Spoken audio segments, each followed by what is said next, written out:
Yes. Hey. Hi. Hello. How you all doing today? I am so sorry for being late to the party on this, but we're only a few minutes behind, so it's not too bad.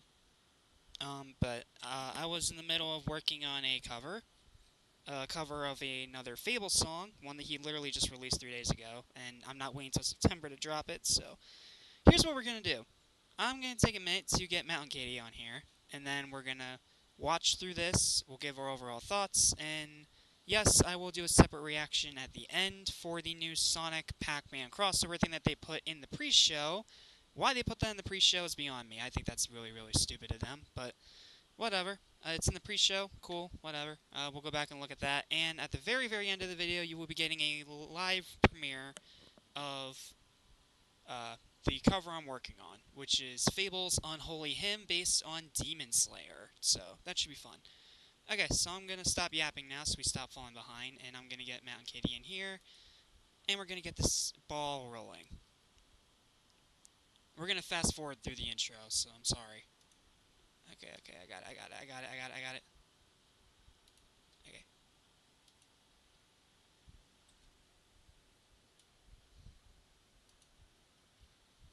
Hey man, can you hear me? Yeah. So sorry for being behind. I forgot. I was in the middle of making a cover when all of a sudden I got the notification on my phone. I'm like, oh crap. So, but yes, welcome everybody. Are you on the wrong live stream? It's on the Game Awards right now. No, this is no, it should be on the right stream because it's opening night. Let me see. Hold on, we'll get this figured out. It's not a big deal. We'll be a few minutes behind, but it's all right. There you go. So yeah, now it says Gamescom. It's the right one. Okay, can you see it, RK? Yeah. Alright. We're gonna be a little bit behind because my dumb butts completely forgot it was happening. So we're gonna be a bit behind. We're probably gonna skip the opening intro or whatever else, and yeah, we'll just go from there. So 3, 2, 1, play. Please welcome your host, the creator of the Game Awards, Jeff Keighley. Or we can lag. Thanks. Oh, stupid thing. Why are you lagging? Hold on. Technical difficulties. Hold on, I'm gonna reload the stream. Why is it lagging? Come on. Work. Come on. Come on. Today, Junior. Come on. This isn't real.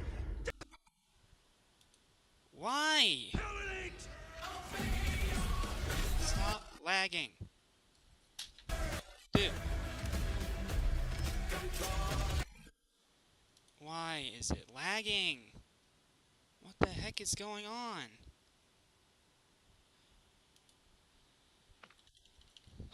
I don't know why this thing is lagging. It's starting to tick me off.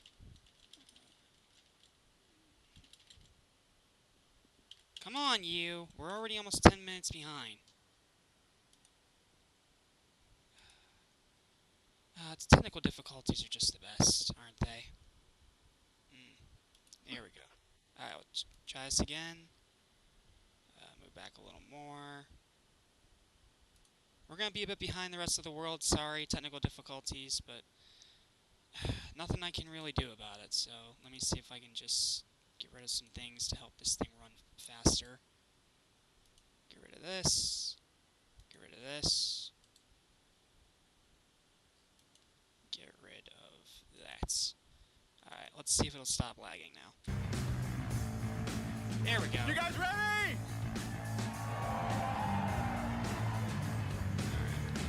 Turn down my volume on my headphones. Okay. Guten Now we're good. Abend. Welcome to Gamescom.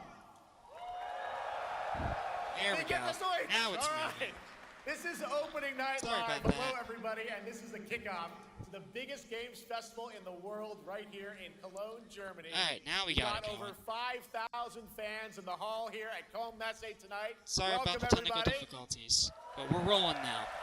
And by the end of the week, More than 300,000 people will walk the show floor, which for the first time has more than 1,500 exhibitors. It turns out that E3 didn't die, it just moved right here to Germany. If you say so, And of Jeff. course, there are millions more watching live around the world. No matter where Yes. you are, we're all connected tonight as one global community to celebrate the art, creativity, and joy of games. From the boldest indies to the biggest blockbusters. Today, the game industry has never been more dynamic. Clever ideas from small Okay, I think we're teams good are now. breaking through in huge ways. Yes, I think it's working. This summer, PAC, a co-op climbing game created by Aggro Crab and Landfall Games, We've already heard about this stormed one. the charts on Steam, and right now I can announce for the first time it has sold over 10 million copies to date. Congratulations to the team. Okay. And there's Cool. also other Cool. fun ones, like you guys have probably played Date Everything, a wild dating sim where you can romance a treadmill or a curtain. It's on Steam right now. Check it out. It's sold an estimated 500,000 copies. And all these successes prove course it something has. important. Small Okay. teams with Let me get big in here. ideas can change the industry. And mute that my brings us phone. to one game made by a handful of developers in Australia. For 6 years, Team Cherry has been crafting Hollow Knight Silksong. It is Yes, highly Hollow Knight, good anticipated start, and yes. Steam's That's most a game we wanna hear wish-listed about. game. Well, tonight, I can finally definitively tell you that Silksong is 100% actually launching this year. Yes. And behind me, you're seeing some brand Yes, new that's what we Silksong want. gameplay, the first extended look since the last trailer in 2022. And starting tomorrow, you guys hear a game. Cool. There you go. Silksong is real.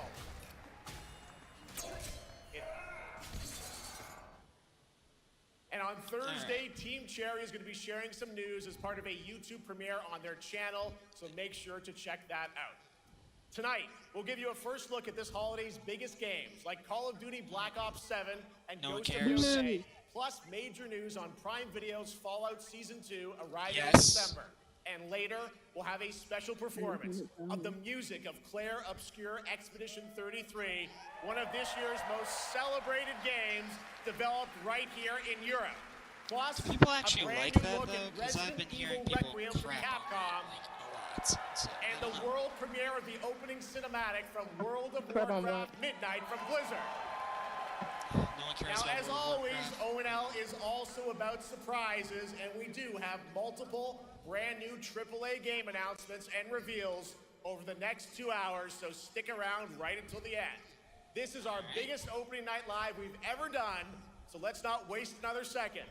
It all begins with this.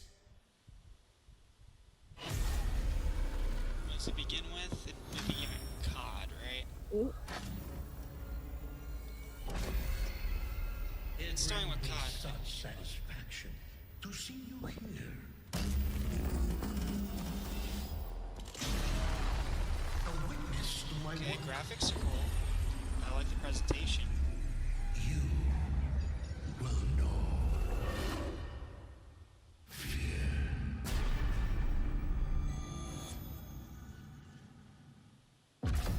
They want you afraid. Oh yeah, this is COD. This is COD. Yep. Mute. Great. Mute. Wonderful. No one cares about COD. Nobody. Yeah. Nobody with a brain cares about COD. Sorry. It's just the same They hyped it regurgitated. up for nothing. They turned off the red lights and everything. It's Like, just bruh. yeah, it's just the same regurgitated crap. Like no. So no, not a good start. No, thank you. I could not care less about Call of Duty.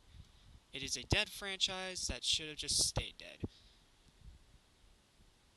Because Activision only cares about what money it makes off of Warzone and not the actual campaigns. So, nope, screw you, you ain't getting my money.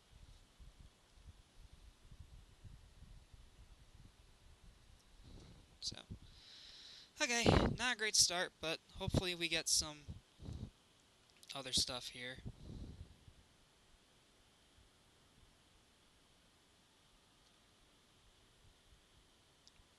Alright, let me see if I can go in my studio thing here and change the description to have a better tag, because I think the tag is the reason why no one. Let me see.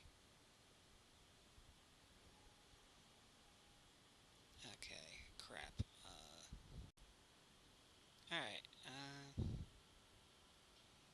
Alright then. And it's lagging again. That's just great. Why are you lagging?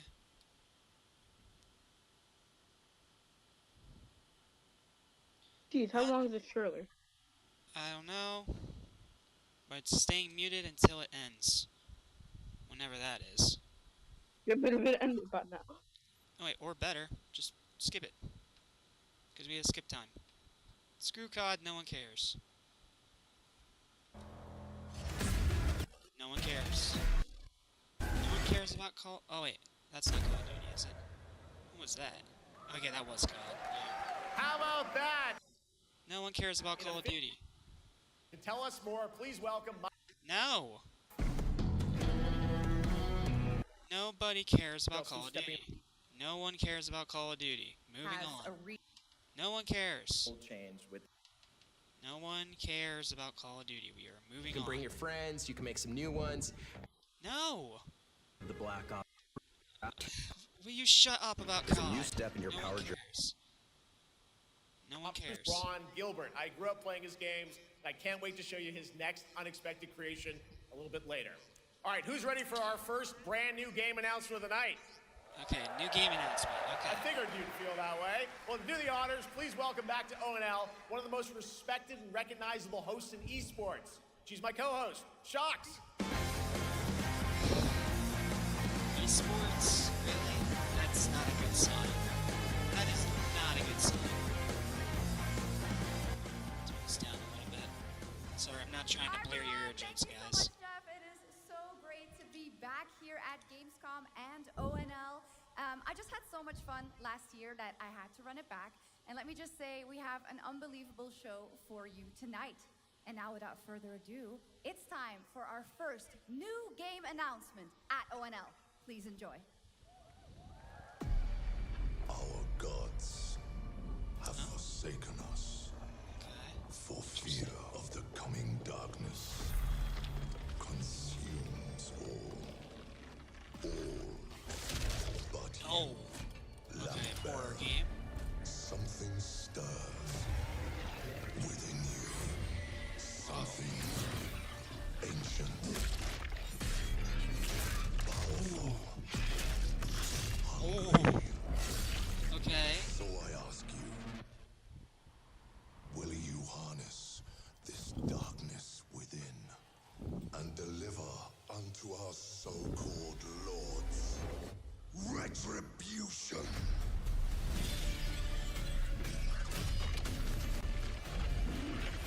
Okay.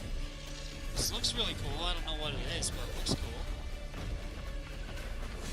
Please don't be another Dark Souls, so I'm going to be very disappointed. Okay, I'm back. Can you hear me?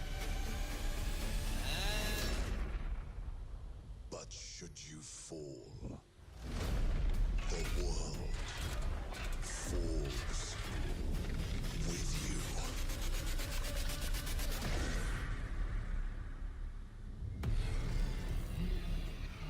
Cool. Alright. What's the name? Give me a name. Oh, it's a sequel. Lords of the Fallen. Oh! Lords of the Wishlist Fallen. now. Okay, cool. I have heard of that one. Wish list now. All right, Lords of the Fallen Very 2 cool. is official, set 100 years after the last game, as a fragile veil between the living have and the dead heard begins of that to tear. CI Games promises a sequel that's bloodier, faster, and more brutal than ever, with more aggressive combat and new boss battles. Your first look at gameplay will arrive later this year. All right, now for something completely different. This next game won Game of the Year at the Game Awards and comes from one of the most celebrated studios on the planet. Sorry if you heard Next it. year, Nice it's making the repeat leap there. to I was become making a sure major that the audio anime. was good. And on tonight, my phone. we're breaking the news with your exclusive first look. Okay. 誰もいない道、行く先のない What have we got here?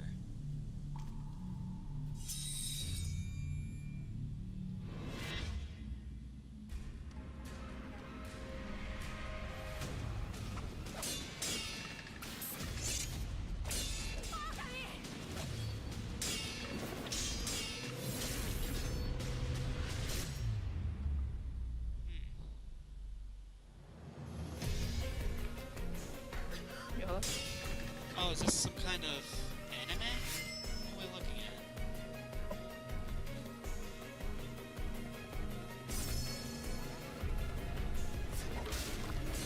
Let me look on my phone real quick. Adapted from From Software's award-winning video game. Oh, okay, yeah, okay. It's an anime of Sekiro. Okay. Cool. Looks awesome. All right, we're just getting started. Our next new game announcement stars a hero who needs no introduction, a true legend of justice and gadgets. Wait, what? Hello? Oh, it's Batman. It's Lego Batman. This is the Skywalker Saga Batman thing I heard about.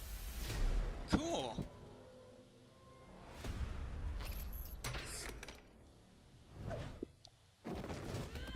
Finally, another Traveler's Tales Lego game. We haven't had one in a while. Oh, and this one has the Robert Pattinson I need to Batman. become more than a man. I need to become Oh, a symbol. What did you ever and know? Dark Knight. Oh my goodness. Okay. I'm liking it so far. It looks really good. What do we got here? I like the combat. Nice. Who are you? I'm Batman. Oh, that's a different voice. Why so serious? That's definitely Heath Ledger Joker. You want to get nuts? Let's get nuts. I'm allergic to nuts. Who's Classic. the man behind humor. the mask? Oh? Oh, is that Batman Return? Yes, Keaton Batman! And Arkham Batman. This is just gonna be a giant collage of Batman stuff. Okay, I'm in. This looks really cool. And of course, yup, we gotta have Robert Pattinson Batman. Gotta have the latest Batman to play as.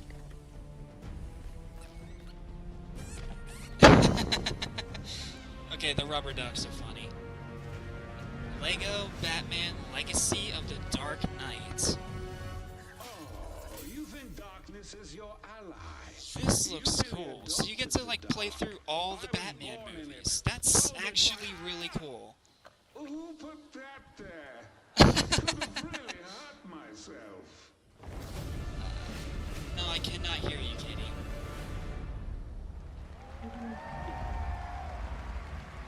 Legacy of the Dark Knight, and it comes with a Batman. A Golden Age Batman suit, Year One The Batman. Bat is back. Please welcome the head of Lego Batman development team, Jonathan Smith. This is cool. I'm gonna fix technical difficulties while this guy talks. Jonathan, welcome to ONL. All right, so after the Let me huge just success start with the Lego call. Star Wars, you guys are returning to Lego Batman? We are so thrilled to reveal this game tonight for the first time to you all and to There we the go. world. Yeah, I can hear you now. And that's not Yeah. all.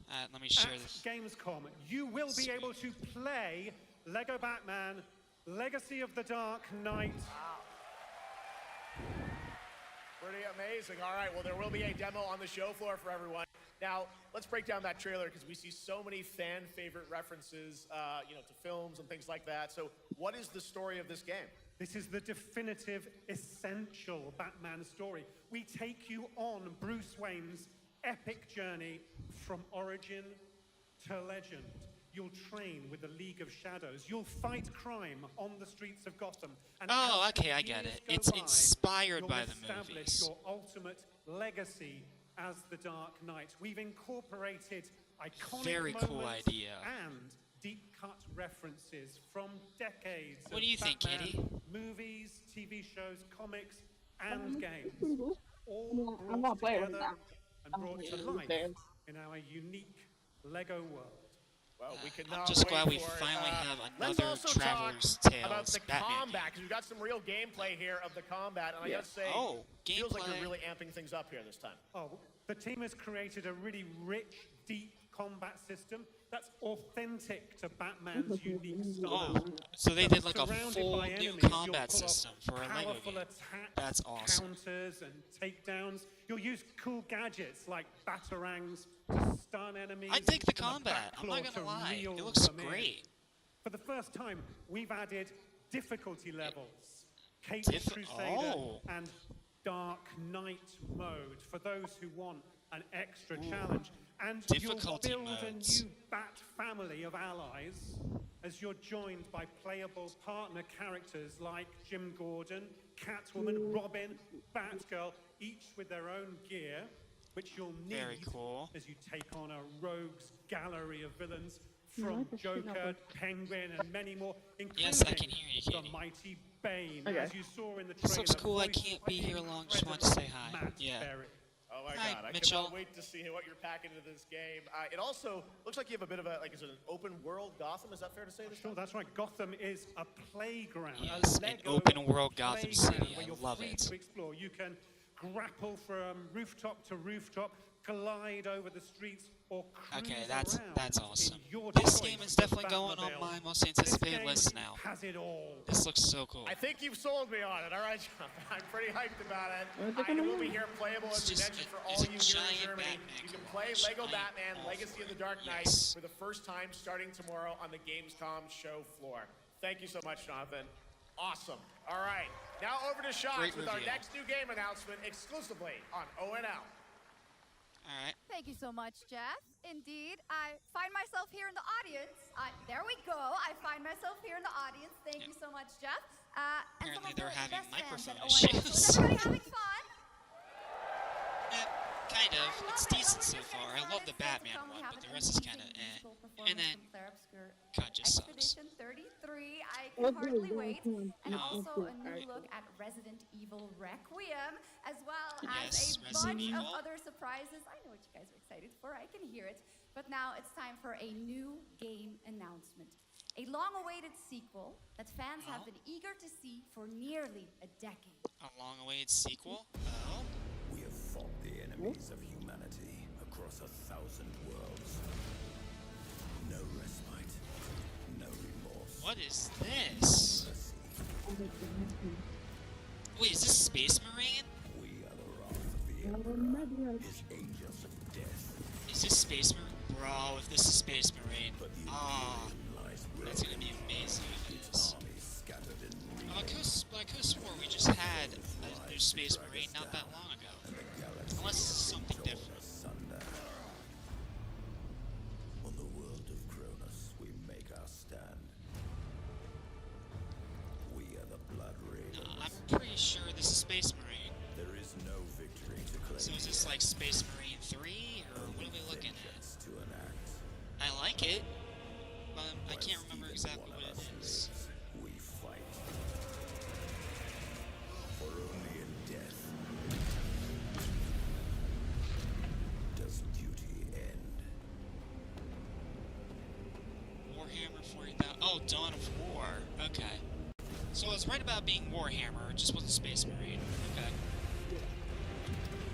RTS, not my thing, but it definitely looks really cool, and I'm happy for those that wanted a sequel to Dawn of War. Cool. So RTS fans, that's gonna make you happy. That's definitely going to make Angry Joe happy. So, yeah, cool. Cool announcement. It's not my kind of game, but it's cool. I'll give that one a 7. That is a 7 out of 10 for me. 2 centuries after the last great conflict, the battle for Cronos begins again in Dawn of War 4 with 4 playable factions and over 70 missions. Dawn of War 4 is coming in 2026 to PC. All right, now it's time for an unexpected update from the Monster Hunter Wilds team about a very special crossover event. It's Sonic, isn't it? I'm just gonna call it right. It's a Sonic crossover event. It makes too much sense. Because they had Sonic crossover with the last game and in Frontiers. So, let's see. Oh, wait, no, is it, or is this Final Fantasy? Oh, wait. I should recognize that cactus. Oh, wait, it is Final Fantasy. Okay. Final Fantasy, cool. Whoever's into that, cool. Oh, wait a second. Additional monster, Mega Planetus. Apologies for the bad frame rate, guys. My computer just doesn't like me today. Or it's the stream itself, I don't know. But there's some kind of lag here. I'm going to pass on that because I don't care about Final Fantasy, but... All right, to tell us more, it is my great honor to welcome two very special guests together on stage. Ryozo-san from Capcom and Yoshi P from Square Enix. Oh wait, we're live now, okay. I had to skip time, okay.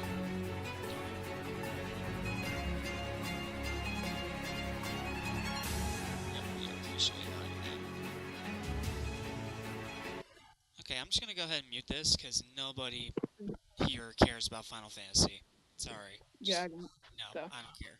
I do not care about Final Fantasy. Yeah, I don't either. So.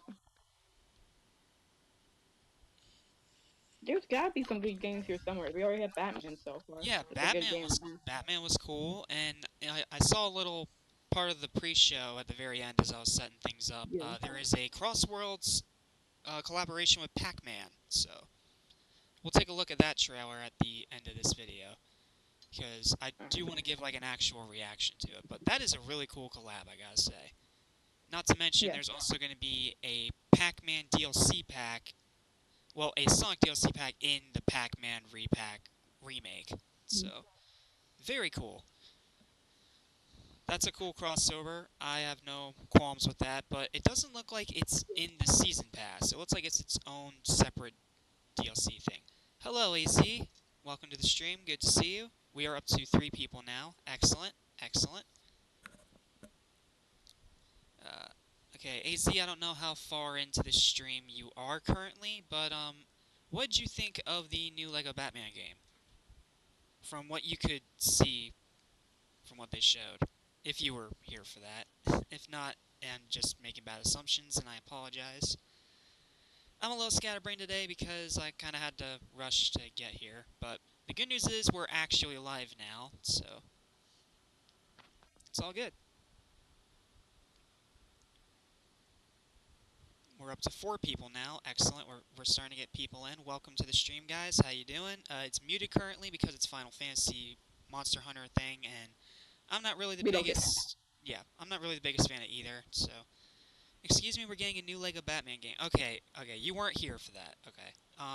I'll go back and show you later, AZ, if you can stay around until the end. But, yes, we are getting a new LEGO Batman game that's like a collage of all the different Batman movies, but as its own original story. And it's a Traveler's Tales game this time, so... Yeah, it looks really cool. I'm going to show it to you again at the end and give my actual thoughts on it. And it's open world. Yeah, and it's open world. That is awesome. Like, I heard a rumor beforehand about there being a Batman game that's made in the same style as Skywalker Saga, like a day or 2 ago. But I didn't know whether or not to believe that rumor, so I was still thinking it was going to be like Harry Potter. That was the one that kept getting the most rumors and supposed leaks that we were going to be getting a Skywalker Saga version of Harry Potter. And I think they're still going to do that, but I was definitely not expecting them to do Batman first.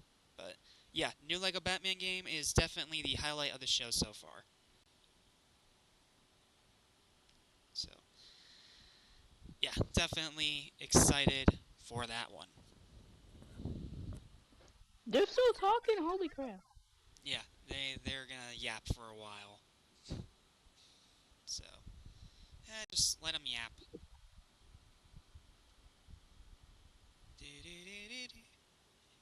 I expected the next game from TT to be LEGO Marvel. That's a very fair assumption, AZ, but I think that they're waiting to do another LEGO Marvel game until the next Spider-Man movie comes out. So maybe we'll get an announcement next year, or who knows, maybe they have something else planned for that. We shall see. But yeah, I think expecting a LEGO Marvel game from Traveler's Tales was a very fair assumption. But nope, it turns out instead it's going to be Lego Batman. And I'm cool with it. Not to mention we have a new voice for Batman in the game, and from what I can tell, it is not Troy Baker.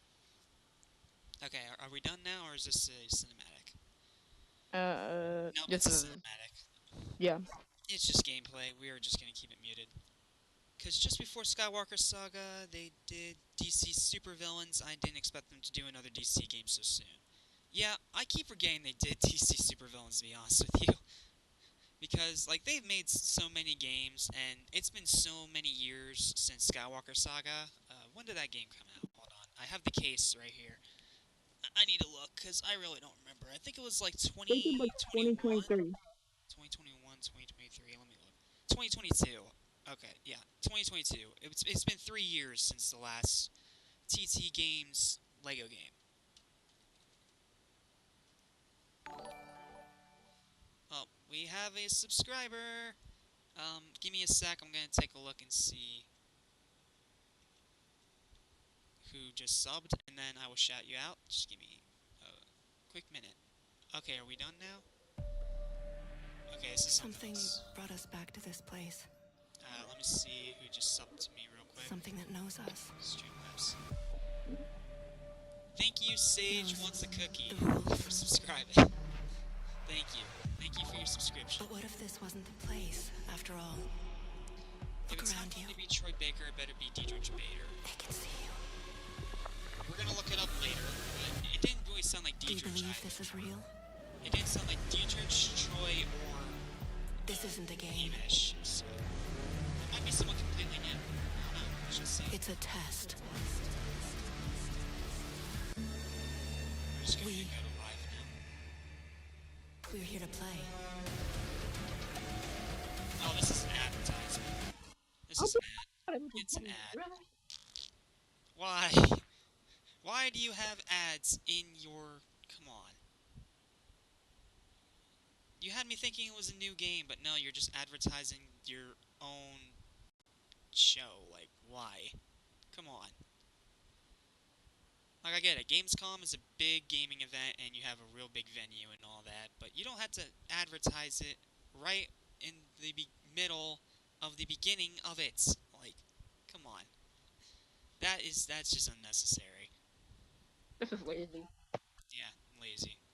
Okay, and we're live now, so I can't really skip forward.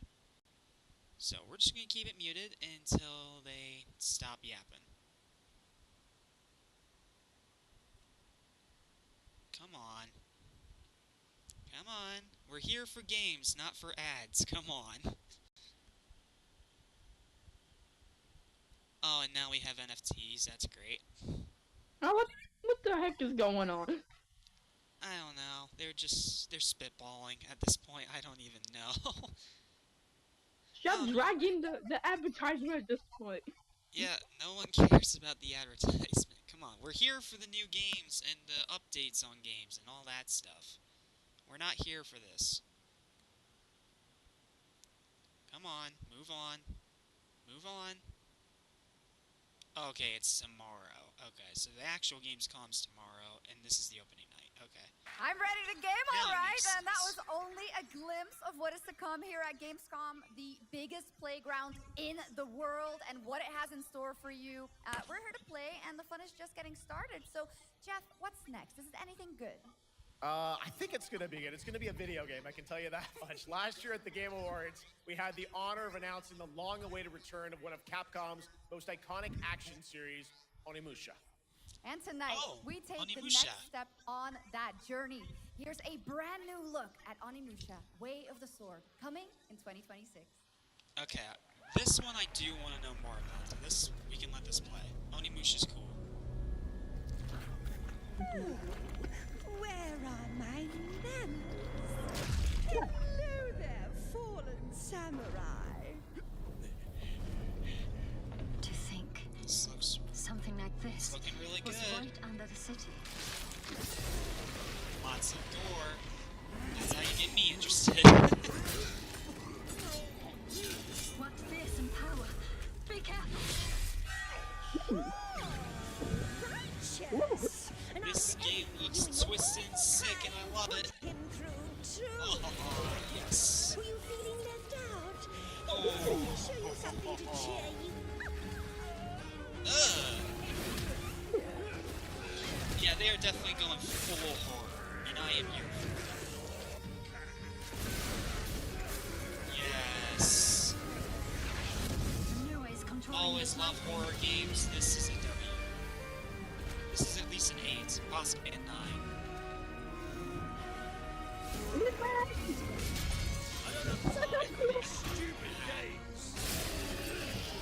Yeah. I'm terribly sorry.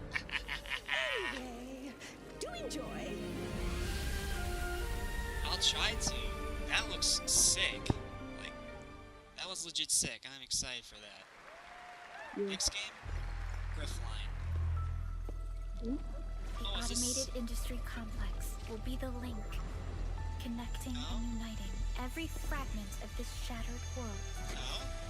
This is the driving force that will keep us going. What is this? Continuous improvement is essential for keeping pace with advancements in technology. It's definitely an anime game, but I don't know what it is. They don't simply talk about It doesn't look like ZZZ or Genshin, so I think this is something else. We do what we can to make them a reality. Schnass. All actors accounted for. The team is ready for the mission. What have we got here? Oh no, this is something completely different.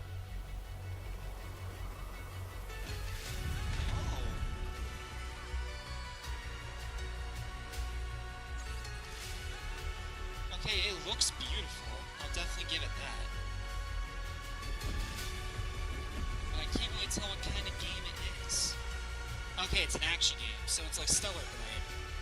Okay. My guess would be it's from Hoyoverse. Yeah, that's my guess too, but it doesn't look like a Hoyoverse game. It looks a little bit more high budget.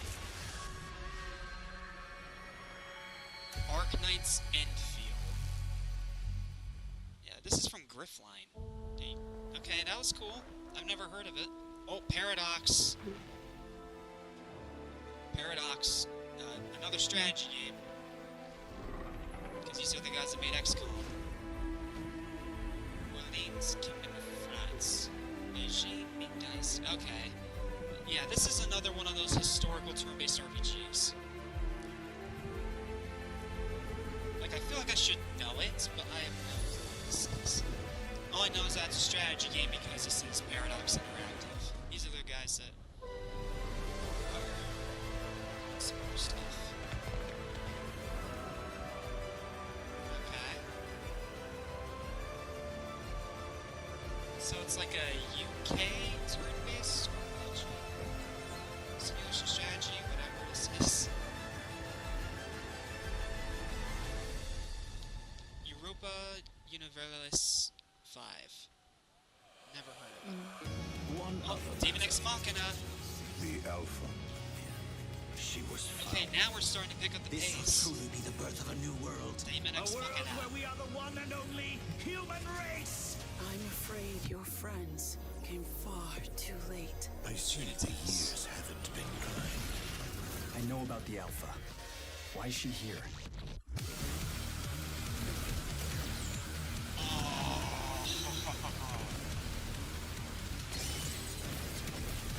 Okay, this looks sick. You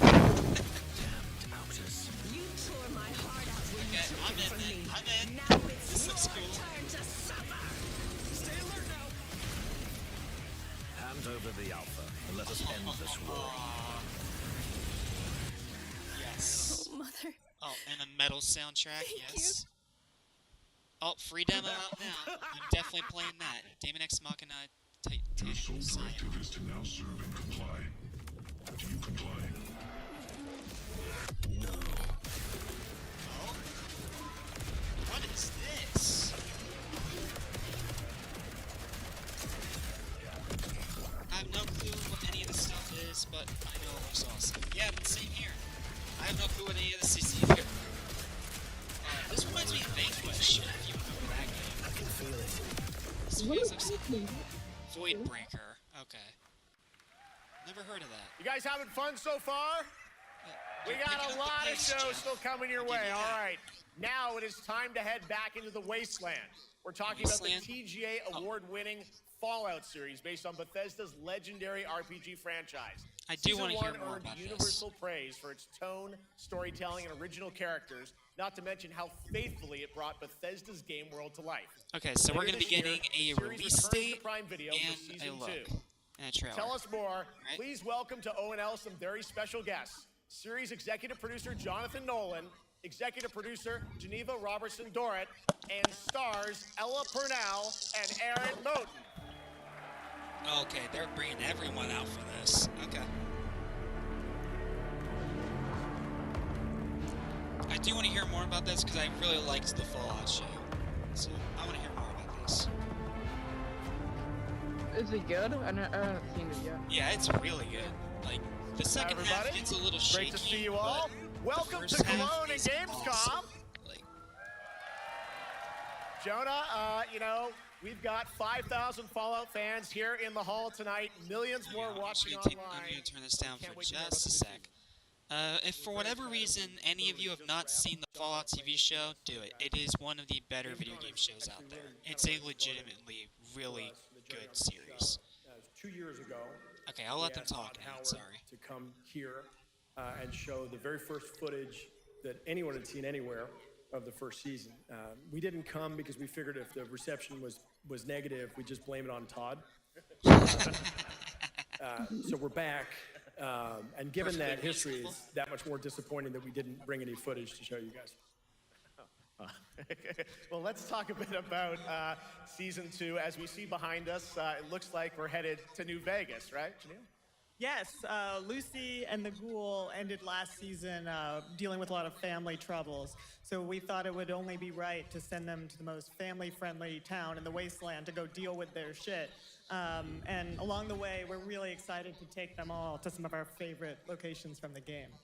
Oh my God, yeah, it's such a classic game, and we're very excited to see what you have in store for us for season 2. Ella, it's great to see you again. Thanks for coming out to Cologne. Hello. Last time we saw you was at Game Awards when Fallout won Best Adaptation. You were up against yourself in Arcane, and you won for Fallout. Congratulations. I'm glad we it want to beat talk about Arcane. Lucy's journey in season 2. You know, how do you think her exposure to the Wasteland is going to sort of affect her Vulture sensibilities this time? Yes.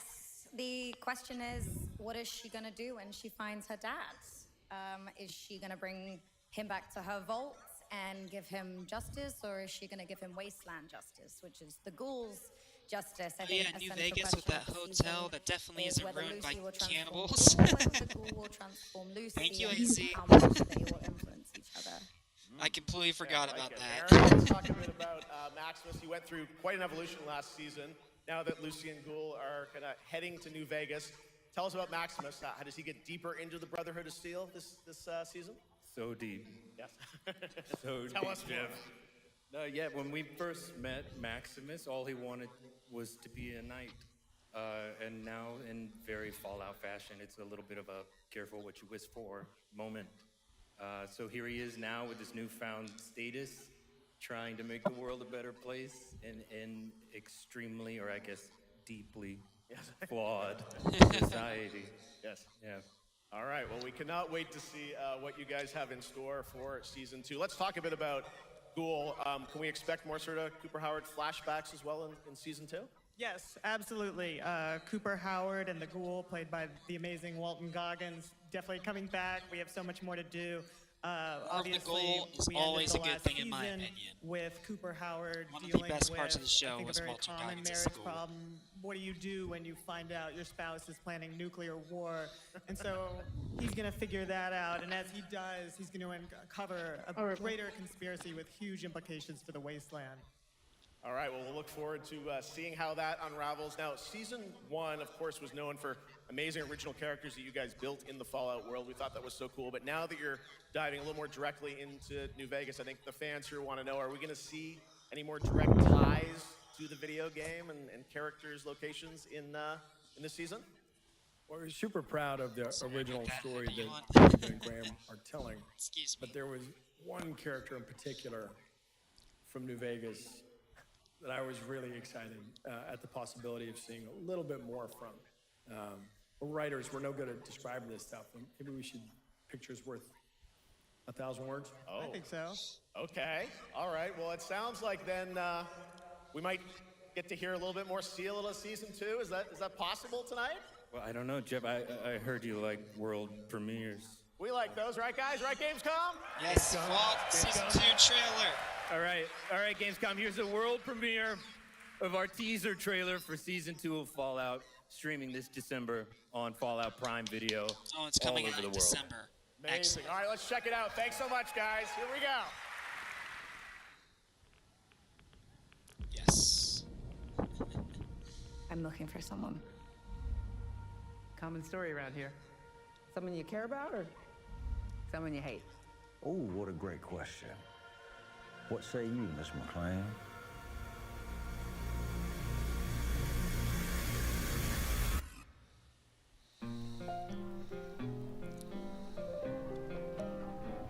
Why would my dad go to Las Vegas?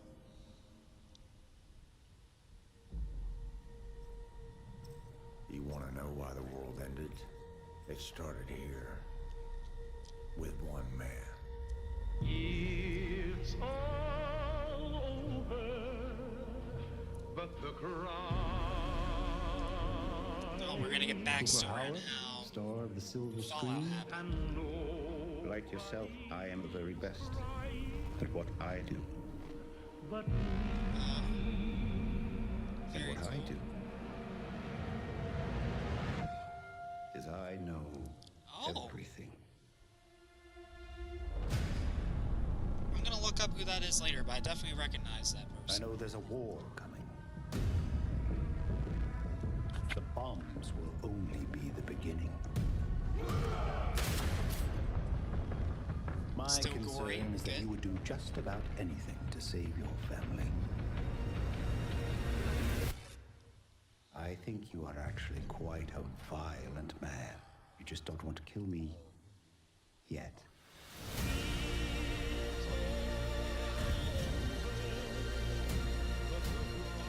Yes, man. Yes. Sorry, did I miss a question? Oh, yes, explosions. Let's get lucky, shall we?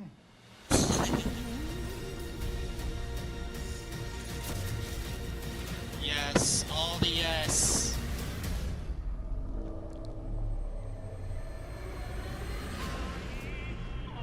Fallout Season 2.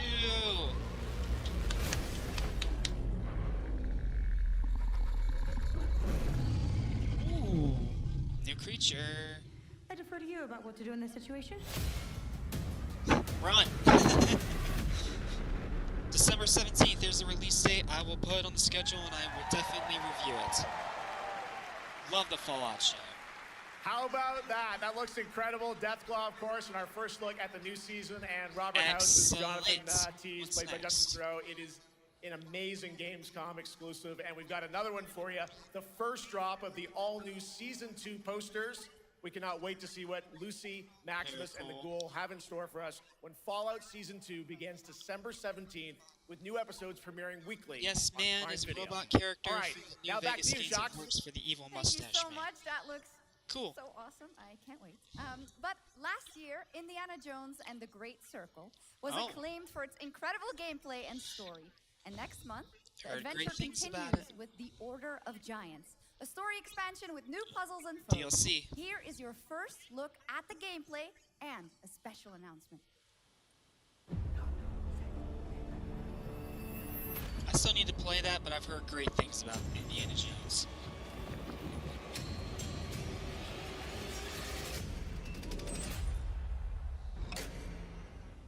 What do you know about the legend of the Nameless Crusader?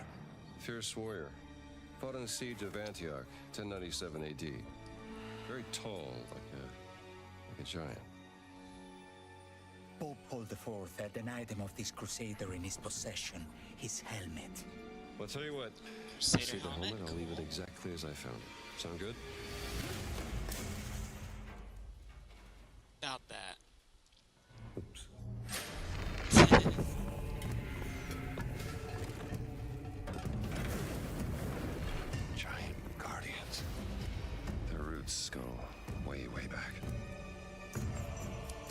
worshipped by the Mithras cult. Troy Baker still sounds great as investigate this. Impressive for a snake. For a snake.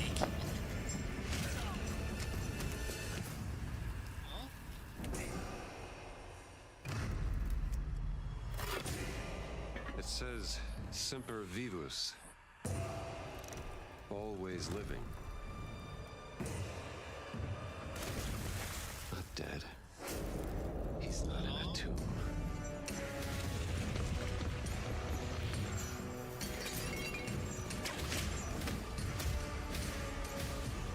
Ancient Rome's biggest secret awakens.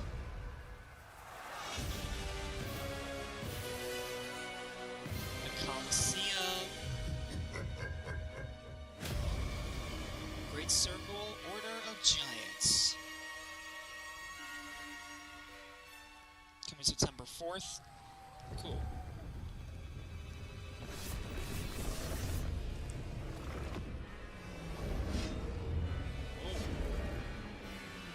Oh, there's a big reveal. Here comes a big reveal. What is it? Oh, it's the Switch 2 port. Okay. Could not care less Indiana about Jones Switch 2. and the Order of Giants is coming on September 4th, and as we just announced, it will also be released on Nintendo Switch 2 in 2026. Yeah, you can clap, of course. Now, let's step into the world of Deadpool. First announced at Summer Game Fest, here is the latest trailer for Deadpool VR, which reveals more of the villains and the release date. I want to, yeah, I do want to see more about this. My massive, galaxy-spanning streaming network is expanding. Nice imagery. To score eyeballs, I need talent. Now that is efficient exposition. The biggest. Omega Red. That is fastest recruiter across time and space. They require persuasion. Look who it is. Spyro Gyro, deluxe portal for 2. If you Adoring fans will be watching your every move. Oh, through the face. on a reality show to the Did I miss anything besides Deadpool? Got back. I have no tolerance for low ratings. Oh shit. November 18th. OMG. Lady Deadpool. Okay, cool. Sweet. That game's looking great. Yeah, that's right. Mojo is in Deadpool VR 2, voiced by John Leguizamo. On to this next world premiere. John Leguizamo's in the game. Cool. Okay, now I think this is a new one. Okay, I think this one is a new reveal. Let's see what we got. Oh. Or is this Battlefield?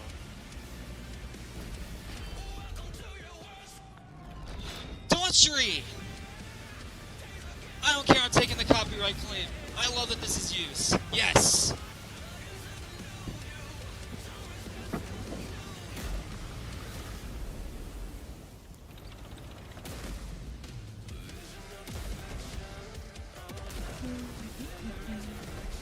Yeah, I can hear you, kitty. Okay, what did I miss besides that?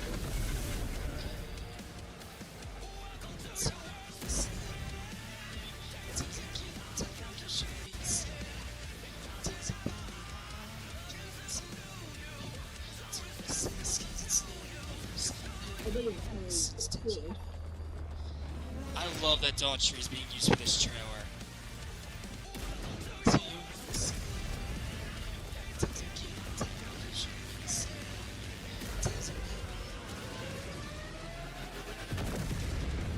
This is so cool. I will take the copyright claim for this because I freaking love DAUGHTRY.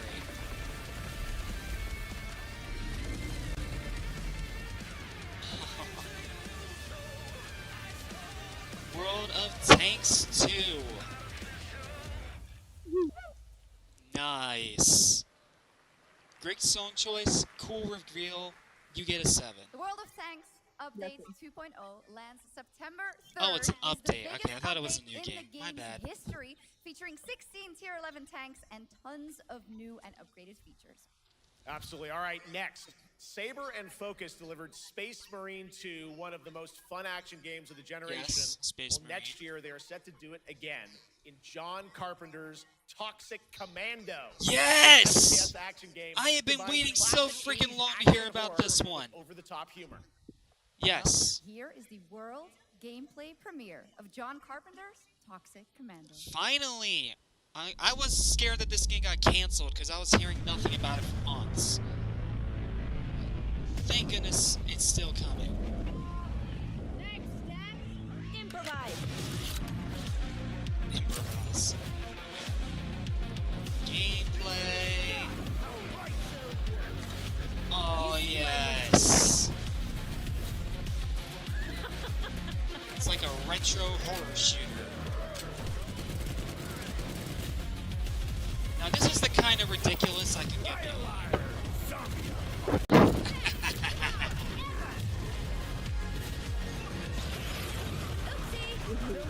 Yes, sir. I need some first blood. Can you all please cover me?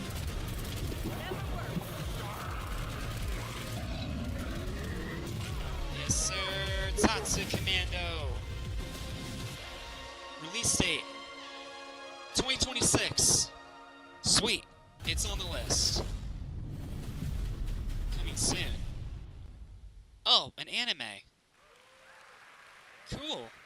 Super fun. All right, our next reveal comes from a true legend of game design, Ron Gilbert, the mind behind Monkey Island, Maniac Mansion, and so many other classic games that defined the golden age of point-and-click adventure games in the 80s and 90s. I love those games growing up. Well, now Ron is back with something completely new and completely unexpected.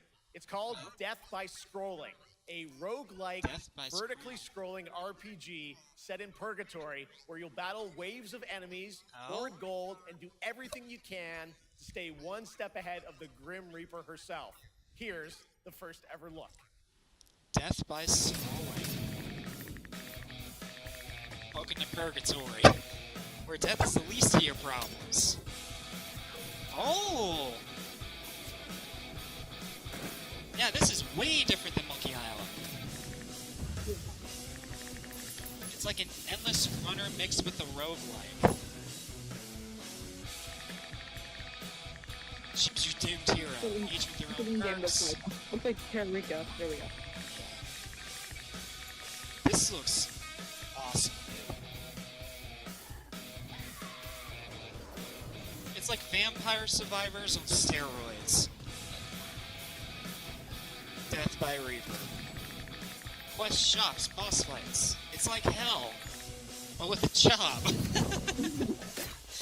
I love its sense of humor. Oh, and there's cards. All you gotta do, survive, earn 10,000 gold, pay the ferryman. Easy, right?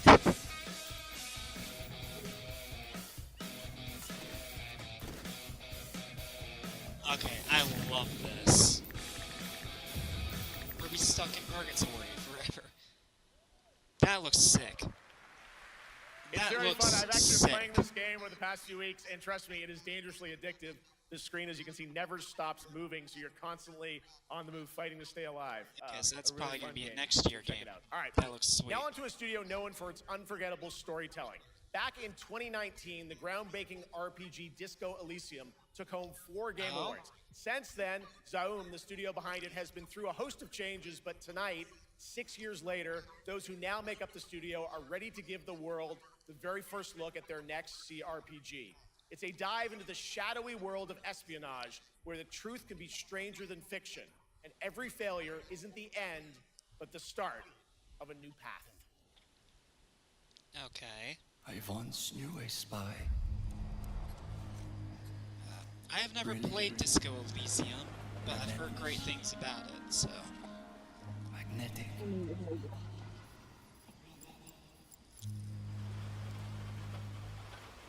Her name was Herschel.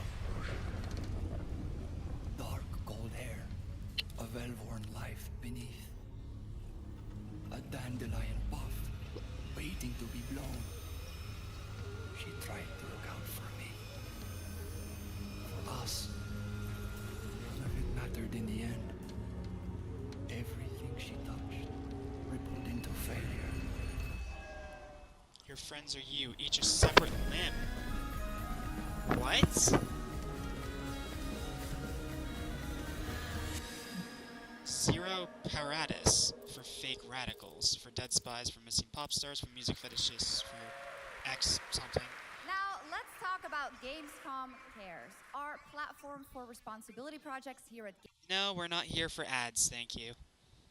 Mute. So, how was the Fallout trailer? I wasn't here to see.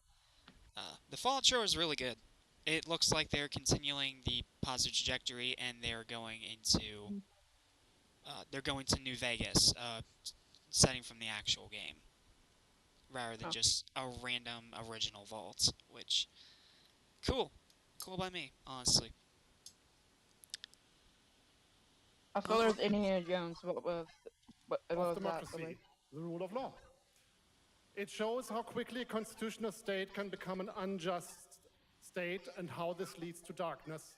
But it also shows that we cannot simply stand by and watch. When this happens, we must take action. Indeed.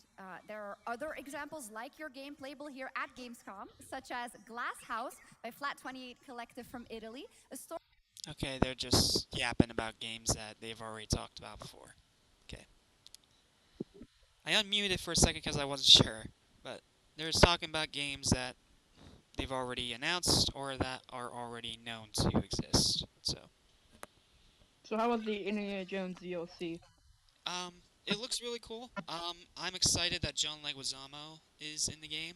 That's really cool. I love John Leguizamo, so that's gonna be cool. But like I said before, I haven't really played the Indiana Jones game yet, but I've heard amazing things about it, so excited for that one.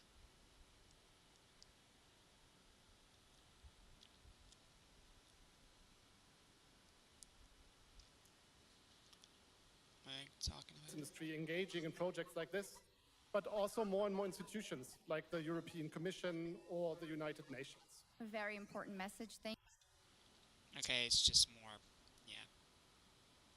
Sorry, I'm here for games, not for ads. I get it's for a good cause, but don't really care. Sorry. Can we move on to a new game announcement, please? Come next, it's a very special performance of the music of Clair Obscur Expedition 33 plus Resident Evil Requiem.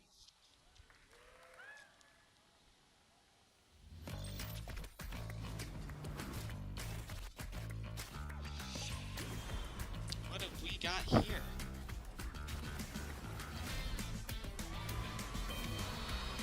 An anime racing game? Okay, I can get behind this.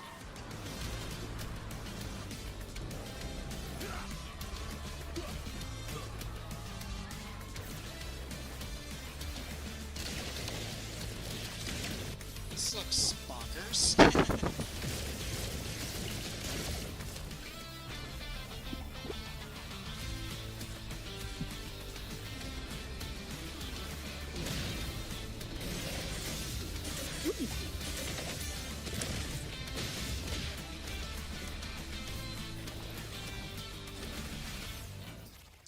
Neverness to Everness.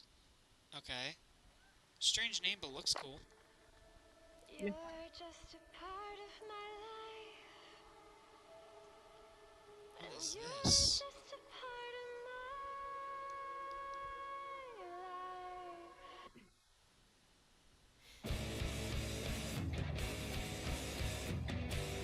Oh. Okay, it's another rhythm game.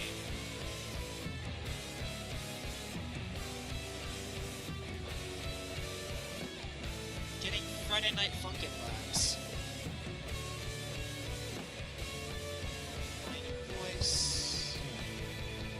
Playstack proudly presents.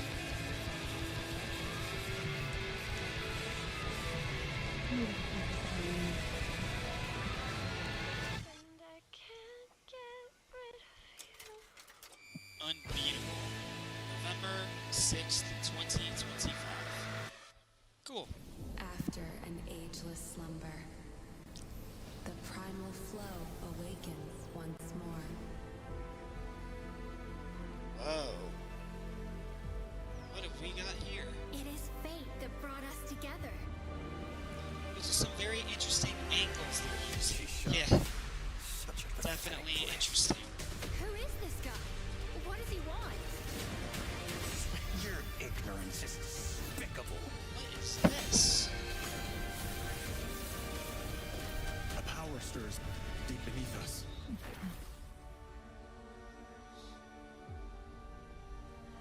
Whatever's lurking, it's behind this gate. The ground is shaking. I feel like I should know what this is, but I have no clue. Yeah, I want to say Final Fantasy, but it doesn't look like it. We have to take it down. How long have they been trapped in here? It looks frantic, whatever it is. Destiny or chaos? I shall break the cycle. Look, this doesn't... Honor of King's Roll. Okay. Yeah, that's a new one. Okay, cool. Fortnite and Squid Game, yay, no one cares. Sorry. Squid Game? Oh, you're still advertising Squid Game. No one even talks about it anymore. That's old. I don't know why they're advertising Squid Game of all things, especially when they literally just announced Power Rangers like 3 weeks ago. Like, yeah. Pointless. Another Squid Game. No one cares about Squid Game. Move on. What we got here? Okay, what's this? That is a copyright claim, is what that is. I'm gonna mute that. The ultimate extraction. Shoots, loots, scoots. Huh. Okay, it's definitely not Call of Duty, it's something else. All for free. Okay, this is a free-to-play game. Delta Force. Okay. You just got a fresh look at Delta Force, which launches today on PS5 and Xbox. And the best part? It is free to play. Now it is time for something truly special and one of the most requested moments from our community this year. Oh? Earlier in 2025, Clair Obscur Expedition 33, the debut title from French indie studio Sandfall Interactive, captured hearts with its stunning Belle Epoque-inspired world and unforgettable style. Absolutely. This is a very special game, and tonight we wanted to bring that world to life right here on stage at ONL with a special acoustic performance from the game's soundtrack. Please join me in welcoming, for their first big live performance ever, the composer of the game, Laurent Testard, and vocalist Alice Dupont-Pissier, performing Alicia from Clair Obscur Expedition 33. I haven't heard this song, so I'm just gonna let it play.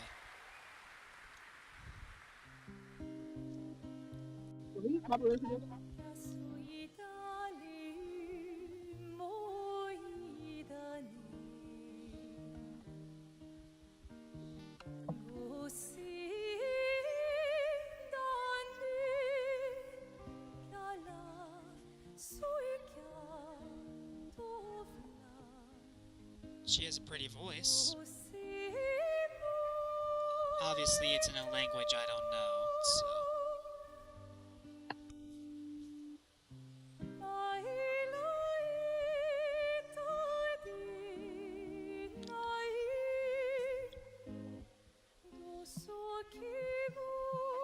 Those that played Expedition 33, is it actually good, or is it another death loop?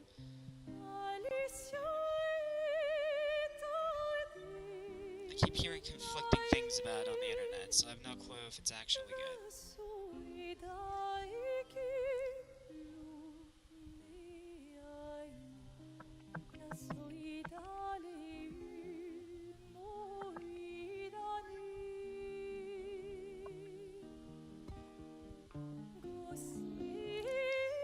Are we still? Yeah, okay, we're actually live.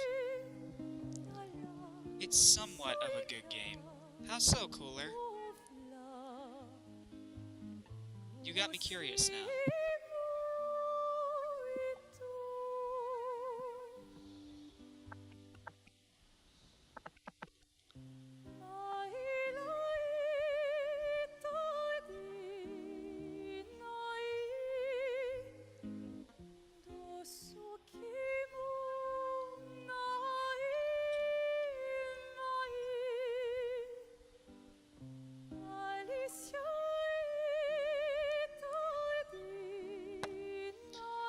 I don't know, some parts are good and bad, pretty much. Okay, so it's inconsistent.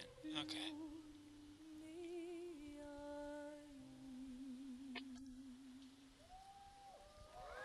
Okay, gotcha. It's inconsistent. The song's beautiful, by the way. I do love the song. I don't understand the lyrics because I don't speak that language, but very pretty, and I love that it was acoustic. You don't get that very often. Very pretty. Next. It was absolutely beautiful, absolutely amazing. Thank you so much. And we have so much more opening night live right after this. No, come on, not an ad. Oh, it's for Xbox. Okay. Koi Since Tekno. ancient times, Oh, is this for Hayabusa Dynasty and the Raven Warriors? Ninja clans Oh no, this is fought Ninja to keep Gaiden. peace. With the Hayabusa clan Ninja in Gaiden the 4. spotlight. But your clan, the Raven clan, has Beyond always had a excited for secret this, dude. motive. I am so freaking happy Thanks. Ninja Gaiden's back. I owe you one. It has been way too long. Those of you that have played Ninja Gaiden Ragebound, let me know how it is. I've heard amazing things about it. And it's nice and gory, as it should be. Similar to Ninja Gaiden Black. Just focus on the hostiles for now. Understood. Stop this madness. Stay away from the Dark Dragon Seal. Go back home to your little raven nest. Like nothing has stopped it. Ooh, a one-armed boss fight. Interesting. If you truly think you have what it takes to This looks so damn good, bro. prove it. This looks so very good. fiend that resurrected the Dark Dragon years ago. Even a mortal such as yourself has heard of me? I'm sure. Die, insect. I assume that's the final boss. Please, don't kill him. Ninja The Gaiden world's at 4. stake. October 21st, there's the release date. Sweet. Nothing has topped Batman yet. Well, we've seen so many great games so far, so make yeah, sure to nothing's spread topped some Batman, love but to it's these got amazing close. developers and teams That behind them, Ninja and game does look wishlist good. your Yeah, next Ninja favorite Gaiden game 4 on looks Steam so by good. checking out our Gamescom Steam event. And the best thing is you'll find even more games from this year's Gamescom show floors, from beloved indies to big blockbuster titles, by scanning the QR code below. Now it's time for the world gameplay premiere of an MMO shooter set in a post-apocalyptic dystopian Seoul, South Korea. From NCSoft, this is Cinder City, blending narrative-driven shooter action with a vast, seamless open world. Cinder City. Okay, so this is a new reveal. Okay. Let's see what we got. I'm noticing there's a lot of shooters in this one. Get on the ground now! Drop your weapon or we'll shoot! Big Fire Games must be a new development team. Are you trying to get us all killed here? 3 minutes to drop. Everyone stand by. Oh!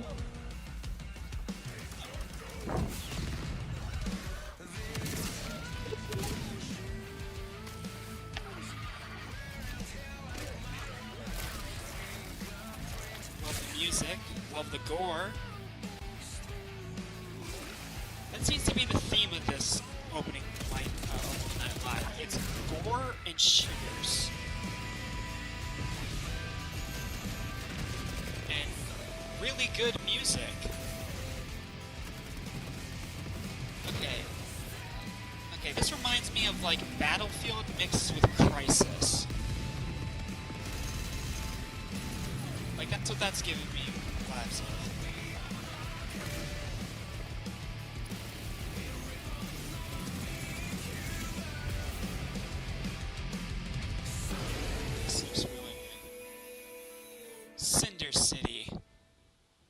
looks really cool. But that's not all. We've now got a second brand new game from NCSoft.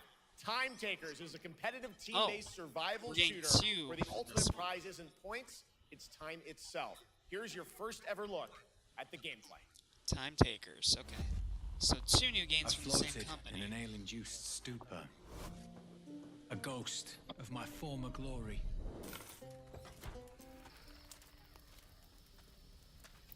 Until one day when I was stabbed. I thought I died. Instead, I was given a second chance in a strange world, alongside rogues from across the timescape. Okay, so it's like a collision of different times and eras, okay? And we were promised to fix our past. I guess that's what we're here to do. This looks like Overwatch. Or a team-based shooter a lot like it.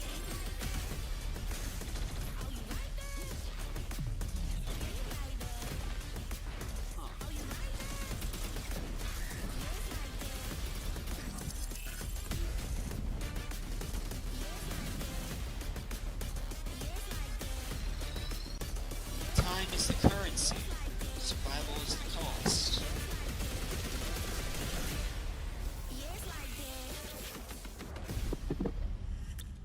Huh. Okay, that looks weird. Apex with time travel. For decades, Silent Hill. Silent Hill has defined psychological horror in games. And tonight, They're bringing the fog big rolls guns in out. once again. Here's a brand new look at Silent Hill F from Konami. Yes. Including the reveal of the American voiceover actress Susie Young as Hinako. Oh, we're getting. Okay, it does have an English title. One to HQ. We haven't found an executed suspect at the scene. It's so good that it's still in the fact no one.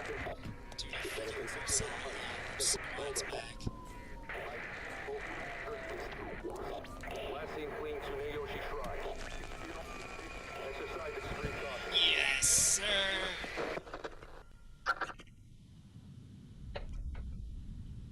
You saved my life and laid claim to my soul. In turn, I shall save your souls by claiming the life of your own self. What's that? What is this place?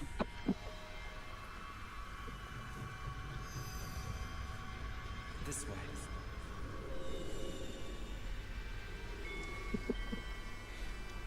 Better get going. It definitely has the atmosphere. Oh, jump scares.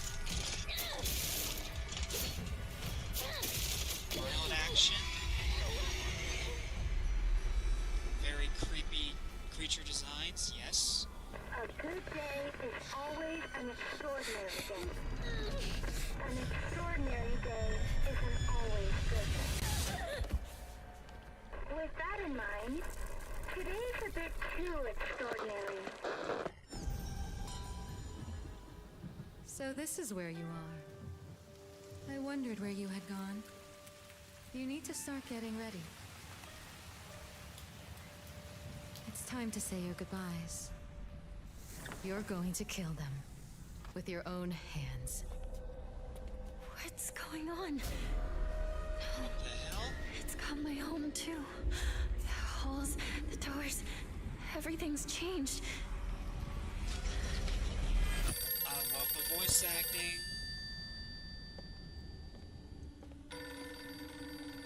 Tell me, who are you? Please. Just die. Yes. It must be hard for you to bid farewell to childhood friends. Yes.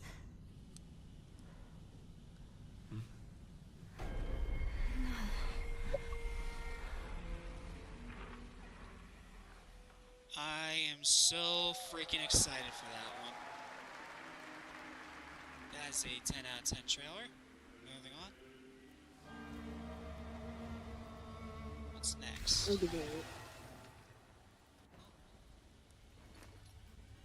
What the heck? Okay.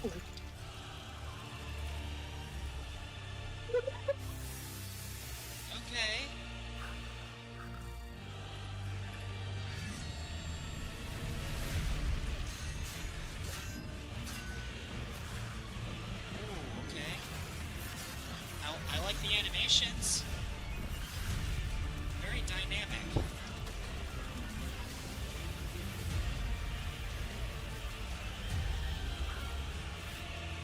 Looks like it's another Souls-like, though. That's a bummer.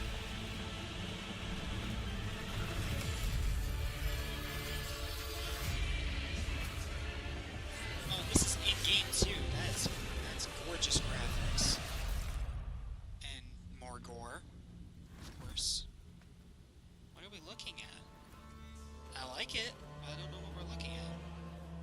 Jaima Games presents... I probably just butchered that, I'm sorry.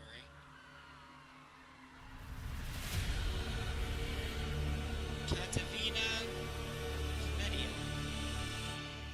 Hope I'm probably very much not pronouncing that right. But it looks great. What? What is that? Traveler ND3500. Wait, is this? Wait.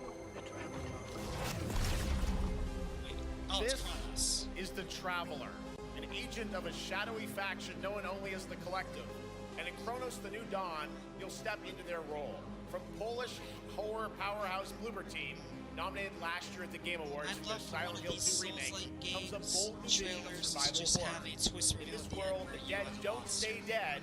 That'd be They find sick. each other, they Not merge even into gonna something lie. far more That sounds terrifying. very sick. Launching September 5th, here's your brand new look at Cronos, the New Dawn. Okay. 10 out of 10 cosplay. That's really impressive.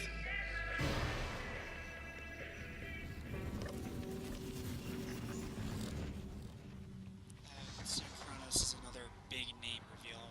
Big name game that's coming at the end of the year. I don't remember the last trailer, so this is gonna be like a re-experience for me. Kitty cat!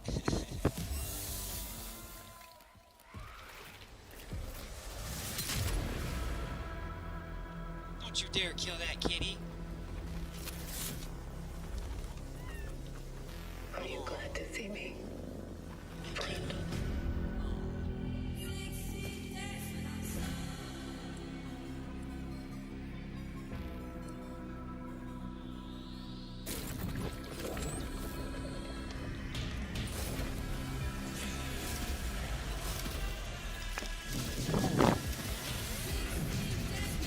Oh, okay, now I'm remembering.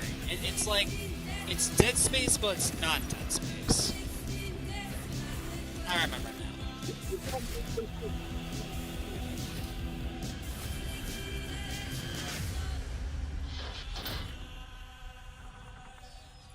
It's Dead Space, but not Dead Space.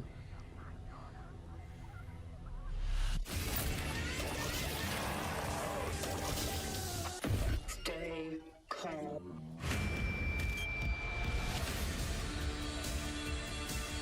As long as it's not another Callisto protocol, I am definitely all for this game.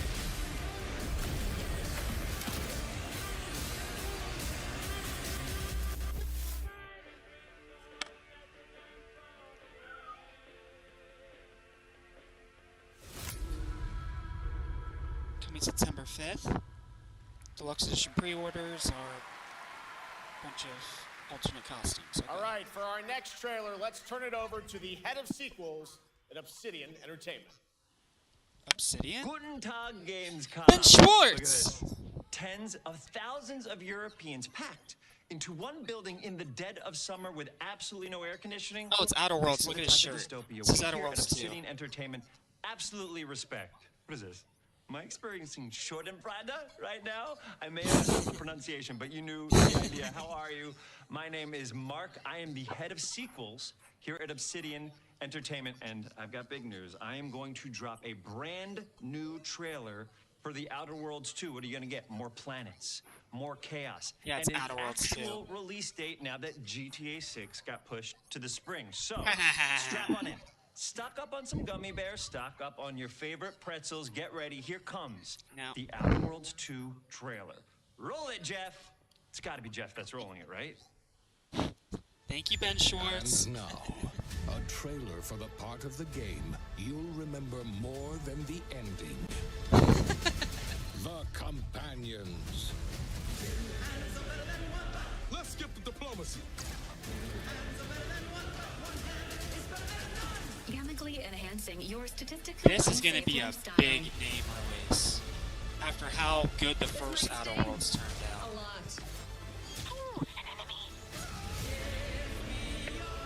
Son of a spread.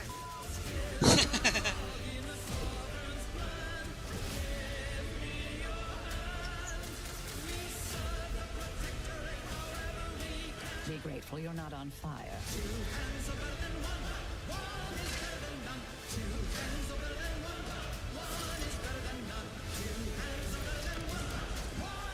Outer Worlds 2 still looks great, man. I don't know what to say. It still looks great. And no, you can't sleep with them.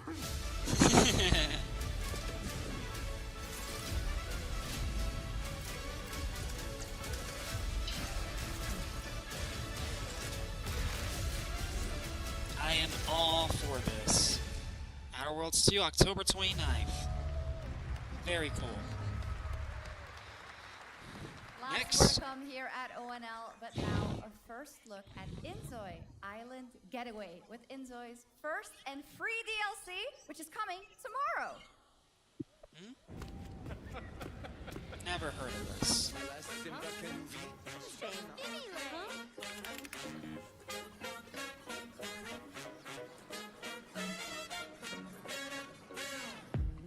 Oh, so it's Sims, but it's not Sims. I'm not getting cleaned for the scrap, no thank you.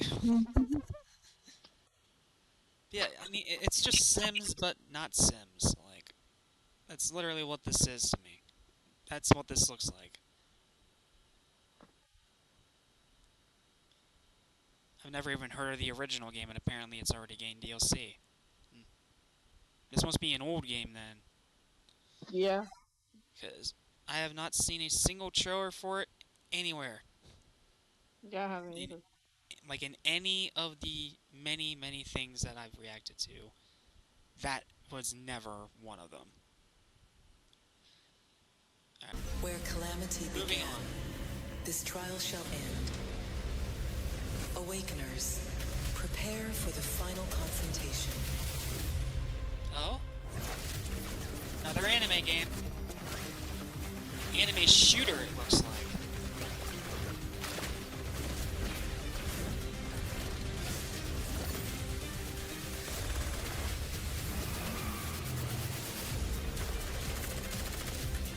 I love the fast pace, I'll give it that. It looks very fast paced and frantic.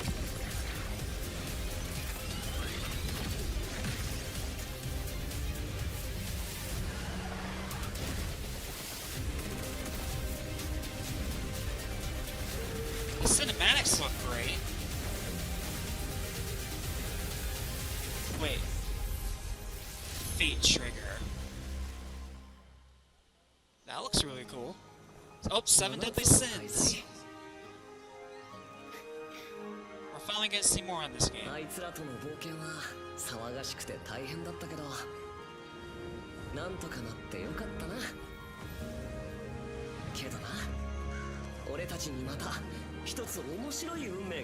still need to watch 7 Deadly Sins, but the game looks really good.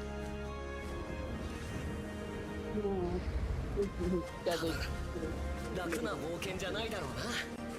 この広い世界にはたくさんの試練もあるはずだ。だけど俺たちが力を合わせれば乗り越えられるさ。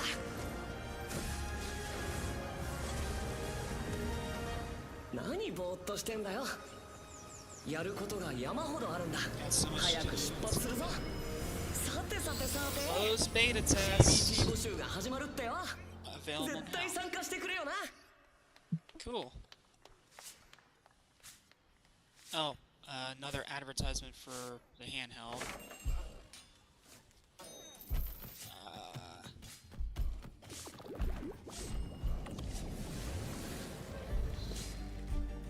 Is this an ROG Xbox handheld exclusive?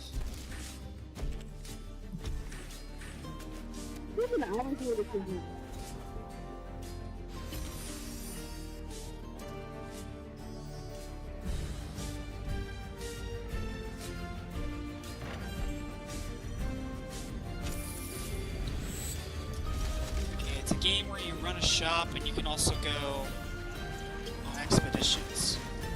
Okay.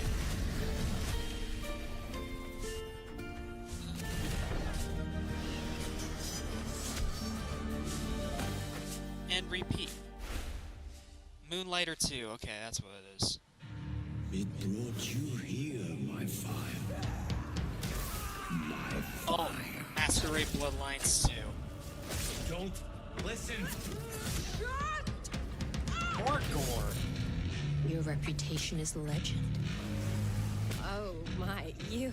I think I know what you are.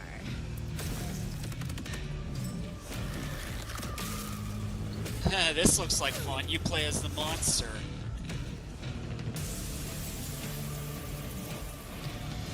Very cool. I love vampire games when they're done right, so this could be really fun.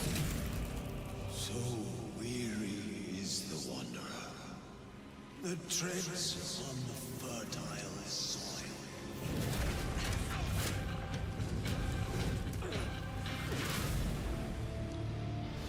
Bloodlines 2 coming October 21st. Okay, that's a new game.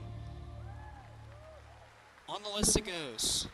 There are some big news. We finally have a firm release date for Vampire Bloodlines 2, October 21st of this year. Makes sense. And next, Vampire since we're here game. in Germany, it is only fitting I'm to pretty spotlight sure, a homegrown success story. Dawnwalker the deep is survival also coming crafting out of in Enshrouded October. from Keen So Games that's in two Frankfurt. vampire games. Still in early access, Enshrouded has October. already let friends adventure, fight, and build together in endless ways. But tonight, the world is about to change forever. A new force is coming, one that will redefine how you explore, how you build, and how you survive. It's a monumental edition, and you're hearing about it first, right here at Opening Night Live. Listen. I dreamt of a time Shrouded update before number the 7. corruption and the fight for survival. I dreamt of a shimmering home and of I don't remember Enshrouded to at all. find peace. We must brave the deep.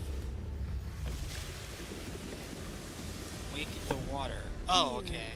The old gods whisper. So is it a new game or is this DLC? Awakens. We shall purge the profane and command the water to yield to our will, for there is no greater power than the flame of the faithful.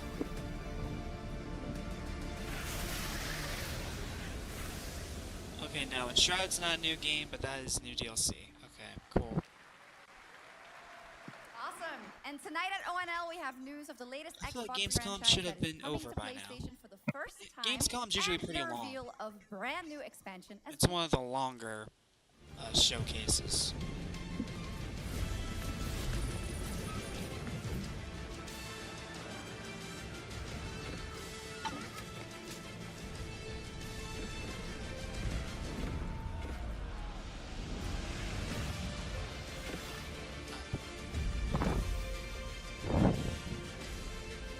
Another strategy game coming to PlayStation.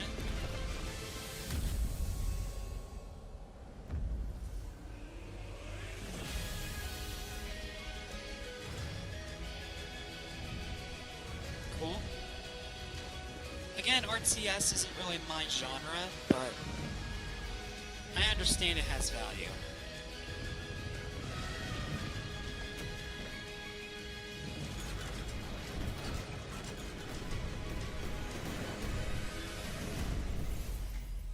Empires 4 Anniversary Edition, November 4, 2025 for PlayStation 5. Okay. Oh, it's Mafia.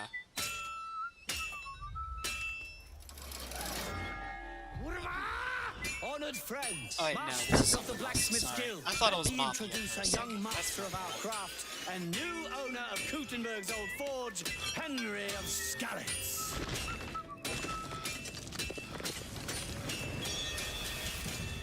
Ready?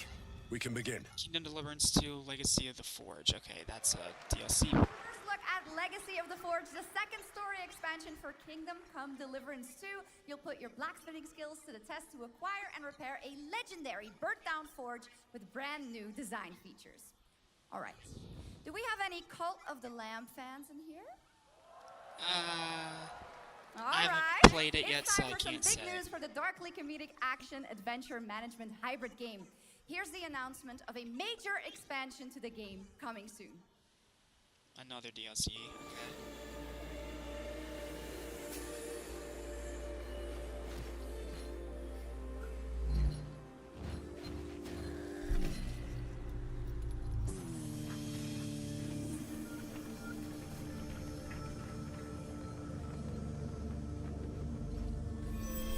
Beautiful animation.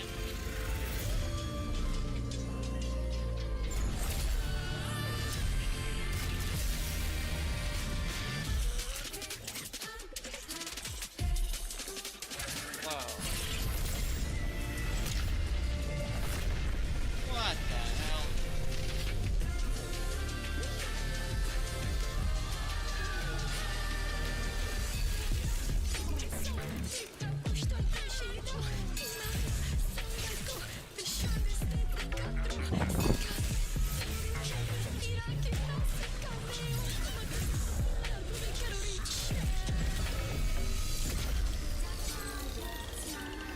Wool Haven. Okay, Awesome! cool. Still have not played Now, that game yet, though, last so year, I can't say. World of Warcraft celebrated its 20th anniversary and No. kicked off its 3-expansion story arc, the World Soul Saga. Here to tell us more about what's to come is executive producer Holly Longdale. No, thank you. Do not care at all about World of Warcraft. Like, at all. I do not care. And Blizzard was turned into a terrible company the second they were bought by Activision. So, sorry. You get no time from me. And I don't want to hear anything you had to say. Sorry. I simply do not care. You've already ruined your own IPs, not to mention you abuse people in the workplace, so no thank you. Sorry, but screw you, Blizzard. Literally no one cares about you anymore.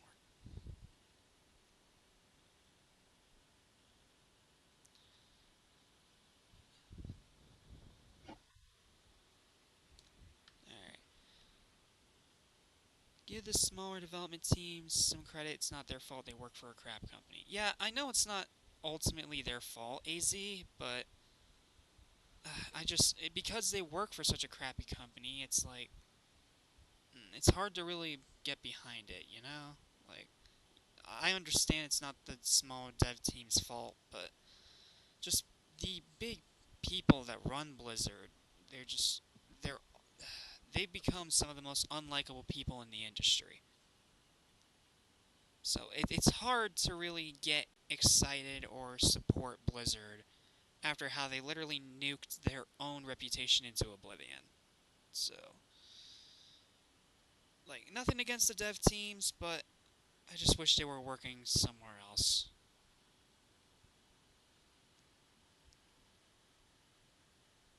That's just my 2 cents. The Overwatch devs are driven to make the game good despite what Blizzard wants to do with it. Yeah, like, the Overwatch team, I can see that they try. They definitely try to make that a good game, as much as they can. But Blizzard being Blizzard, and because they're now just as bad as Activision, all they want to do is make money and do that by the most egregious manners necessary. So it's really hard to want to support them. Like, again, I know it's not the dev team's fault, but just Blizzard as a company is a mess. So, we're just going to let this play out, and then we're going to see what comes next. It is currently 3:44. We have been here for almost 2 hours. Yeah, almost 2 hours. So, what did I miss? I know that I don't know what's going on now. it's World of Warcraft, so you don't have to worry about it. I was just explaining why I refuse to support Blizzard. Yeah, I heard that. So, yeah. Yeah, we're just Sounds like Blizzard, just like Overwatch, pretty much, really. I 100% agree with you, but you got to remember that there are still people that are trying to make a living. Yes, and I understand that. I just wish that they had their talents put elsewhere into a company that is not abusive pieces of crap. You know? Like, I understand that sometimes there are moments where you don't really have a choice in that matter, but if you do have the choice to leave Blizzard and work somewhere else and put your talents into other companies and other games, like, I don't understand why anyone would want to work for Blizzard at this point. Especially when they're so open about abusing their own workers in the workplace. Like, if you ask me, that's a massive red flag to GTFO.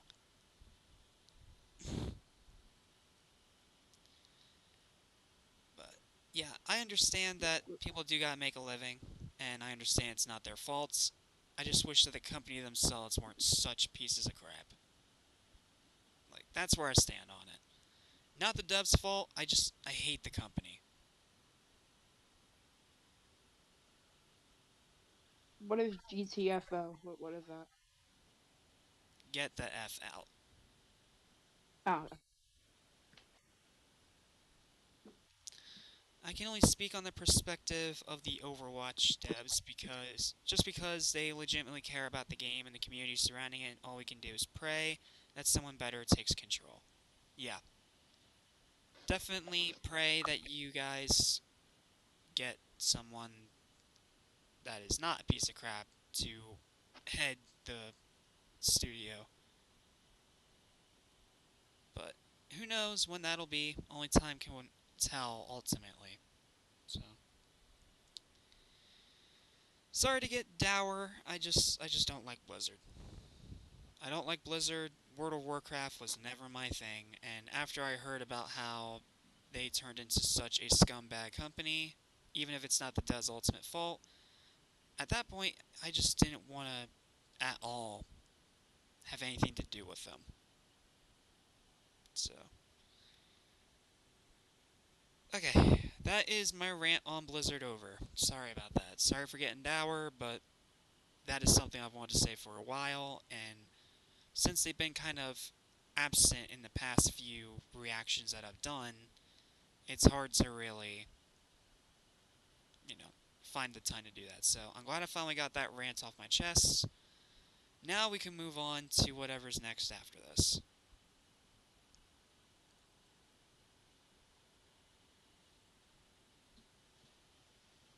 A great cinematic. Nobody does those better than Blizzard. Move on. Shut the fuck up. Next is the global announcement of a new project from Team J, the dev team behind Delta Force.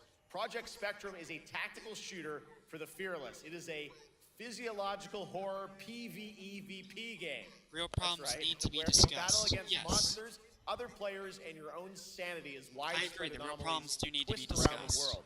Face the horror or become the horror itself. Let's see what we got. Can you describe the sound in the recording?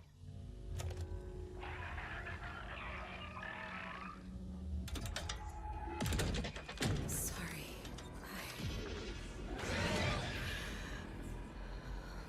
Let's go back to the start.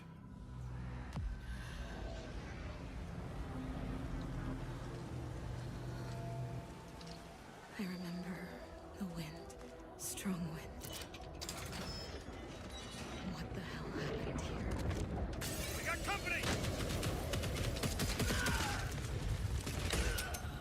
Okay, so this is a game where you kill both other players and monsters. Okay. Interesting idea.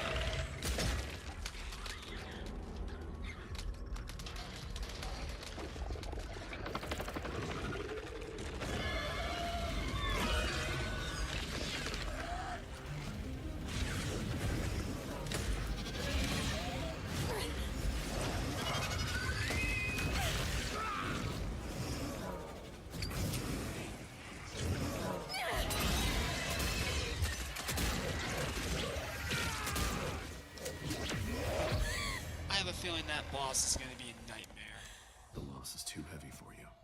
Like, he moves so quick. But sometimes, loss can birth beasts and bury truths. What do you think? What if you are the beast? What? The beast?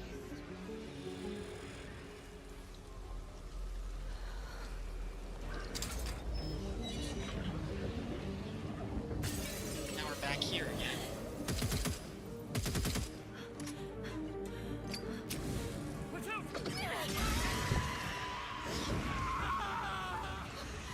Oh.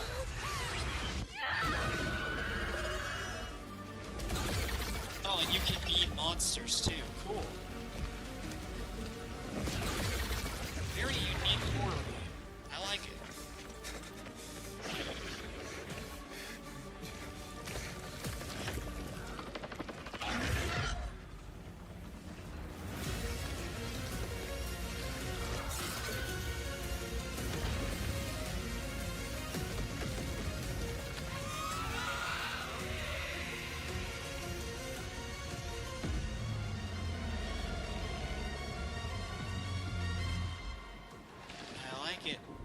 Project Spectrum. I like it. Let's go back to the start. I like it. All right, this next world premiere feels familiar, yet it is something brand new from Wargaming. And trust me, you've seen them with tanks, but you haven't seen them do anything like this before. And it's coming to PC, consoles, and Steam Deck. Okay.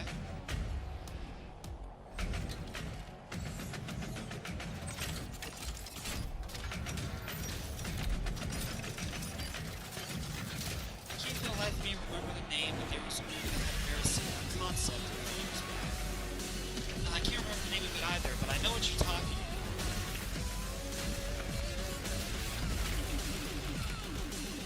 Okay. Tanks.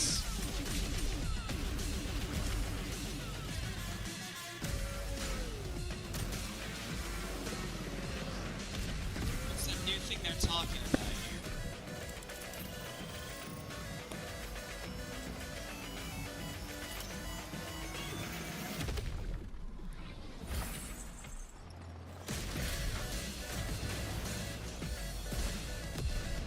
Looks like more tanks. I don't see anything new here.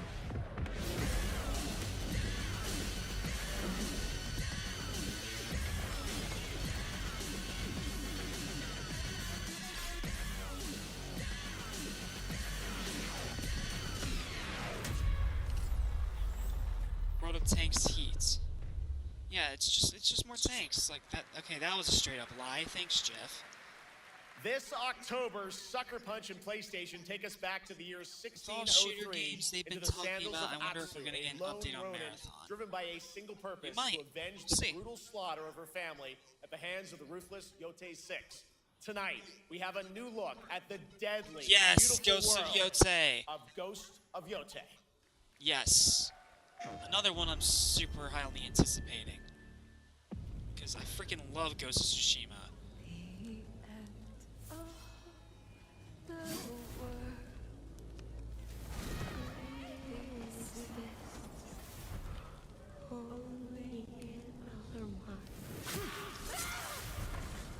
A lot of blood.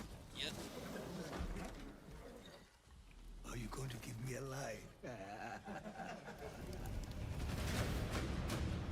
Yup, Sucker Punch. One of the best dev teams out there.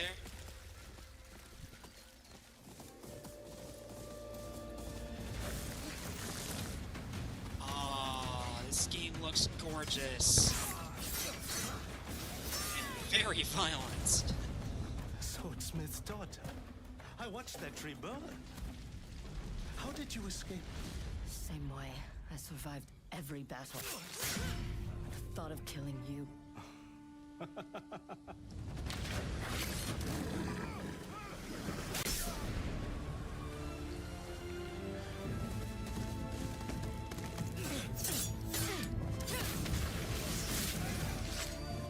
Ruthless spirits wandering the land, driven by vengeance. Freaking love Sucker Punch, dude. They always put 110% into their games. Sometimes I feel like that is what I am. Ghost of Yotei. Do we have a release date?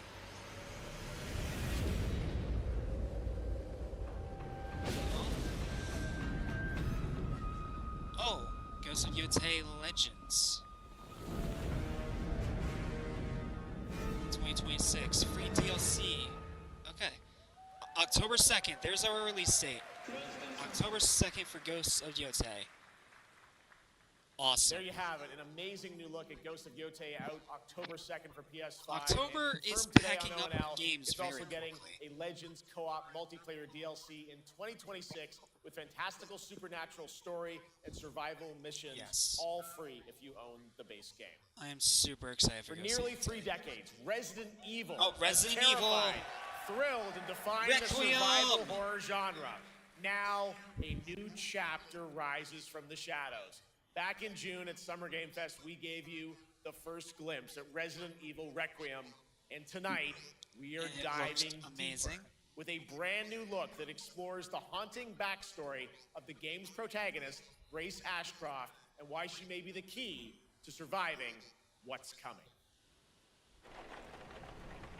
Yes. I loved the first trailer for Requiem, and I have no doubt this is going to be an even better trailer. Very excited for another Resident Evil. Hey, hon. Hi, Mom. Which is weird because I'm not the biggest RE You've been guy. on that thing all day. But since Well, Biohazard, works they've been already. getting really good. Get some sleep, eh? I'm almost done. Just a sec. It's really coming down hard. Mom, phone. Mom. It's right beside you.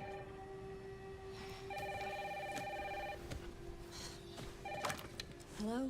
Miss Ashcroft? Yes.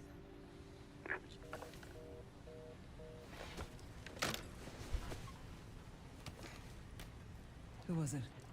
Dunno. They asked for Miss Ashcroft and then they hung up on me. Rude. What the? They're coming. Grace, we need to go. Go where?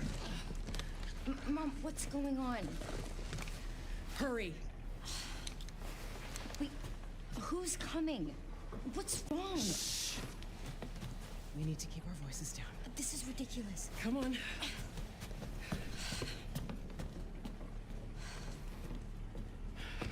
Tell me what's going on. Now is not the time.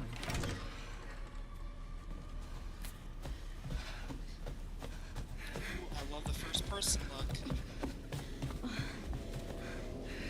I smell a jump scare.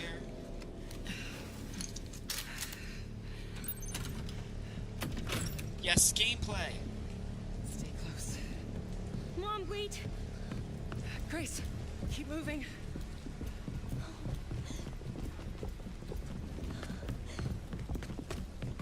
First person horror. Oh, who's that? Oh, I'm so sorry about the power outage. What happened? It's really no excuse, and I apologize for the inconvenience. Oh, no, it's fine. Don't worry. I should have it fixed soon. I just need to find my... Whoa! Whoa!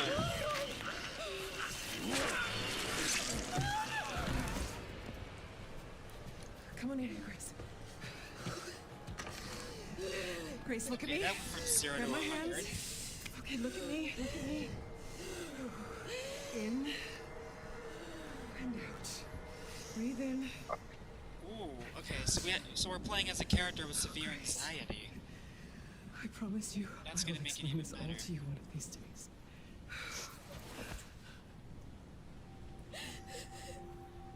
Grace,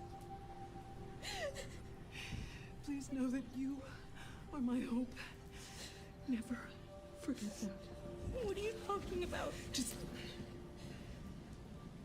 I love you. I love you too. Mom, I'm scared. No. We need to find a way out of here now. But we don't have any of our stuff. We can come back for it later, Grace.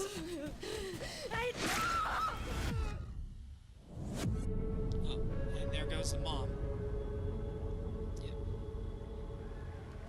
Yeah. It looks just as great as Biohazard and Village. That game is insane. I got to see that sequence in Osaka about a month ago. There's a lot more to share, and there is a reason it was the most wishlisted title coming out of Summer Game Fest this June.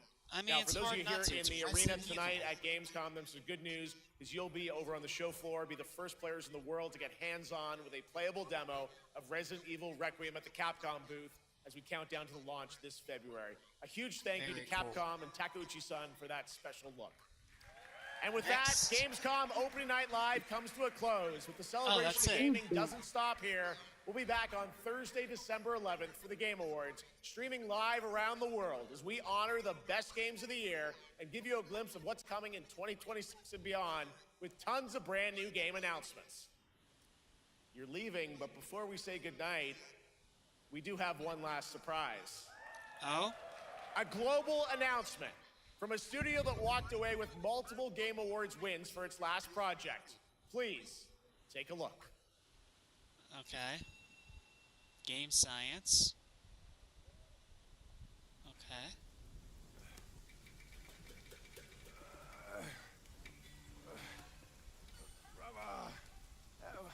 Help me. You ain't even trying. What do you got here?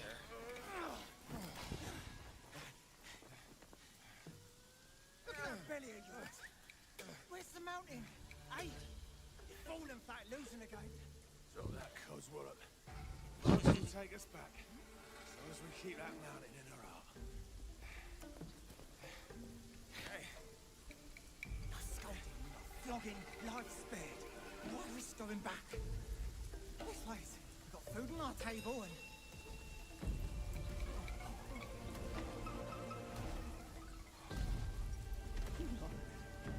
They're coming for us. No? Who? Oh? I feel like I should know what this is, but I don't.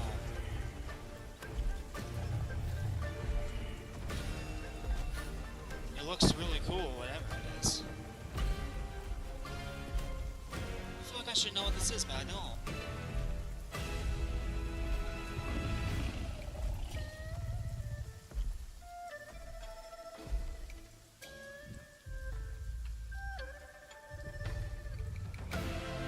Wait.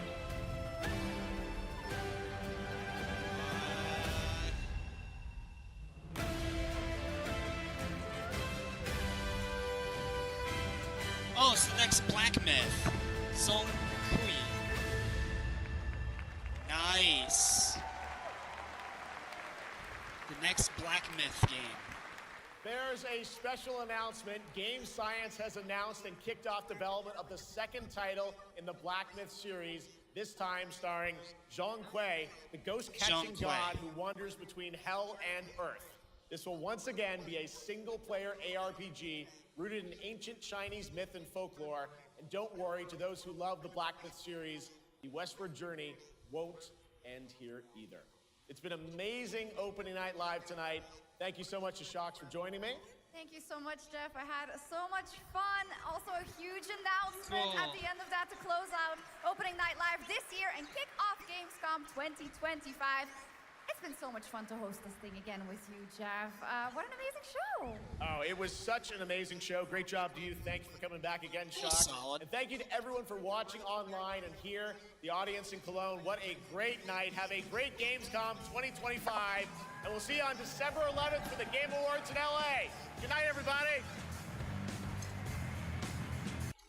All right. First overall impression, solid. Not Yeah. great, not great, not terrible, solid. It was good.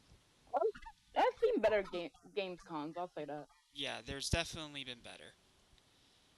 Okay, now I'm going to take a quick bathroom break, and then we're going to check out everything that was revealed at the pre-show, because the pre-show revealed a lot of stuff, plus the Sonic PAC-MAN thing. So, I'm going to go take a quick bathroom break, and then we will get right back to it.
Alright, everyone, I'm back. Sorry for the wait.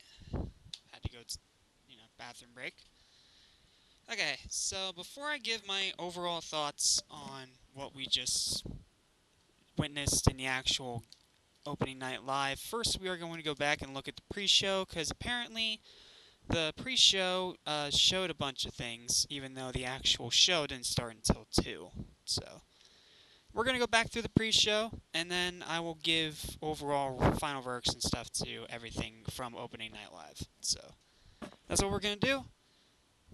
Now that the actual opening night live is over, we can go back through. So let's see what the pre-show had to show, shall we?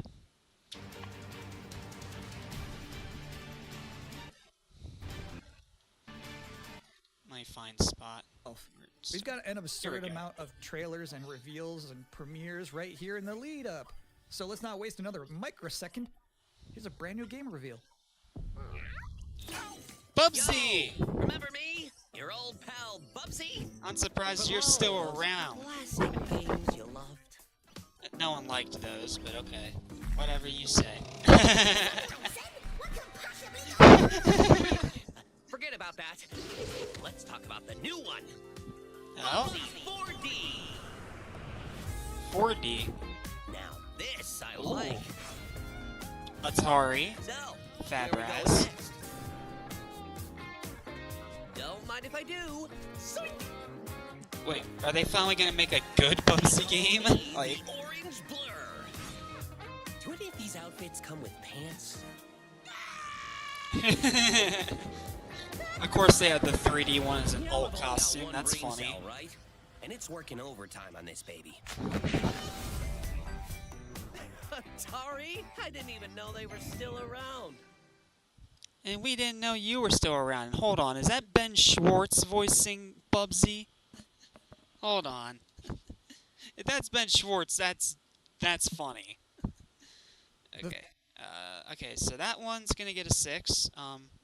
The other Bubsy games are obviously very, very bad, but never heard of them, so I guess I'll just give it a 6. Yeah, 6. Like, that actually looks like a genuinely good Bubsy game, but Bubsy being Bubsy, he'll find a way to screw it up, probably. So I'll give it a 6. It looks good, but we'll have to wait and see on that one. It only says wishlist, so that probably means it's not coming until 2026, maybe 2027. We shall see. The first game I ever played on my PlayStation 29 years ago was Bubsy 3D. Bro, I feel so sorry for you. That is an awful start for PlayStation. That is an awful first game to have for your PlayStation. Bubsy 3D is such a pile of crap. You told me back then that one day I would be introducing Bubsy 4D to the world. I'd say, yeah, that sounds about right. Now let's keep this pre-show poppin'. Here's another brand new game announcement.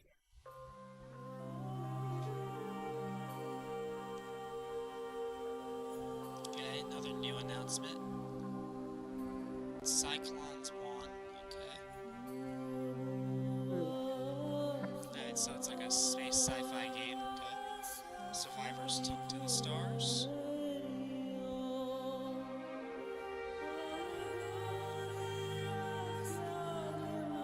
Okay. Interesting. In search of humanity's only hope. Oh! Battlestar Galactica?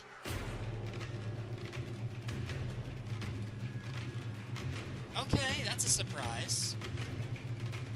Hello, miss any awesome-looking games? You missed a fair few, Mitchell, and I'll go through them at the end of this. But right now, we're going through the pre-show that started as I was working on other things, so I missed the pre-show. But Battlestar Galactica, that is one I did not expect to ever see again. Battlestar Galactica Scattered Hope coming 2026. Cool. You're watching the Gamescom Opening Night Live pre-show, which will basically be me teeing up wall-to-wall trailers in the time before the main event. We do have an interview coming up with the project lead. Oh wait, I forgot, I gotta give a score to Battlestar Galactica. On a surprise scale, it is about an 8, but gameplay-wise, probably about a 7. it's definitely one of those that's more of an announcement trailer and doesn't really show a whole lot, so I'm sure we'll get another trailer in another one of these game showcase live stream things, so for now it's going to be a 7, but I am definitely very much surprised that Battlestar Galactica, of all things, is getting a new game. Like, that was never, ever even in my thought process that that would ever get another game. So, very cool. If you're a fan of Battlestar Galactica, rejoice you're getting a brand new title. Alright, let's move on now. Sorry. Of Double Fine's Keeper.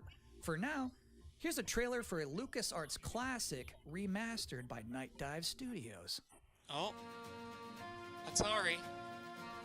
LucasArts. What's the remaster?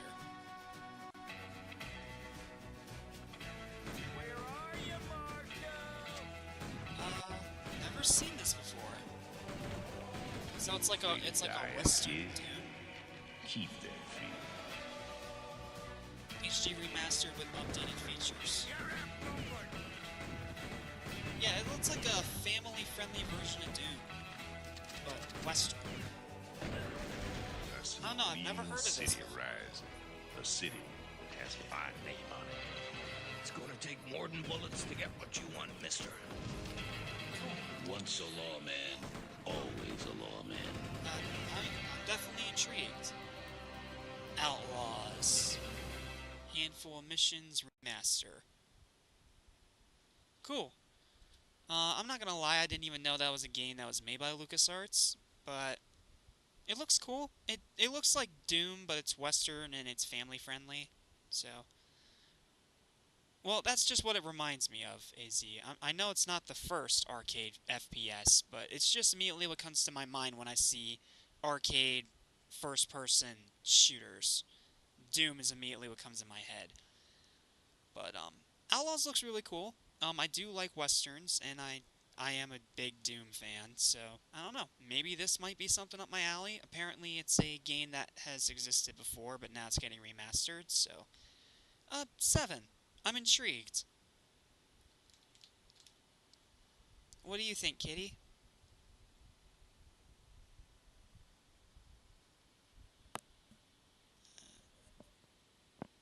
I think he might be AFK. Okay, let's move on. 7 for Outlaws. If you thought maybe I was exaggerating a little bit when I said this pre-show is filled with... No. I'm not saying AZ. I'm not saying Doom is family friendly. I'm saying that that version that looks like Doom is family friendly. The shooter that they just showed, the Outlaws looks family friendly because I didn't see any blood. So no, Doom's not family friendly. Absolutely not. I'm saying Outlaws looks family friendly. Sorry for getting it twisted. Exciting and really good trailers because it's my job. Normally you'd be right. However, sometimes a trailer is actually just unmistakably exciting and really good, like this one. Okay.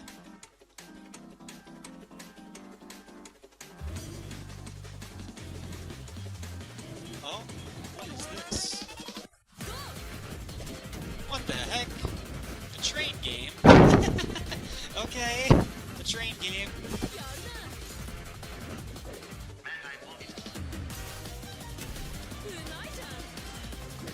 Okay, it's a weird Japanese... Yeah. Apparently a wild, goofy-looking train game. Where you play as a train and you act like you're on a skateboard. I don't know, this looks goofy, but I kinda like it. Oh, and apparently it turns into a mecha, as of course it does.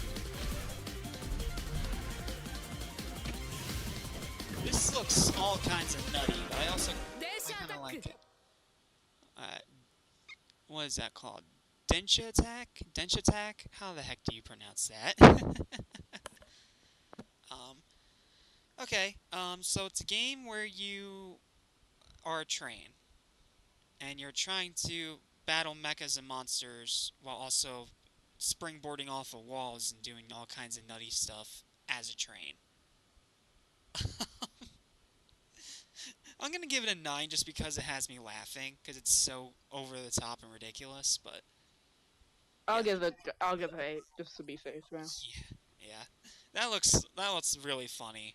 That's definitely gonna be a game good for streaming. In this year's Xbox Showcase, Double Fine announced their first new game since Psychonauts 2. It's called Keeper.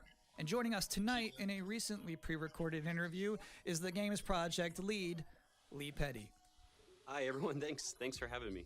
I'm so excited to have you here. So you showed a first look at gameplay of Keeper. The game itself is about the lighthouse, but also the bird as well, right? This duo.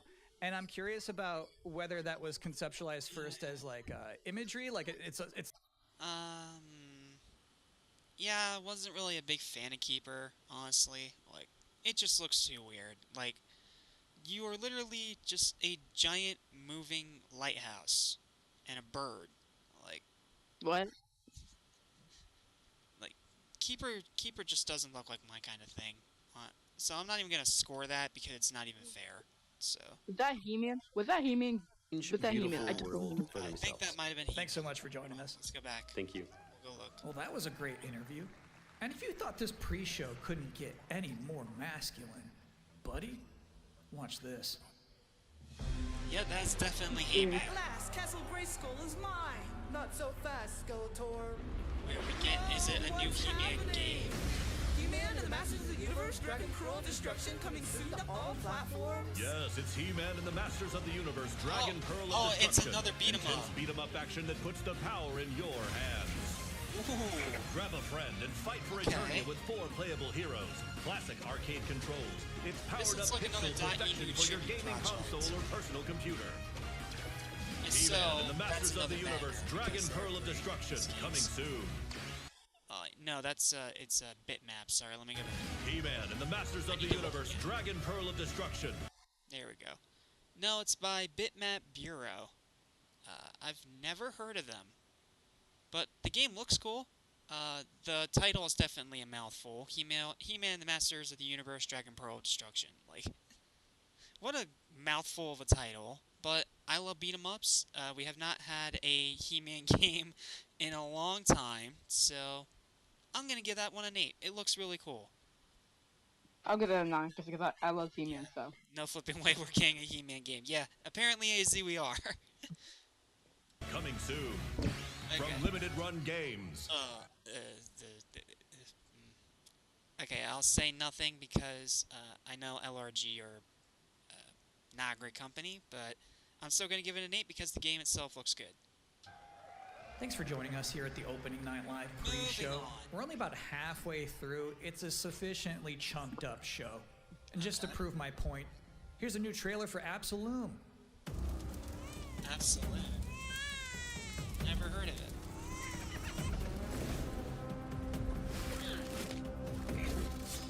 Interesting. So you're like a weird anime ninja. Oh wait, I saw a peek of this while I was getting the live stream again. This looks really cool. The art style reminds me of Hades. But it's obviously not Hades, this is something different. And you are apparently teamed up with a magic frog. Okay. A magic frog with Doctor Strange powers. Alright, Absolum, October 9th. Okay, that's coming out this year. That is another game for October. Cool. Oh, this one's .emu. Okay, this is the .emu beat 'em up, and it's an original IP. Interesting. Alright, .emu, you have my attention. I'll give you an 8. I'll give it an 8. Jeez, there's so much games come out in October. October 9th, that's a release date reveal. And I think Frog Mage revealed too. That was cool. Hold on, let me read the comments real quick. This looks really cool. It kind of reminds me of Raven's Watch. Yeah, it kind of does now that you mention it. Like, I didn't even think about Raven's Watch for a sec, but then you brought it up, AZ, and I'm like, oh, that's why this seems so familiar to me. Now, if you'd like to take a break at this moment, maybe grab a water and some snacks, I really can't recommend it. Here's a brand new look at Long Gone. Okay. This is another one I got a peek at. Help for an Outer Sloth. Okay, so it's made by a branch of the Inner Sloth company that made Among Us. Okay. Do weld these things on?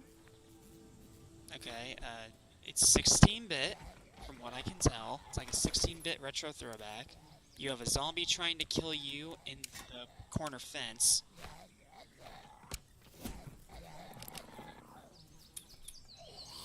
And you have a gun that doesn't work. Okay. So we're playing as an incompetent hero. Okay. What we got here? Rummage through ruins. Okay. Uncover the past.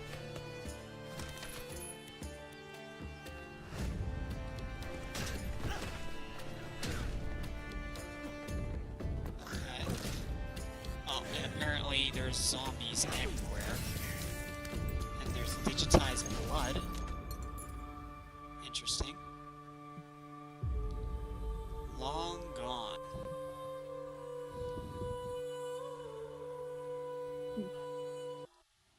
Okay, so it definitely looks very unique.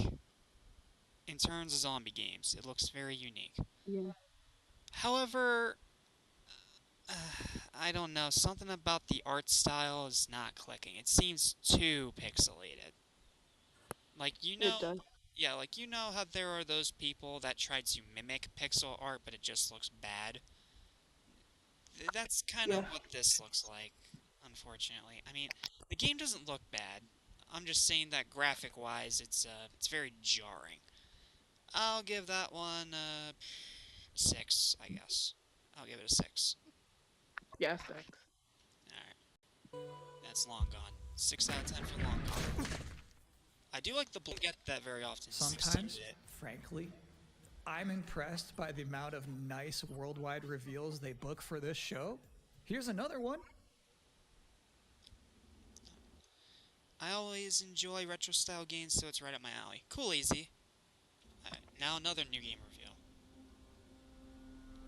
From the creators of Ghost Runner.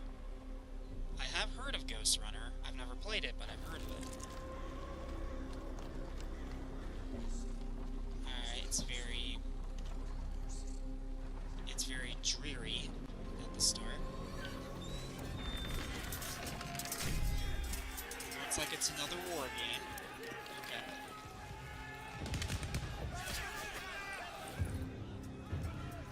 There was a bit of war games in the actual show too. But we'll talk about it when we get there. Oh! Very, very bloody again. Oh.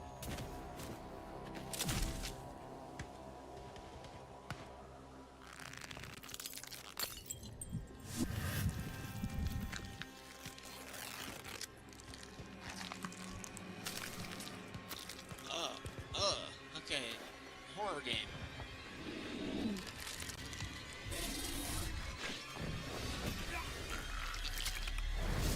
You're an undead zombie. Okay. Either that or that's the final boss. Oh no, we are that character. So we're like a weird, ancient, undead zombie general thing.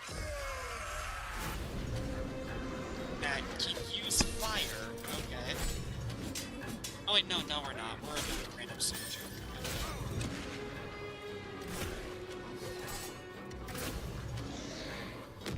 It's very, very bloody. The sword design's cool. Giant evil admiral that looks like something out of Dark Souls. Valor Mortis. Okay, alright, well, besides the trailer leaving me confused for half of it, it's a cool idea. And more horror games is always a great thing. Talk about a super soldier program gone wrong. Yeah, that sounds about right, AZ. I'll give that one an 8 as well. I like the concept, I like the idea. 8. Yeah, that looks pretty cool. Next. So it's my sworn duty as pre-show host to make people excited about Gamescom opening night live. Thing is, you can't just tell someone to be excited. You can't just say, y'all excited, and expect people to start clapping. You have to give them a reason to be excited. So, here they are, the top 10 reasons to be excited for Gamescom Opening Night Live 2025. Okay. Number 10, hearing people make noise when someone asks if they're excited. Number 9, a new trailer from The Outer Worlds 2. Number 8, the emotional adventure of seeing a new game for the first time and not knowing if it's free to play or not until the end of the trailer. It's anyone's guess these days. Number 7. That's relatable. Ninja Gaiden 4 is showing up. Yep. And every time there's an Azuna drop, someone in the audience always goes, yeah! Number 6. Knowing there's no Silksong, understanding there's no Silksong, but still thinking, what if there's Silksong? Number 5, Ghost of Yotei is in this? Yep. PlayStation just had a 19-minute gameplay blowout. You have to wonder what they've been saving for Gamescom. Is that Wolf gonna do something crazy? Number 4, Silent Hill F going full freak mode. Number 3, watching game designers develop their public speaking skills in real time. Number 2, the worldwide reveal of Call of Duty. No one cares about COD. Moving on. No one cares. You like that too, brother. No one cares about COD. Nobody. The number 1 reason to be excited about Gamescom Opening Night Live 2025, Resident Evil Requiem. Of So they course. just announced this at Summer Game Fest, and then they said, see you at Gamescom. Well, look at the time. It's Gamescom. Or it will be in a matter of minutes. Okay, You're still in the pre-show. But how about a new look at Planeten Verteidigungskanonen Kommandant? What? Good morning, Commander. The Kepler cooperative state has honored me with the by supervision of Bibimins. your well-being. Get you back up to speed before our lives are on the line.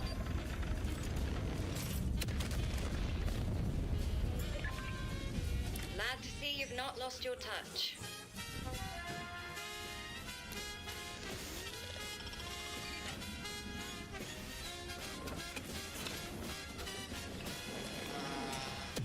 Operating simulator? Multiple separatist vessels approach. They wish to eliminate this facility.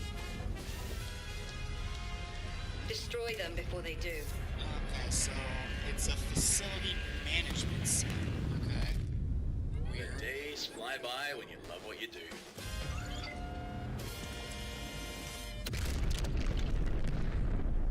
Pivik. Okay, that one's more confusing than anything.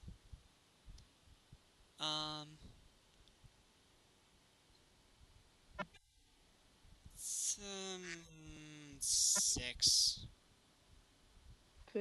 6, yeah. Like, it's strange, but it's also very confusing, so yeah, that's a 6. Valor Mortis equals... Is that you playing stuff in the background? Kitty.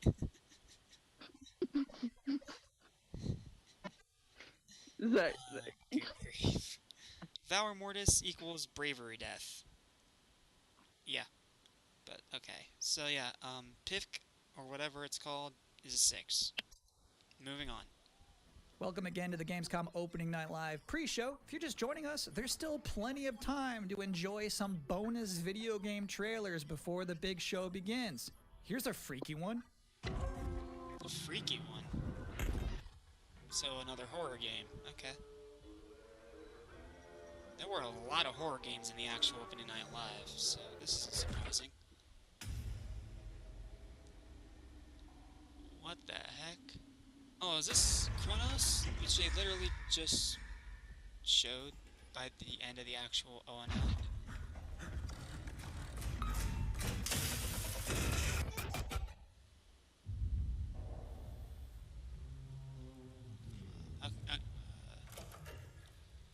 maybe it's not Cronos. It's got heavy atmosphere, which is good. You always want that in a horror game. You always want some heavy, freaky atmosphere. You always want that. Lots of darkness. I love the alien-like little thing there. I smell a jump scare. Here comes a jump scare. I'm ready for it.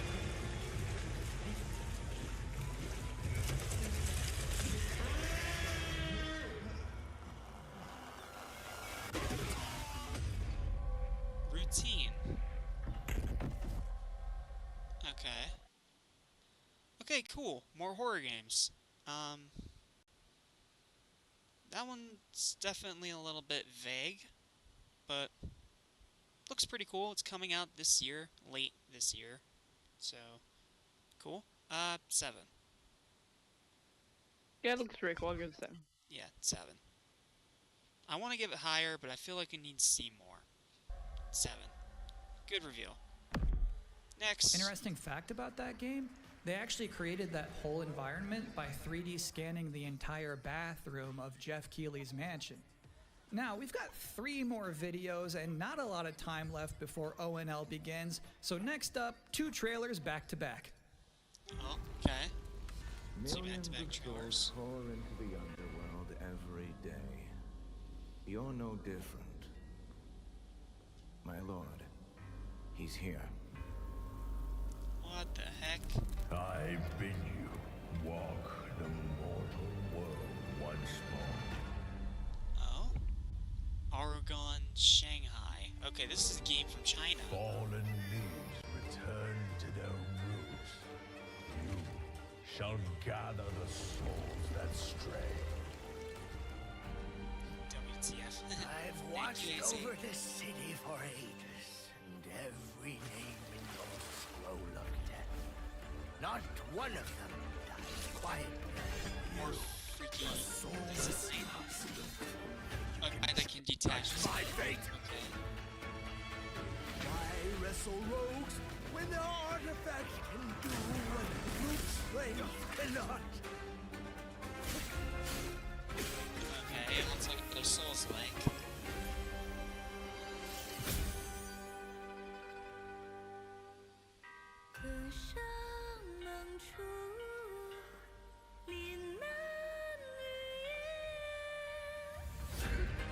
Oh! Okay, that one's from 0 to 100. What? The soulless husk?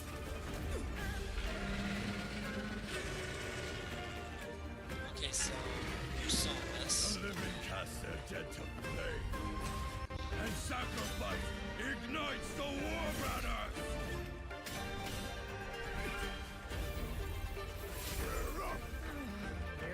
Okay, you have origami magic. Interesting. It definitely has a lot of versatility in its locales and enemies. I'll give it that. It's got variety.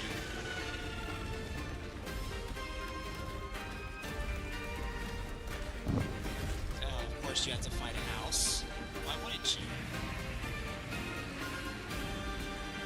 And a dragon. If you know not life, how can you know Swords death? of Legends. Okay.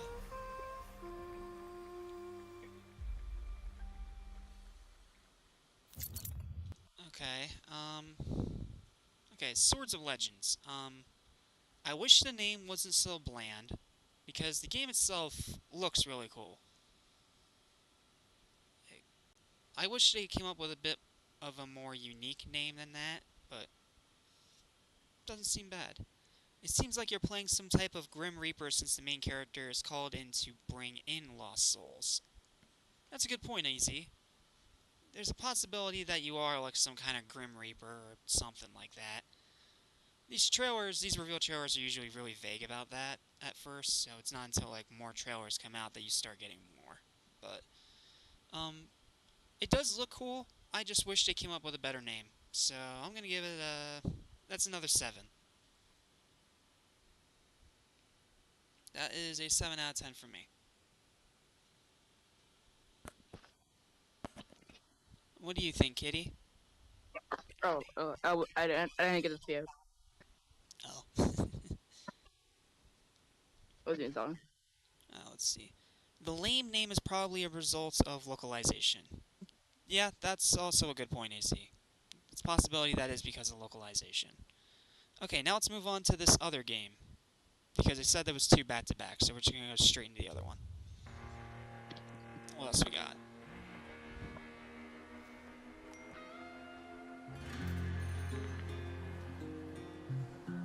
Alright, I'm gonna get off here. That's what to do. You get done, whatever. Sorry, what's up? I said I'm gonna get off of here. I gotta do some stuff, so. Okay, no problem. Thanks for hanging out with me, Katie. I'm gonna get Batman to 10, and the show gets 8, pretty much. Okay. Like it deserves. Okay. Thanks. See you later. Okay, I'm just gonna keep this muted because this is obviously copyright. Okay, it looks like a game where you're a trucker, and you have to drive certain things. Okay. Okay, so it's another sim game. It looks like, where you have to do a mundane real life task. There's an officer. XDC Logistics. They said you were coming. But take care now, you hear? Let's get it done. Okay, so yeah, it's a game where you're a trucker and you truck across America. Okay. Road Kings. Okay,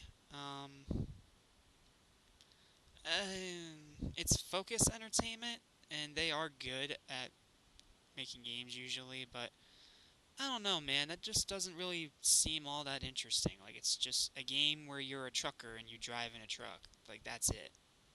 It seems pretty boring. So, sorry, Focus, but this one gets a 3. Just no excitement for that at all. Alright, what's next? I'll give you a moment to catch your breath after that. But to be honest with you, that was not the last king of the road you're going to see in this pre-show.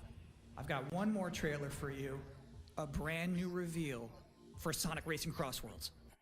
Okay, here we go. Alright, here it is. Let's take a look at this new Sonic the Hedgehog Crossworlds reveal trailer thing. Oh wait, hold on, let me check the comment real quick. My grandfather used to be a truck driver, and believe me, it's far from boring. Yeah, no doubt, I'm not saying that, like, the real-life thing is boring. Like, no doubt the real-life thing is not boring. It's anything but boring. I'm saying making that into a game doesn't really leave you with a whole lot to do. That's what I'm saying. Okay, here we go. Sonic Racing Crossworlds DLC reaction. Here we go.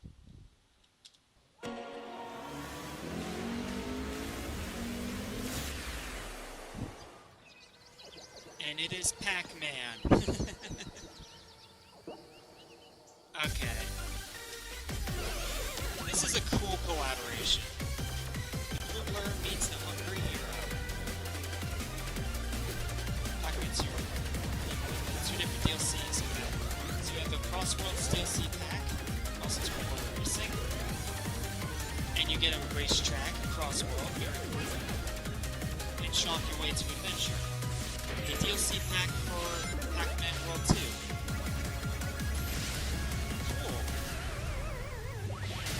That's a pretty cool thing. Not to mention it's Sonic and Pac-Man, making it a game I saw Smash, so that's cool. Alright, what we got? Pac-Man World 2 Repack launches September 26th, DLC pack late 2025. Okay, so Pac-Man World 2 Repack is not out yet. Okay. And then, obviously, Crossworlds September 25th, and the DLC pack is early 2026. Okay. So if the Pac-Man pack is not coming until 2026 for Racing Crossworlds, my guess is going to be that it is going to be its own separate pass and not part of the actual season pass.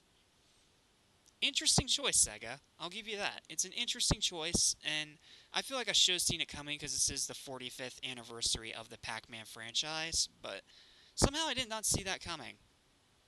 And it's a really cool announcement, so... Yeah, I am all for this. It's Sonic and Pac-Man in a game together outside Smash Brothers. So, yeah, 10 out of 10 reveal for me. It's a really cool collaboration between two gaming titans. Okay, what we got? Pre-order now and play for free on the Open Network test on August 29th. Okay, cool. They're having an Open Network test, which means we'll be able to play the game for free. Cool. First Hatsune Miku and now Pac-Man. Yeah.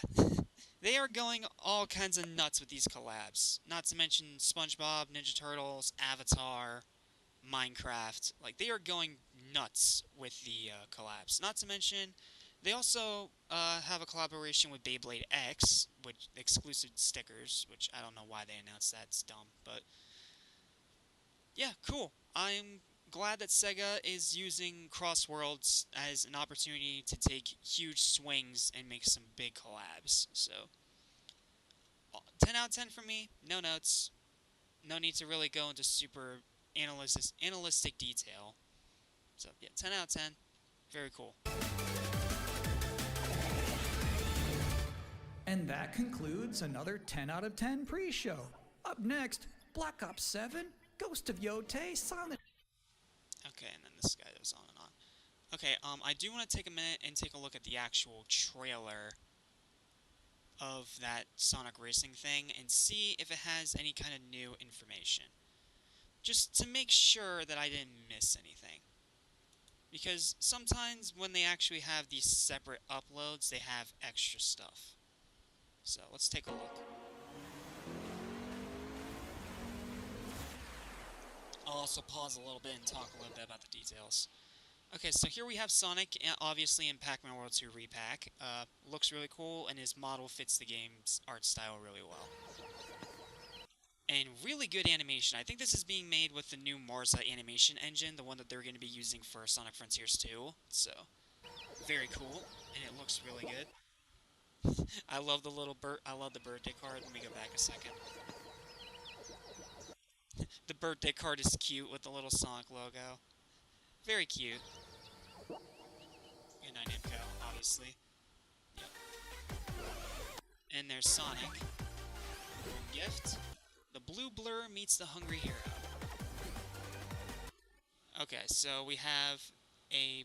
Okay, so we have a stage from Pac-Man World 2 Repack as a cross-world in Sonic Racing Cross Worlds. Cool. And we have a full Sonic level in Pac-Man World 2 Repack. Cool. The fact that we're not talking about Fortnite right now is what's crazy with all these collaborations. Yeah, not to mention Fortnite themselves are making a wild collaboration because they're announcing Power Rangers for their new season, so...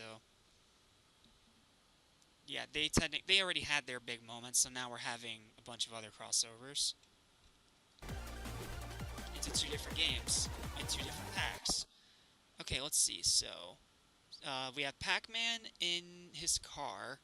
I believe this is a car from one of the actual Pac-Man games, but I can't remember off the top of my head. But it's cool. It kind of reminds me of the classic car they have for Classic Sonic and Sonic Racing Arcade. So, very cool.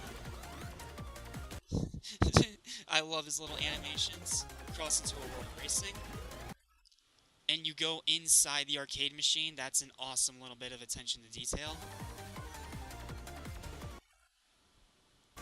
And you have like the ghosts and the whole pixelation, chomp your way to adventure. And then you have this whole stage where Pac-Man pretty much gets to run as Sonic through Green Hill Zone. That's really cool. Like he can like spin dash and everything. That's pretty funny. And he has like a little Sonic costume. That's adorable.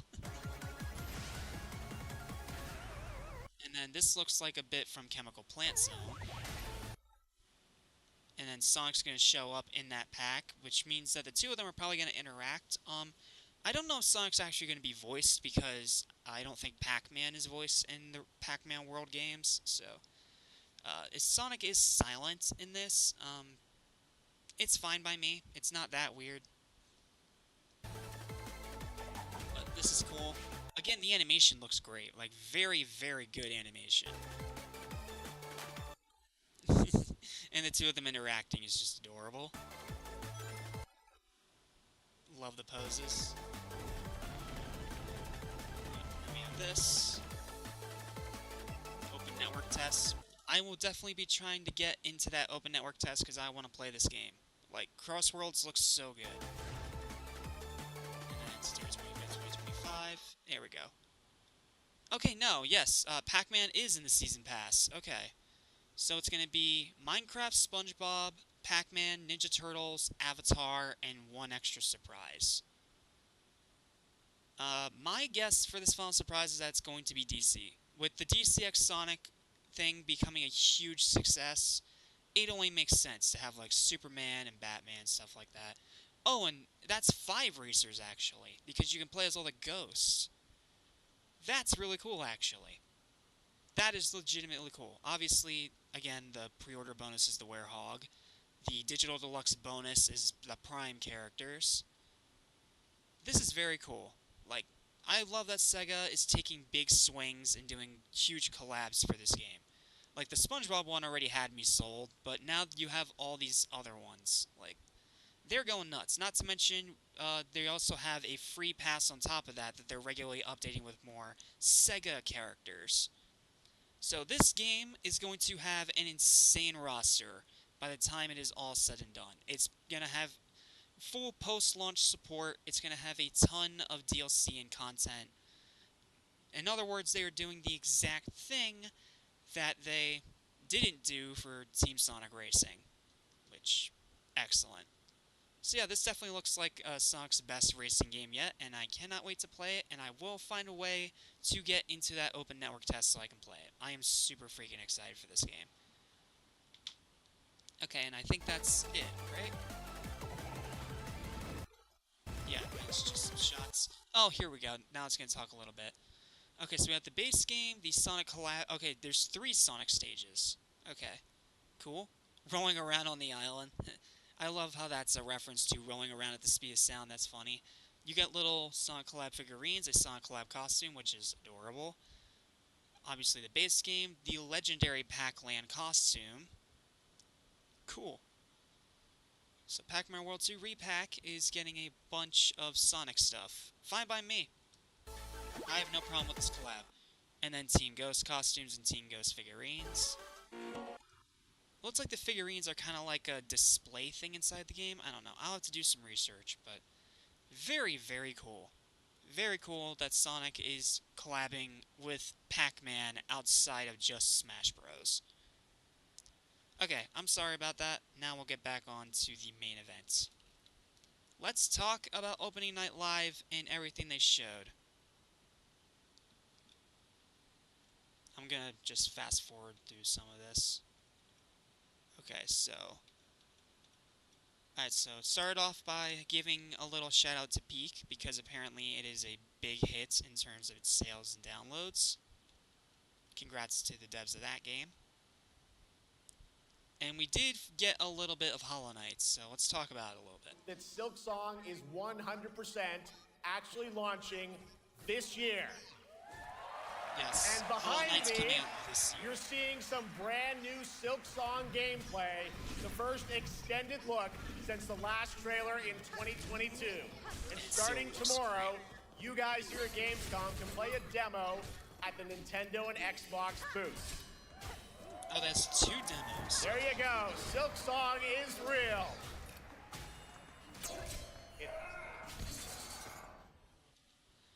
Okay, so I am glad that they did show something for Hollow Knight Silksong, because it has become a running meme about how it has been absent for most of the gaming showcases this year. And that was obviously Jeff playing into it by just showing off gameplay rather than having a full trailer. I'm not going to score that because it's not really a trailer, it's just some more gameplay and an announcement of the people at Gamescom are going to get to try the game out first. But I'm definitely very excited for Hollow Knight Silksong. The first Hollow Knight is a great game. This looks even better. Okay, now getting on into the actual show. Once I find the spot here. It started out on a very rough note by showing Black Ops 7. Now, I know that there are people that still play Call of Duty. And if you are one of those people and this is something that you enjoy and that you're excited about, I'm happy for you. But I hated that it was the ending trailer for one of the other showcases because it sapped away any hype that I had for what they were showing. Because I know by now that with COD, they love to half-ass everything. So, like, that's how bad COD's gotten nowadays, because Activision is more concerned with making money rather than trying to actually make a good game. And I know it's not entirely Treyarch's fault, but it does suck. It does suck big time that they have to keep making this game all the time. Like, they're not allowed to make anything else. It's ridiculous. But, yeah, Black Ops 7, it's 2 out of 10. I really could not care less. Because COD is a hollow shell of what it used to be.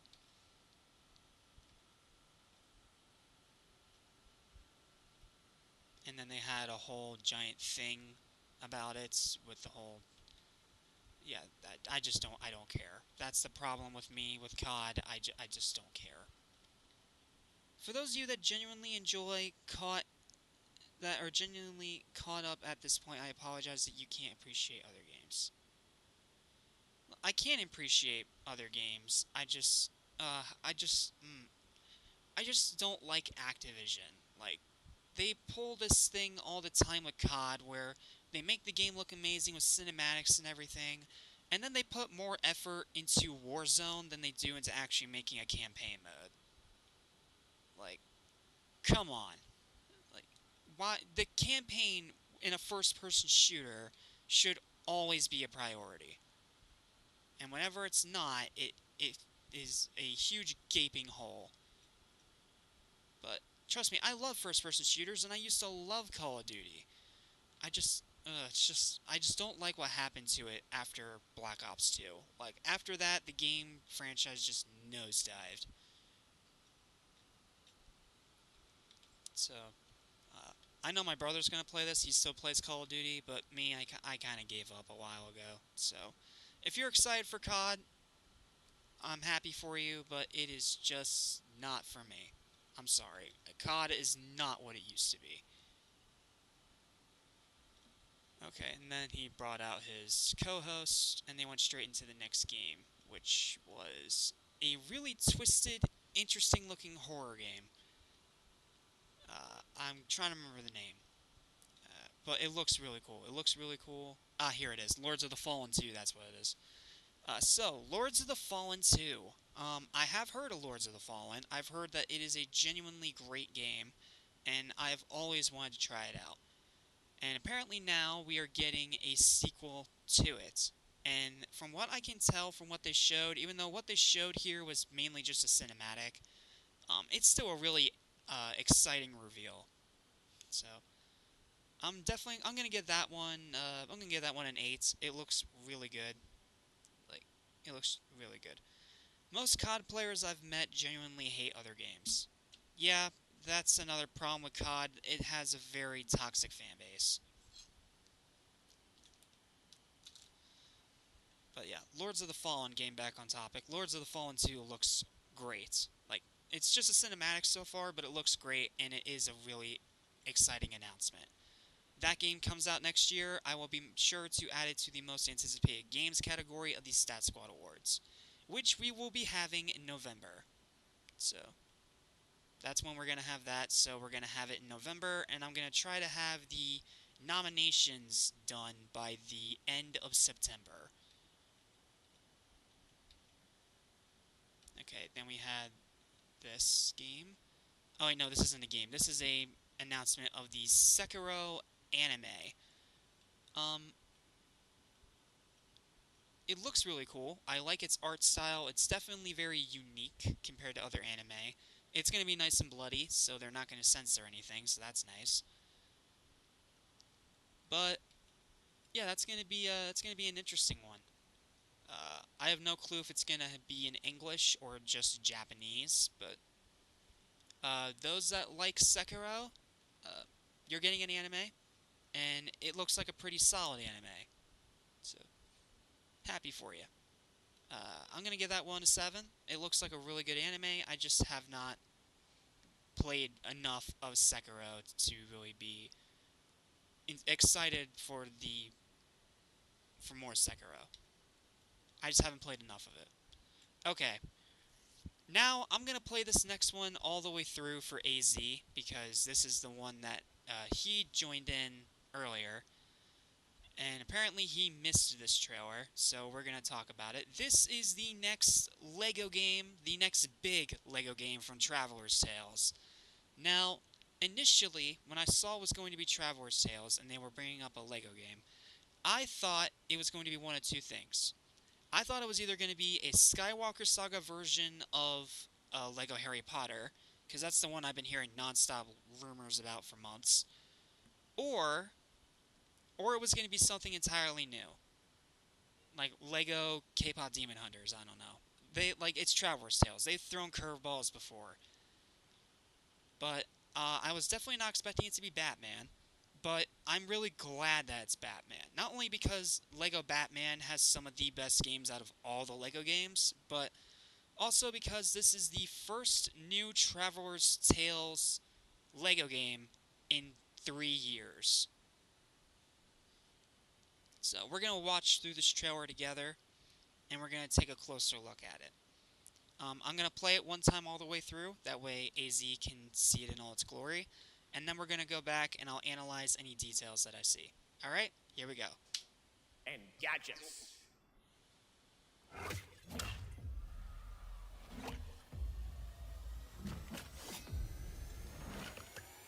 This one's for you, AZ. Enjoy.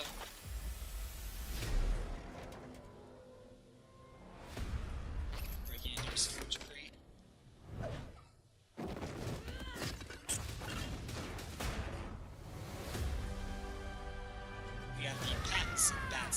I need to become more than a man.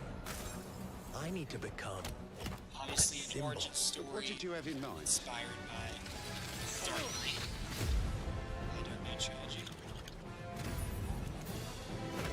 The game looks amazing. I'm just gonna say that straight up front. It looks amazing for a LEGO game.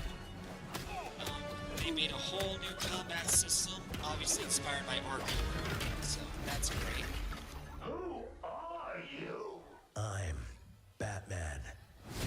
Yeah, very different voice from Batman. Very different voice. Why so serious? Keep Ledger Joker, you gotta have that. You wanna get nuts? Let's get nuts. I'm allergic to nuts. Who's the man behind the mask?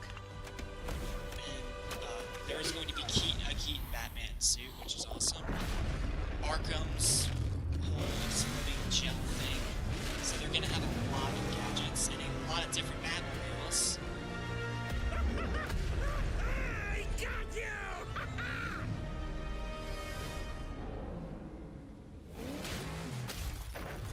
Obviously recreating that iconic shot from the Batman 2022 trailer. Added rubber ducks for crazy effect. Straight into the title. Oh, you think darkness is your ally. You merely adopted the dark. I was born in it, molded by... Ah! Who put that there? I could have really hurt myself.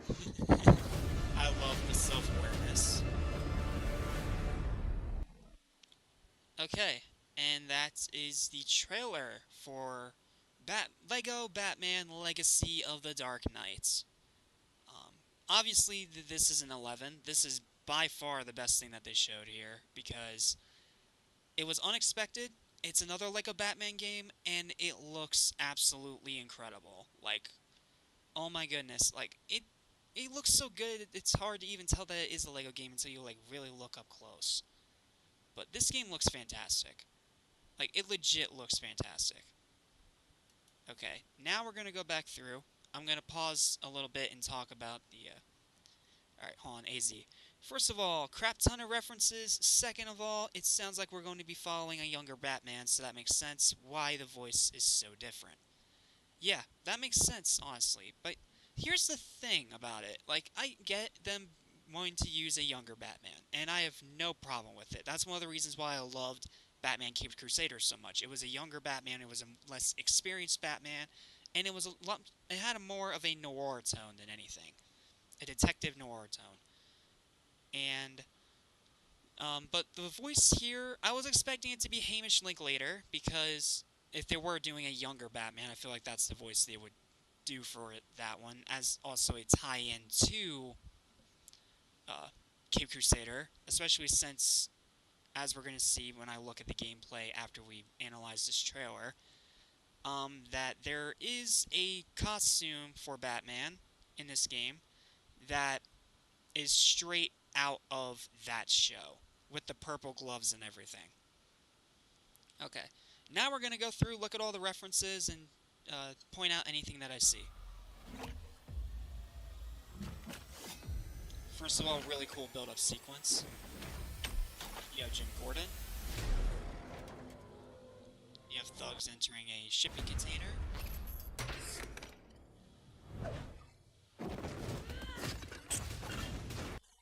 Then you have that sequence of him taking people out in the dark. Reminds me of the scene in the Batman 2022 where you had bullets ricocheting off of Batman's armor, and that was the only light you got in the sequence. That's what that reminds me of. It's really cool. Obviously, you have a Lego version of the Robert Pattinson Batsuit, and it looks great. Like, all the details and everything. Like, I think they even made the cowl a slightly different color. Like, looks great. I love the new Batsuit. If that's the main Batsuit, more than a man. And then, obviously, you also have Batman's origin story, which they are taking inspiration from the Dark Knight trilogy for, because this definitely looks like Christian Bale Batman. And you have him training with the League of Shadows. Symbol. He definitely has the Christian Bale haircut. What did you... And then you have Alfred, who's obviously supposed to look like Michael Caine, but it's not voiced by Michael Caine. have in mind? And then you have him describing his Batcave. Big bat suit. And you actually see it in the sky as you glide around the city. That is beautiful. And look at this shot right here, dude. Like, just gliding through Gotham. This looks gorgeous. Like, there's so much detail. There's so many, like, lights and intricacies. Like, it looks amazing, bro. Like, if you showed me just this shot right here, I wouldn't even know that this is a Lego game until I looked at Batman. That's how surprisingly detailed and realistic that they made this new open world Gotham look. And it is insanely cool. I thought it was Jim at first too, but later in the trailer he's very clearly Alfred. Not a fan of the Alfred design. Yeah, it's a weird design. And then you have some echolocation. It's obviously taking some heavy inspiration from the Arkham games for some of its new mechanics, which I think no one's going to complain about because that's literally some of the best parts of those Batman games. They have learned so much from Skywalker Saga. They have. Like, this looks very, very different from Skywalker Saga. Like, it's not just Skywalker Saga, but with a Batman coat of paint. Like, they literally built this game from scratch. They didn't take anything from previous Batman games, and they just went full-on brand new everything, and it looks immaculate. Then you have the ability to drop down on enemies, another thing they ripped straight out of Arkham. Then you have a brand new combat system that has not been in any Lego game before. Once again, it is obviously inspired by the Arkham trilogy, and again, I don't think anyone's going to complain because that combat system is one of the best things about those games. There we go. I love the little comic book bubbles that pop up as you defeat an enemy. That's funny. Who are you? I'm Batman. Okay, yeah, very, very different Batman voice.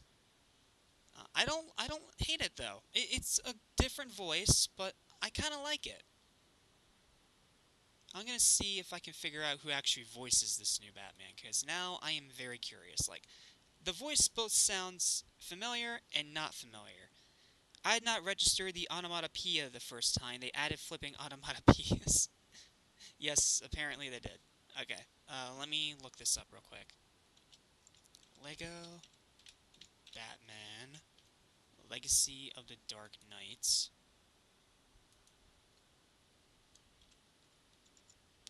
Voice cast.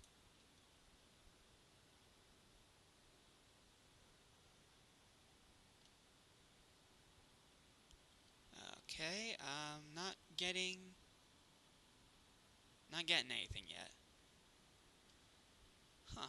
Okay. Might have to wait a little later to find that out, but once I do find out who's voicing this new Batman, I will make a separate video about it. Because apparently there isn't any info about it yet, from what I can see. Let me see if this maybe might have an answer. Oh no, it's just the reveal trailer. Oh, okay, we have one voice. Matt Berry is the voice of Bane. Cool. I feel like I should know that name, but I don't.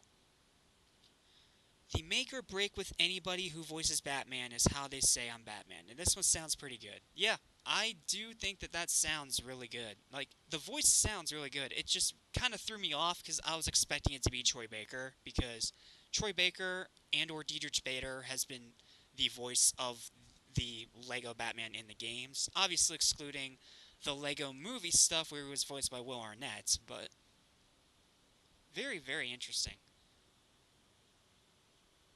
And again, it's so cool that this is going to be the big new comeback game for Traveler's Tales after Skywalker Saga. Like, don't get me wrong, I really like Skywalker Saga, but it was full of problems. Okay, sorry, I'll go back to the trailer now. Once I find out who voices this Batman, I will make a separate video and talk about it in more depth. Because it both sounds familiar, yet also very different. Who are you? I'm Batman. All the Lego games where Batman is voiced, he's been done by Kevin Conroy, God rest his. Oh yeah, it was Kevin, you're right. Sorry, I was thinking something else. I'm sorry. That's my bad. Sorry, he was voiced by Kevin, you're right. He was voiced by Kevin in the Lego games. I completely forgot. I'm so sorry. Yes, rest in peace to Kevin Conroy. Okay, that is absolutely... Batman. Sorry. I got so caught up in the voice actor thing, I forgot to keep looking at extra stuff. Okay, so we have the diner from the Batman 2022 movie. Like, this is straight out of that movie. And then we have the Tumbler from the Dark Knight trilogy as a playable vehicle. That's pretty freaking sweet. Ace Chemicals. You can't have a Batman anything without Ace Chemicals involved in some way. Why so? And then we have some more close-up shots, and we have Jim Gordon here. And this Jim Gordon looks like the Jim Gordon from, again, Batman 2022, which I think is where they're getting a lot of this design philosophy from.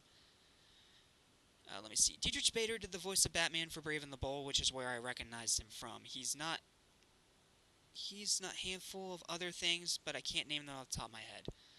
One other thing I know Diedrich Bader for is that he voices a character in SpongeBob. I forget who, but he is in that show. I know because I've read off his name several times doing DC reviews, and every time I looked it up, it had a SpongeBob credit, so... Yeah, he's in SpongeBob, and he's also Batman in the Brave and the Bold stuff. So, very cool. But it definitely looks like for the main aesthetic for the later parts of the game, they definitely very much leaned into Batman 2022 with the designs, because this looks like the Jim Gordon from that Batman, and this Batman obviously looks like Robert Pattinson's, like the suit design and everything. Seriously? Obviously, you have a new design for Joker. It is Heath Ledger Joker from the Dark Knight trilogy. Makes sense, it's iconic, and I don't think it's actually been used in a story mode of a Lego Batman Game before, if my memory serves correct. I know this is controversial, but I would never get used to them race swapping the Gordons. Yeah, it is weird. I'll give it that. Yeah, it is weird. But it's not awful by any means. I've seen worse things. But yeah, that's obviously Heath Ledger Joker, and they did a freaking amazing job replicating this character's design into Lego. Like, you see, like, the little indents of his skin that peek out from his painted face. Obviously, they even got the smile right, the hair's right, like, very freaking cool. Okay, now we have more about the concept, combat system, and we have confirmation of the actual Dark Knight suit as a playable minifigure. Want to get nuts? Let's get nuts. Obviously, that is a quote from Batman 1989. I'm allergic to nuts. Very funny. We got some action. Who's the man behind the mask? Okay, again, taking inspiration from Batman 2022. Who's the man behind? Because this definitely looks like the Catwoman from Batman 2022. Even though she's interacting with what looks like Keaton Batman, so I don't know, I guess this is like a giant amalgamation and hodgepodge. Fun fact, that is the Anakin Skywalker hairpiece they're using for Joker. Yeah. Not uncommon of LEGO to be reusing their different pieces and molds for other figures. But honestly, even though it is the Anakin Skywalker hair for Joker, it doesn't look half bad. And it does match the overall minifigure design really well. Behind the mask. And then, the Clown Goons from Batman Returns make a return. Confirmation that we do have Keaton Batman in the minifigure selection, the costume selection. And it looks like they definitely gave him different animations with his cape, because it looks more rubber rather than cloth. Which, again, is how it was in the original movies.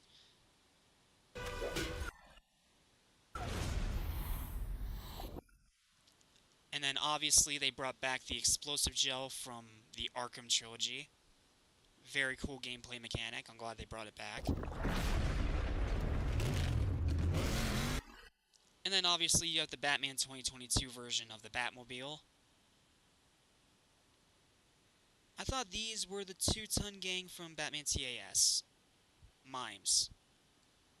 It might be, but I don't know. For some reason, when I think about mime enemies, for some reason my mind always goes to Batman Returns, because that's what I know them better for.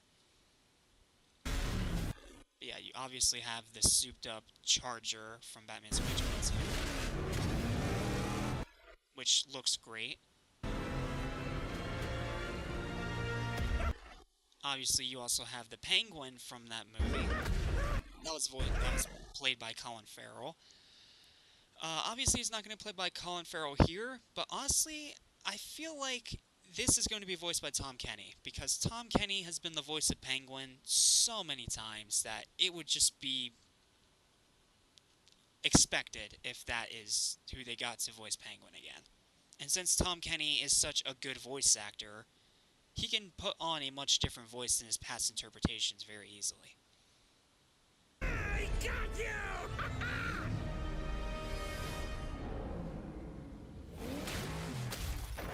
Remaking that classic scene. I like the inclusion of the rubber ducks. That's a good way to get that traditional goofy Lego humor in there without it being too ridiculous.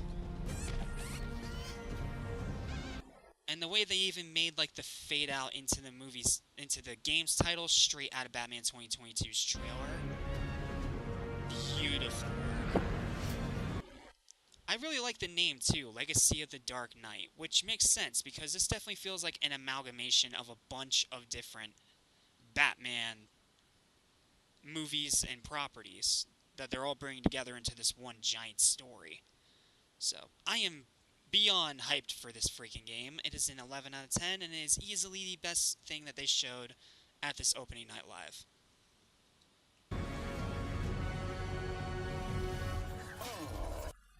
And apparently this is Matt Berry voicing this version of Bane, even though it's obviously the Tom Hardy Bane, and they made him a freaking big fig. Thank you. You think darkness is your ally. You merely adopted the dark. I was born in it, molded by... And I love the in-joke they make about these Lego games, about people stepping on Legos and how much it hurts. It's a small detail, but it's funny. I think I will get the Lego Batman game. I've never played a Lego game. Weird, since I love Lego and gaming. Yeah, check out the Traveler's Tales Lego games. They're mostly really, really good. Put that there. I could have really hurt myself. If that is Matt Berry, that is a very good voice acting. This all seems amazing stuff. This looks like a good Batman game. It looks really good. It looks really good, and it has a possibility of becoming the definitive Lego Batman game. Like, if it can dethrone Lego Batman 2, then it's definitely going to be a huge highlight of 2026. And then another shot of the Dark Knight suit. Build a legacy, love the tagline. And we have our platforms: PS5, Xbox Series X and S, Nintendo Switch 2, and PC. So next gen only. Which makes sense. They're pretty much done with PS4 at this point, aside from like very low budget titles. And even then, they're starting to transition into just new gen as well. But yes, this is definitely going on my most anticipated list for 2026. It's possibly my most anticipated game of 2026. And yeah, it's definitely going to be on the most anticipated games list for the Stat Squad Awards when I make those nominations in September. Awesome. And then we have the Golden Age Batsuit, which is why I thought for a second that the voice of Batman was going to be Hamish Linklater, because if they're going to include this, they got to include him. Like, he is becoming the voice for this new Batman. But obviously, this is just the Year 1 suit, and Hamish just voiced him in that show. Now, granted, he did amazing in that show. I love Hamish Linklater's version of Batman in Cape Crusader. And I do like that they did use the actual comic book design for the show itself to give us like a different, younger, more grizzled Batman. So, very cool. And this is a very good bonus for signing up for a WB Games account. Eligible users can create an account and to participate in the promotion.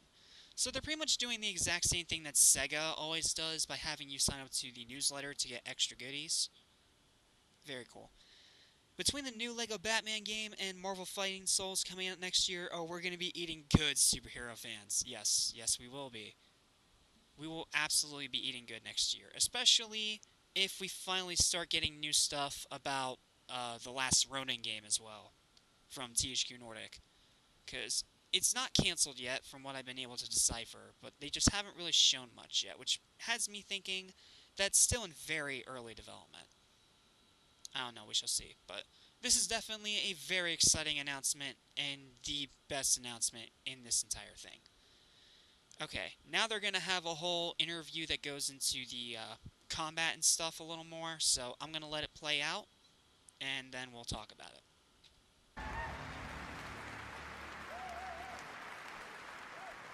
The Bat is back. Please welcome the head of LEGO Batman development team, Jonathan Smith.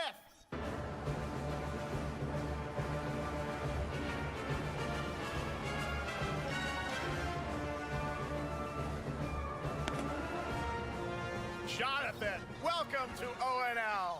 All right, so after the huge success with LEGO Star Wars, you guys are returning to LEGO Batman? We are so thrilled to reveal this game tonight for the first time to you all and to the world. Yep. And that's not all. At Gamescom, you will be able to play LEGO Batman Legacy of the Dark Knight. Wow. Pretty amazing. So we're All gonna right, see well, there will be a gameplay demo on the very show soon. floor for everyone. Now, more let's break down that trailer because we see so many fan favorite references, to films and things like that. So, what is the story of this game? This is the definitive, essential Batman story. We take you on Bruce Wayne's epic journey from origin to legend. You'll train with the League of Shadows. You'll fight crime on the streets of Gotham. And as the years go by, you'll establish your ultimate legacy as the Dark Knight. We've incorporated iconic moments and deep-cut references from decades of Batman movies, TV shows, comics, and games, all brought together and brought to life in our unique Lego world. Well, we cannot wait for it. Let's also talk about the combat, because we've got some real gameplay here of the combat, and I gotta say, feels like you're really amping things up here this time. Oh, the team has created a really rich, deep combat system that's authentic to Batman's unique style. So, surrounded by enemies, you'll pull off powerful attacks, counters, and takedowns. You'll use cool gadgets like batarangs to stun enemies and the Batclaw to reel them in. For the first time, we've added difficulty levels, Caped Crusader and Dark Knight mode for those who want an extra challenge. And you'll build a new Bat family of allies as you're joined by playable partner characters like Jim Gordon, Catwoman, Robin, Batgirl, each with their own gear, which you'll need as you take on a rogues gallery of villains from Joker, Penguin, and many more, including the mighty Bane, as you saw in the trailer, voiced by the incredible Matt Berry. Oh my Okay, God, it is I cannot Matt wait Berry to see voicing what you're Bane. packing into this game. It also looks like you have a bit of a, is it an open world Gotham? Is that fair to say this Sure, time? that's right. Gotham is a Yep, playground, open world a Gotham. Lego playground where you're free to explore. You can grapple from rooftop to rooftop, glide over the streets, or cruise around in your choice of Batmobile. This game has it all. I think you've sold me on it. All right, John. I'm pretty hyped about it. It will be here playable, as we mentioned, for all you here in Germany. You can play Lego Batman Legacy of the Dark Knight for the first time starting tomorrow on the Gamescom show floor. Thank you so much, Jonathan. Awesome. All right. Very cool. Very, very cool, man. Like, that is, it's an 11. Easy 11 out of 10. Like, it's the first new Traveller's Tales Lego game in 3 years. It's another Batman game, which has been proven to be some of their best work. And now they are making this giant amalgamation game that has, like, a bunch of the essential media of Batman mixed together into one story, with a brand new combat system, a ton of new mechanics they brought over from Arkham.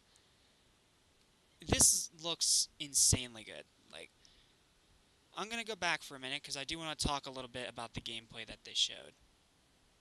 Let's go back here a second. Let me find where they start showing gameplay. Right here. Okay, we're gonna take a look. I'm gonna mute it because they are talking a lot in here. So I'm just going to mute it, and we're going to take a look at this gameplay a little bit more closer up. Okay, so we do have a grapple that we can use to bring enemies to us. We could throw them through crates. I'm going to be doing that way more than I should be, because it's just fun to see things explode when you throw enemies through them. And then here's our combat system. There's a lot of counters, takedowns. You're surrounded by a giant league of enemies. And again, it's unlike the combat system of any other LEGO game. This is brand new. They built it up from the ground up from scratch. Which is another reason why it looks absolutely gorgeous, especially for a next-gen game. Like, this is definitely the most crisp, clear, bright, and detailed LEGO Batman game that I think we've ever seen. And the graphic quality is just, it's insane. It's insane, the graphic quality that they have here.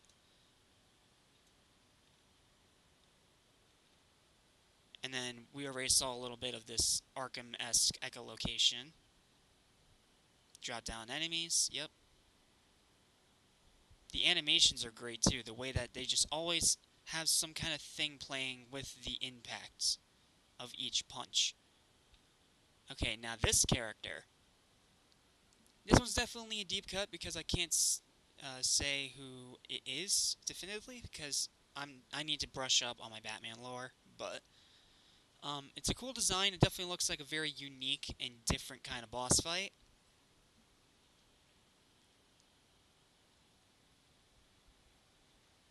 Where you know you have to dodge roll from a rushing enemy. Kind of reminds me of like Hammerhead from Spider-Man. And then we have a little bit more. Let me take a better look at the locales real quick. You can actually have Jim Gordon assist you in boss battles. That's great. That's going to add strategy to the game. It looks like a Red Hood generic mini-boss goon. Okay. Alright, now we have a little bit more detail here about the locale. If I take a closer look here. And again, this is another thing I love about the Traveler's Tales games. Like, they mix actual world design with Lego implementation. These definitely look like Red Hood goons, because they look exactly like that big guy. But again, I need to brush up on my Batman lore, so I don't really know for sure if these are Red Hood goons, or if these are just other Batman villains that happen to also wear red hoods on their heads. I don't know. But, again, the game looks crisp, it looks gorgeous, and this obviously looks like it's being captured in PlayStation 5, because, yeah, it's beautiful, dude. And the way that you can, like, grapple between different spots to get a look down at your enemies and sneak around and be stealthy. Awesome. Another thing that they're pulling out of the Arkham games. And then Toxic Ooze, can't have a Batman game without that either. And then they're going to keep showing more gameplay. You can also have Jim Gordon sneak attack enemies with you. That's awesome. And I think that's all the gameplay at this show, right? Because now he's talking a lot. Yeah, okay. So yeah, Legacy of the Dark Knight, it is by far the best thing that they showed here. I am super freaking excited for it. And I will try my best to save up enough money next year to buy it and live stream it. So, thank you, Traveler's Tales. It's so cool to have you back with a brand new LEGO game after 3 years. Alright. Now that we're finally done talking about Legacy of the Dark Knight, let's go over the rest of the things that they showed here.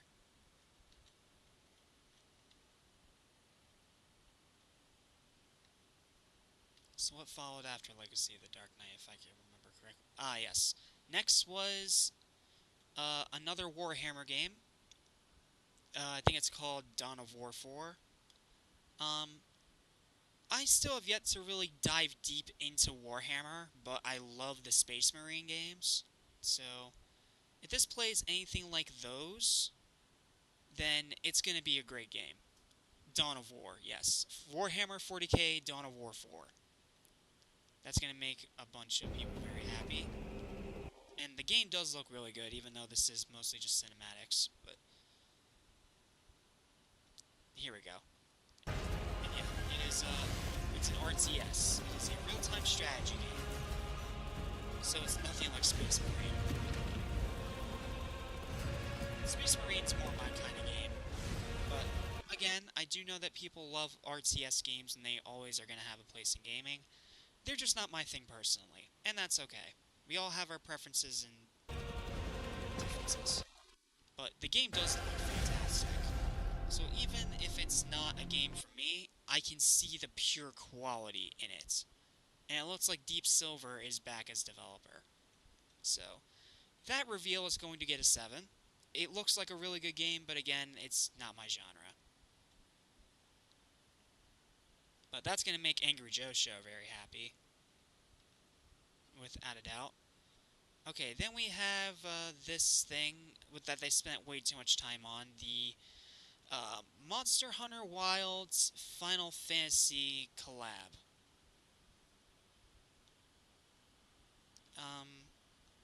I hate to say it, but I really don't care. personally, I'm not into Final Fantasy, and I haven't played enough of Monster Hunter to say if I'm a fan or not. And then they had, like, a whole giant speech and talk about it, like, yeah, 3, honestly. 3, maybe a 4, just to be nice. Because it doesn't look like it's not a bad game. I know Monster Hunter Wilds is a good game, it's just, I'm not into Final Fantasy. Sorry, it's just not my thing. But if you are excited for that, cool, happy for you. Then we went straight into another different game announcement, which I think this was another. Oh no, this one's an ad. 0 out of 10 for the freaking ad. Like, come on. We come to these game shows to see the new games. We don't come to them for ads. Like, come on. Next was another look at the next installment of Onimusha. 9 out of 10. This game looks great, and I'm a pretty big fan of Onimusha. It's a very, very good game series, and no doubt that since this is Capcom, it is going to be another great one, because I feel like that they have definitely learned a lot after making that Trash Fire Umbrella Corps. Since then, they've been kind of just popping off with game after game. Or at least as far as I'm aware. Because I can't really remember any duds post Umbrella Corps from Capcom on the top of my head.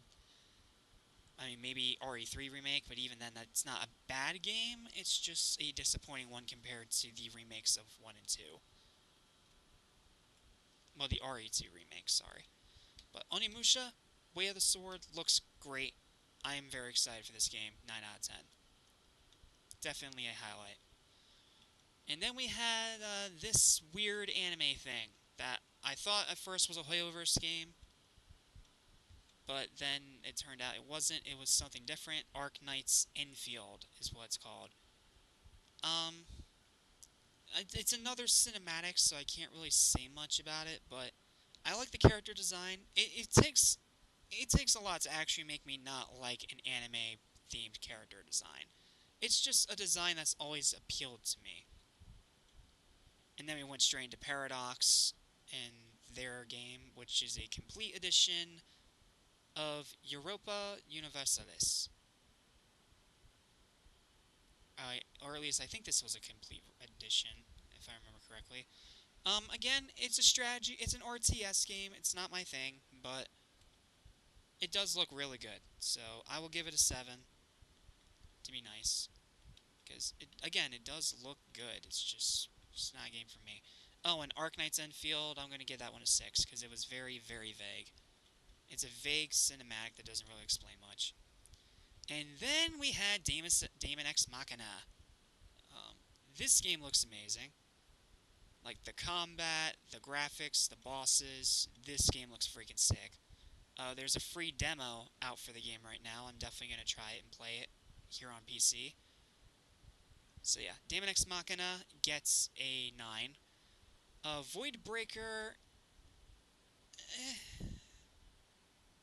It was a kind of like a blink and you'll miss it trailer, so I can't really say much about it, but the thing that it reminded me the most of was Vanquish, with its overall design and style. But, I'll give that one a 6. It doesn't look bad, but it kind of just came out of nowhere, and again, blink and you'll miss it. It's a very short trailer. Okay, next was the Fallout TV show. We finally got some updates on Season 2, plus the teaser trailer for Season 2. This is an 8 out of 10. I really, really loved the first season of Fallout, even though the second half was a little bit of a cluttered mess, but I can get over it because, yeah, I'm already over it because the show itself is great. So I can easily get over that.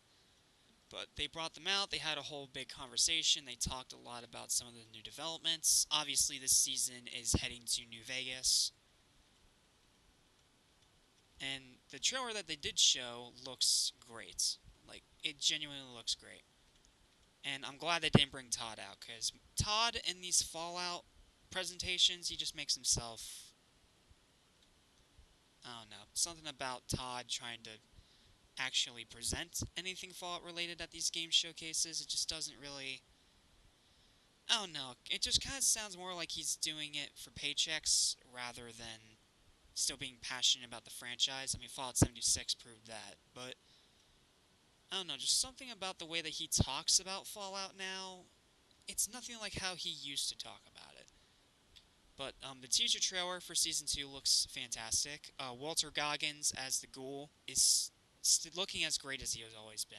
He was my favorite part of the show, and no doubt he's going to be great here too. And for a teaser trailer, it's a pretty long teaser trailer.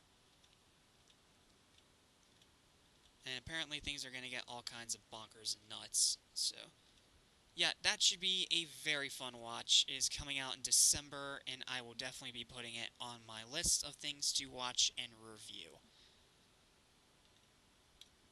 Like, very, very cool. Very excited for Fallout Season 2. Season 1 was great, despite its second half having some issues, but outside of that, I'm hyped for Fallout Season 2, man. Like, it's the most excited I've actually been about a video game series since the Knuckles TV show. Make of that what you will. I personally love that show. And then we went straight back into the game reveals, starting with a new game from Bethesda. Oh wait, no, this isn't a new game from Bethesda, sorry. This is, it started with a DLC for Indiana Jones and the Great Circle. I still have not played this game yet, but I have heard endless praise for it. Like, so many people have been giving it very, very high marks. Even Angry Joe show. And Troy Baker still sounds great as Indy. But yeah, it's called Order of the Giants. It comes out on September 4th. And then the big new reveal was that it's coming to Switch 2. I honestly couldn't care less about that. Because, I don't know, everything surrounding the Switch 2 now, it just makes it hard to actually want to support the thing. So, yeah, I couldn't really care less about that. But as for the trailer itself, the trailer is an 8. The trailer does a great job building up anticipation for this new story expansion. Then we went straight into Deadpool VR, and I'm glad that we got more of this game because the more I see of it, the more I really, really like it, despite being, you know, a VR game on a system I'm never going to be able to play. But the game looks fantastic. It's definitely going to be getting a nomination for the Stat Squad Awards because it's a VR game, and we do give VR games their own flowers here on Animation Station, so that's nothing new. But the trailer overall is another 9 out of 10. I think I gave a 9 to the surprise original announcement too. So, yeah, Deadpool VR still looks great. Then we went straight into this trailer for a update for World of Tanks. And I wouldn't care about it, except for the fact that they used freaking DAUGHTRY for the soundtrack. Like, I cannot remember the last time that someone actually used DAUGHTRY music in the trailer of their game. And it made me really like this trailer far more. And I took the copyright claim for it because I was not going to mute this song. Because this, if you didn't see my best, my year-end song list from last year, it was very high up there. I love Artificial by DAUGHTRY. It's such a good song. And it fit the trailer surprisingly well. So World of Tanks 2.0, it's a huge update to the game that's coming in September. Very cool, and it's a 9 out of 10 trailer, even though I haven't played World of Tanks yet. But it's a 9 out of 10 trailer because it uses awesome music. The main thing people are complaining about with the Switch 2 is the terms of service where if you violate it, they hold the right to disable your console. Xbox and PlayStation already had this as a clause in their terms of service, so Nintendo is just hopping on the bandwagon. Which, yeah, I get that, but at the same time, they could have at least explained that up front rather than leaving it to, you know, people finding out about it later through Reddit. Like, be upfront about those kind of things, man. And then Toxic Commando finally got another trailer after its initial announcement 2-3 years ago. It is a crazy bonkers zombie shooter, and it is being helmed by John Carpenter, the legendary, incredible horror director behind some of the greatest movies ever made. The Thing remake, Halloween, just to name a few. So now he's making his own game with the help of, I believe it's called Eidos Interactive. Sorry, I'll look up the name later. But the game looks fantastic. It looks like another wild, nutty zombie shooter. Not to mention we finally have a release date. It's coming out in early 26. Focus Entertainment, that's who it is, thank you. Focus Entertainment and Saber are helping John bring this one to life. And it looks like a lot of fun. It looks legit like a lot of fun. 9 out of 10 trailer. Then next was... next was this game. Scroll to Live? What was it called, Jeff? Where you'll battle waves of enemies, hoard gold, and do everything set in by scrolling. A really new and completely unexpected. It's called Death by Scrolling. Death by Scrolling, that's what it is. Thank you, Jeff. Death by Scrolling looks amazing. Like, it looks like Vampire Survivors on steroids, and I am 100% for it. It looks bonkers, it looks very addictive, it looks incredibly challenging, and it looks like so much freaking fun. Like, I love these kind of games.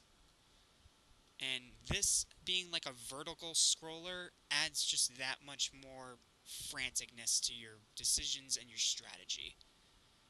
I'm definitely keeping an eye out for Death by Scrolling. That is a 10 out of 10 trailer, and is easily one of the best things that they showed here.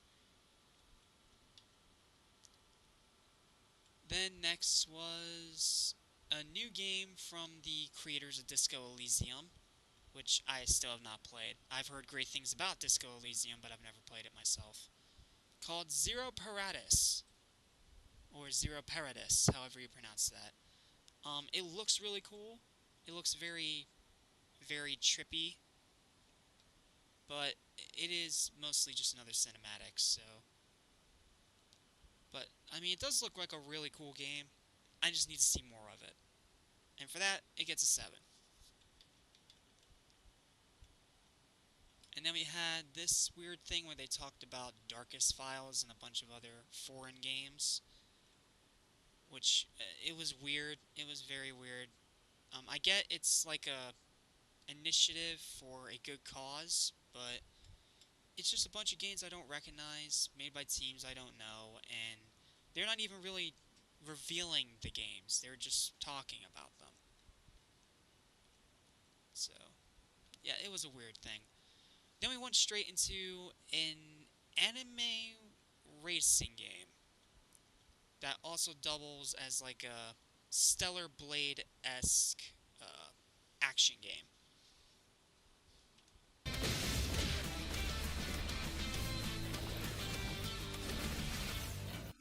Called Neverness to Everness.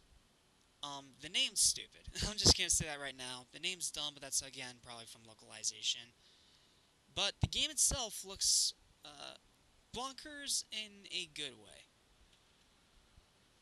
So, another 7. I need to see more. And then we had this rhythm game thing with an art style very similar to Scott Pilgrim.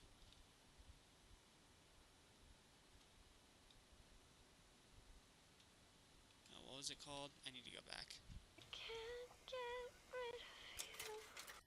Unbeatable. That's what it's called. Yes, Unbeatable. It's a new rhythm game by PlayStack, and it does look really, really good. But it also felt like they were very vague on some of its details. So, because of that, I'm gonna have to give it another 7, but I'm definitely intrigued. I want to see more of it. And it shouldn't take long to see more of it because it is coming out soon. It comes out on November 6th of 2025. So that's soon. That's only a few months. Next we had this game that at first I thought was Final Fantasy or something similar to it because it seems like it has that kind of style. But it turned out to be something completely different, and all the better for it, because we need some competition for Final Fantasy in the third-person RPG genre. And this game looks really cool. What was it called again? I'm trying to remember the name. Honors of Kings.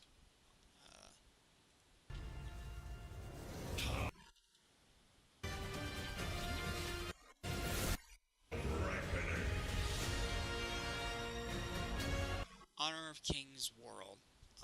Apparently it's a game in a series, I think. But since I haven't played the other games, I can't really say if I like it or dislike it. But I do like the trailer. It does look cool. But I feel like I need to do some more research and check out the previous games to see if I'm actually excited for it or not. So, that one's going to be another 7. Then we had a Fortnite Squid Game thing, which is old news, so this is a 3. Because it was already revealed, there's nothing new about it. It's stuff that they have already talked about in previous things, so. Yeah, not to mention this is also old news. They've announced this a long while ago. I'm pretty sure one of the modes is already in the game right now. And obviously the big thing right now is their new season with the Mighty Morphin Power Rangers, which I thought they'd show here, but apparently not. So, don't know what's up with that. Then we went straight into Delta Force, which is a new game exclusive to consoles for free, which has me thinking it's a PvP shooter. It's another blink and you'll miss a trailer, so it's a 6, but it doesn't look bad. I wish it was available on PC, though, so I could actually try it. Because I don't own a Series X or a PS5 yet. So most of my new gen gaming comes from PC. Then we had a performance from one of the songs from Expedition 33. The song is beautiful, absolutely beautiful. It was a wonderful performance, and I love that it was acoustic rather than orchestral, because I feel like that's done way too much in these gaming showcases, where they make it orchestral. But at the same time, there's also the thing that the game itself. Apparently, according to my friend Cooler, it is very, very inconsistent, with some parts really good and other parts really bad, so I don't know, I'm gonna have to do more research, but performance-wise, it's 9. It's a beautiful, gorgeous song, even if I can't understand its lyrics because it's in another language. But, as for the game, I'm intrigued by the game, but I'm not sure if it's actually going to be a game worth my time. That's where I stand on it. So, 9 out of 10 performance, but game-wise, maybe like a 5, because I really don't know. Then following after that amazing performance from Expedition 33, we went straight into Ninja Gaiden 4. And this game is just looking better and better the more that I see of it. It's super gory, it's a very visceral hack and slash, and it is continuing the story from the previous games. And again, man, it's so cool that Ninja Gaiden's finally back. Like, it has felt like forever since we've had a new Ninja Gaiden game, and this year we got 2 of them. We have this one coming in October, and we had Ninja Gaiden Ragebound, which I've heard great things about, but I have not got to play yet. I really want to play it, though. Like, I freaking love Ninja Gaiden, bro, and I'm so happy that it's back. And that comes out October 21st. October is extremely packed with games. Broke-tober, as Angry Joe would put it. Then after that, there was a Steam event thing, which is just whatever. And then we went straight into this weird thing where you battle. I think this is the one where you battle monsters. No, this is something different. This is Cinder City, which looks really, really cool. So it gets an 8. It looks really cool, but I need to see more to really give it a 9 or a 10. I need to see more. Then after that, we went straight into Time Taggers. What was this called? Time Takers, which is pretty much as put earlier. It's just Overwatch, but mixed with different time periods. And because of that, it gets a 4, because PvP games are not really my thing. At least not anymore. I don't even play Fortnite anymore, so just not for me. Silent Hill F gets a 10. I love its atmosphere. I love that it actually has English voice acting, not just Japanese, to give people some options and variety for different playthroughs and different voices. And it has very, very heavy atmosphere, which is what you want in a horror game. And the voice actress for this new character sounds fantastic. And again, man, it's freaking Silent Hill, and it's so cool that Silent Hill is finally back. And this game comes out in September, so it comes out very soon, so we're going to get overall first reactions to it very soon as well. And I'm really hoping that this game's reception is positive, because everything I've been seeing about this game looks insanely good. Then we went straight into this Souls-like game right here, where you battle this weird clawed one-armed Beowulf thing. And it's a new game from a company called Jayama, however you pronounce that. Sorry, I'm an uncultured American idiot, so please excuse me for mispronunciation. And it's called La Divina Commedia. I hope I'm pronouncing that right, but it looks cool. Apparently, it's only wish listing for now, so that means it's not coming out till 2026. But, trailer-wise, the trailer's really cool, so it gets an 8. And then we went straight into Cronos The New Dawn, which is going to be Blooper Team's new repackaging of Dead Space.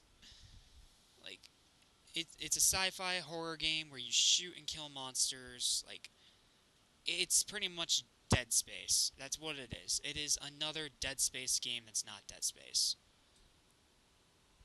Which I think it kind of makes sense, because I believe Blooper Team are the people that made the Dead Space remake, so it makes sense. But at the same time, it's like, just make another Dead Space. Like, why not? But I also get that they want to try to do something original, so I'm not going to give them too much crap for it. But Cronos The New Dawn, it comes out soon. It looks really good. I'm always a huge fan of horror games, but at the same time, I'm unsure. I'm unsure about it. That's where I stand. I'm unsure. It looks really good, but I'm unsure. Not to mention, I do not want to get sucked into overhype again, like I did with Callisto Protocol. So,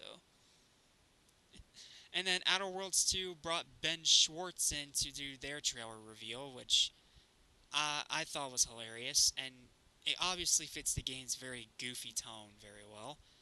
And then we have the announcer continuously making jokes like he has been doing in the past few trailers.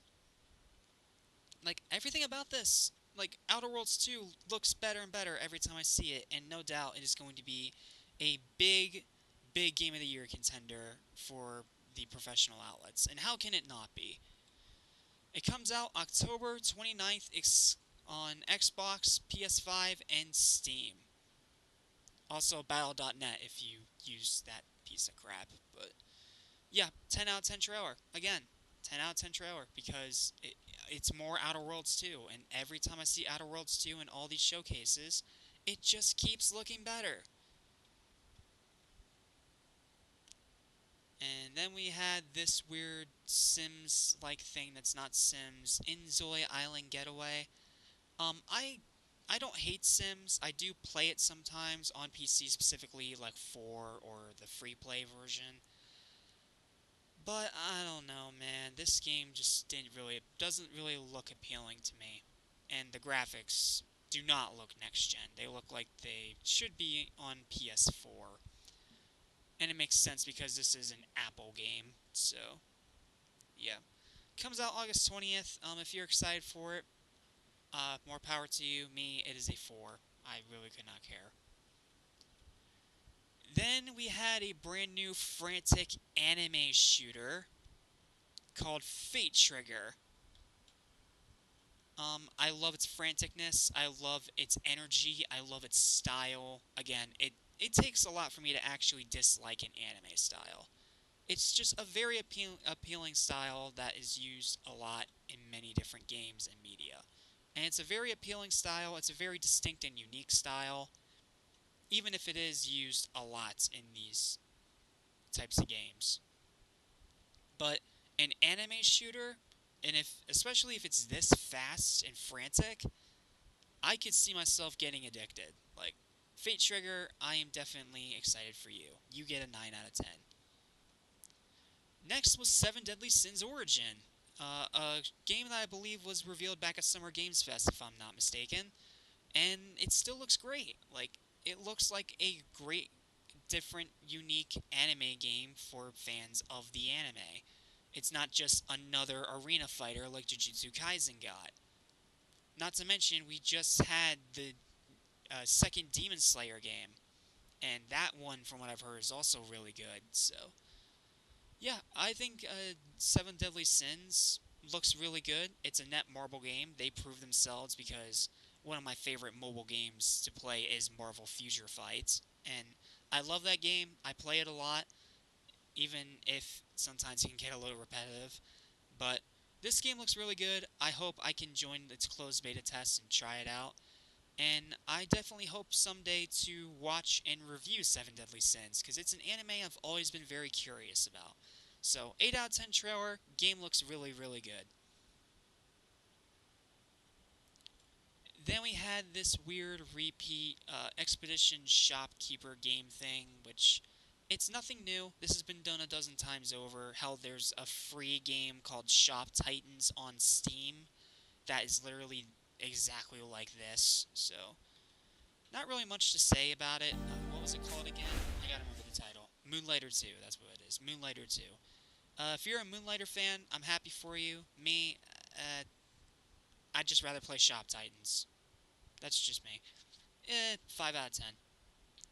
And then, Masquerade. Vampires the Masquerade Bloodlines 2. A brand new, bloody, visceral vampire game. Now, I know that this Vampire Masquerade license is very hit or miss, but this game looks great. Like, it's got super intense gore. You play as a monster character that can rip people to shreds, kind of like Bloodlines. And it does look really cool, so...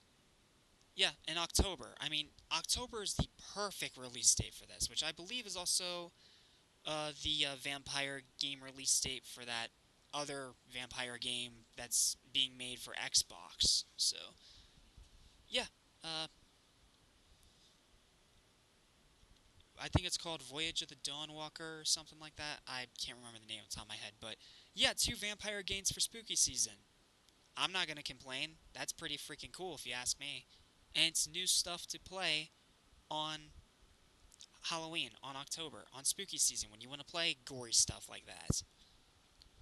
So, yeah, 9 out of 10 trailer, looks like a really fun game. Next was... what was next? What followed after this? Enshrouded, yes. I have not played Enshrouded yet, excuse me. I have not played Enshrouded yet, so I cannot say whether or not I'm actually excited for it, or if I actually like it. But, I mean, it does look nice. I'll give it that. It looks nice, so... 6 out of 10, I guess. It's just a game I'm unfamiliar with. So, 6 out of 10 for Enshrouded. And then we had Age of Empires 4 Complete Edition. It was Age of Empires, that's what it is. Age of Empires 4 Complete Edition for PlayStation 5. Again, RTS, not my genre, but I know that Age of Empires 4 is a very beloved, very highly acclaimed game in the RTS genre, so it's great that it's getting a port to a console. That way more people have access to it that don't have a PC. But yeah, Age of Empires 4 Anniversary Edition. It's a decent trailer. It's a 7 out of 10.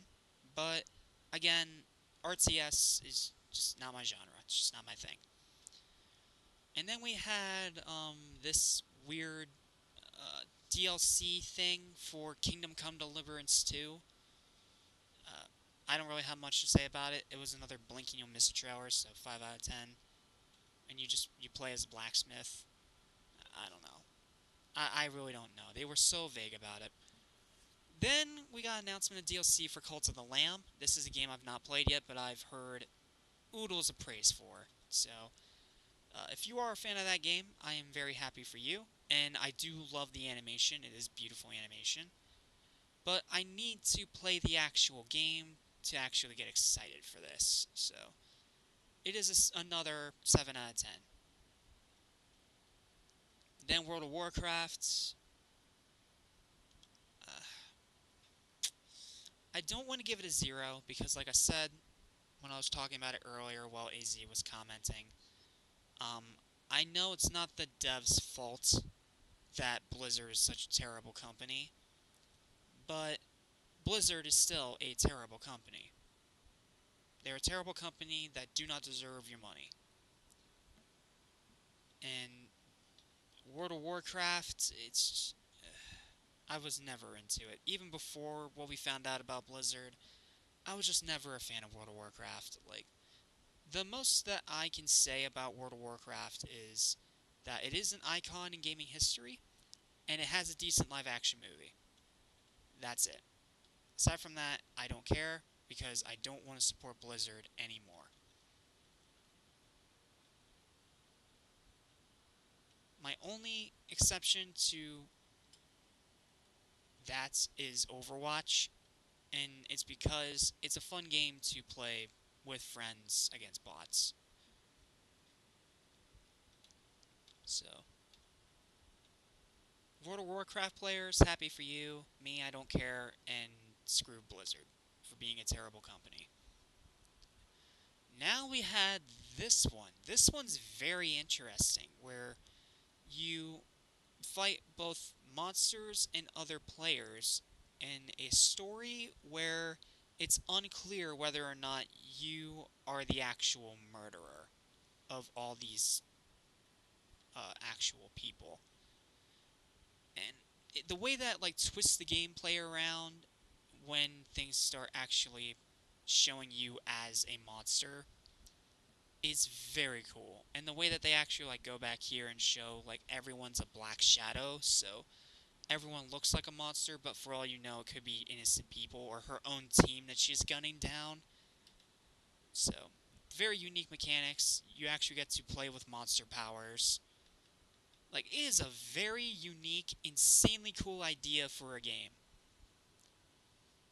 But the problem is, because there is PvP involved, it's gonna be hard for me to actually play it, because I suck at PvP games. I sucked at Fortnite, I suck at Apex, I suck at Overwatch. I suck at PvP games. I always have been. I've gotten decent at Fortnite because I played it so much, but if I tried to play Fortnite now, I would be absolutely horrid. Because I haven't played it in about a year or so. But Project Spectrum is a 9.5 out of 10. I love its concept, I love its idea, and it's definitely something bold and new for horror games and for PvP/PvE shooters. But I feel like I need to see more to really give it that extra bump to a 10 out of 10. But it does look fantastic.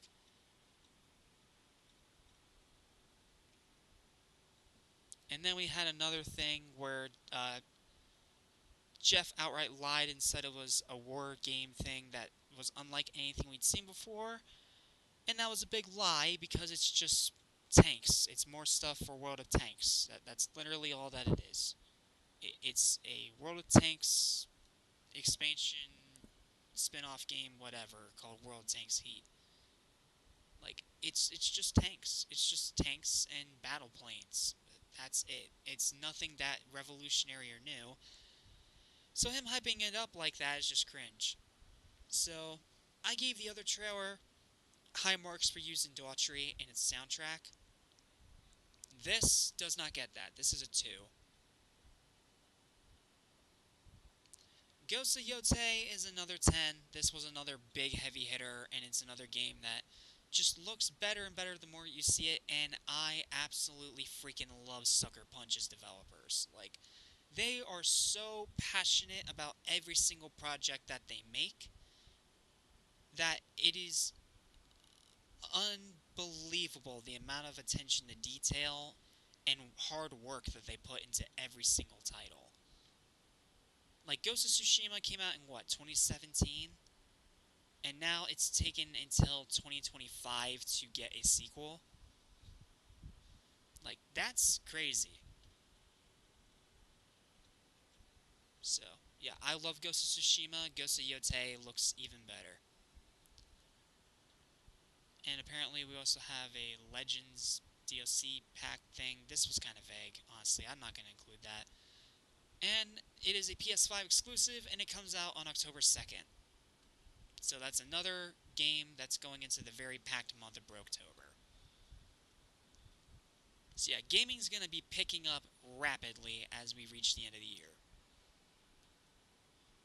Next was Resident Evil Requiem, where they showed the whole opening sequence of how the main character got separated from her mom. And again, heavy atmosphere. I love the first-person view for the actual gameplay spots like this right here. Love the first person with just the flashlight. That's a great way, a great classic easy way to build up tension and atmosphere. And it's Capcom, it's Resident Evil, and every single Resident Evil that they've made after Resident Evil 7 revitalized the franchise, they have just been bangers. So I have no doubt that Requiem is going to be another huge hit. And I seriously can't wait to play it, dude. I'm a fan of post and RE7 Resident Evil. And it comes out in February, so I might have to get that for myself as a birthday present. Or ask for a Steam card for $70 so I can play it on computer. And that seemed like that was going to be the final announcement until they decided to pull the rug out from under us and announce the next game in the Black Myth series. I love Black Myth Wukong, even though I suck at Souls-like games. That's one that I have actually taken time into improving at. That in Bloodborne. And it's another Black Myth game. Like, Black Myth Wukong was fantastic. I have no doubt that Game Science is going to knock it out of the park again with this new Black Myth game where you play as another ancient warrior from Chinese history. Another 10 out of 10 trailer, and all around, I think I'd give this like an 8.5, maybe a 9 out of 10 overall as a show. They brought out a ton of heavy hitters, and some of the new reveals were very, very exciting. Plus, the pre-show stuff, yeah, like an 8.5 to a 9 out of 10. It was a fantastic showcase, and I'm sorry for having to rush in the beginning, plus the technical difficulties, so yeah, sorry about all that, but it was a great live stream. They showed a lot of really exciting new things, and this this final stretch of gaming for 2025 is going to be absolutely nuts. Plus, 2026 is already looking pretty crazy.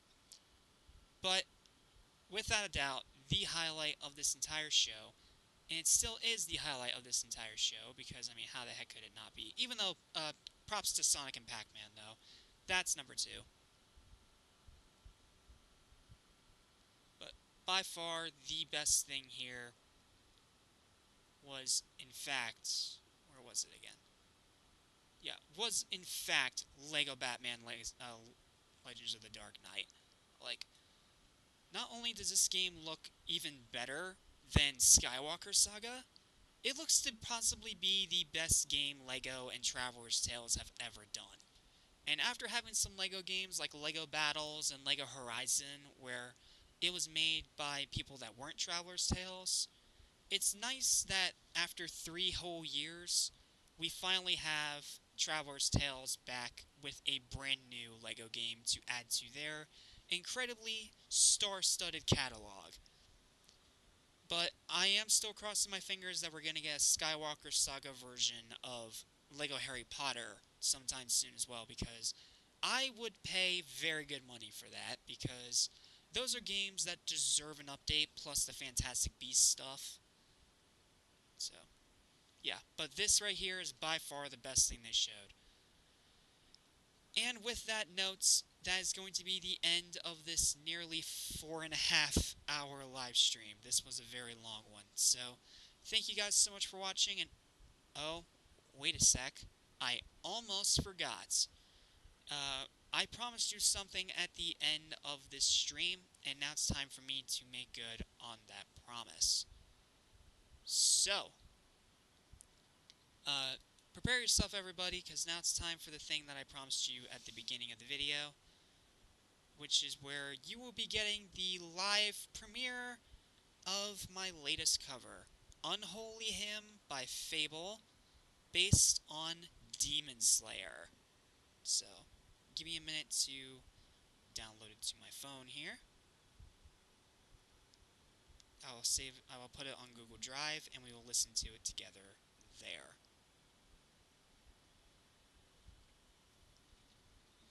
And keep in mind, you're hearing this before you even see it on the actual channel. Like, this is its live premiere. It's not going to have any, like, fancy editing or text or anything like that, but this is just to play the song for you, because I'm very proud of this cover. I've been working hard at it for like 3 or 4 hours, and it ended up, I was trying to get done before this, but then I lost track of time and ended up taking longer than expected. So, that's where we're going to end this on. But while we wait for it to process, I will replay the LEGO Batman trailer one last time, because it's just that good. So, we'll play this one more time while we wait for the processor to finish.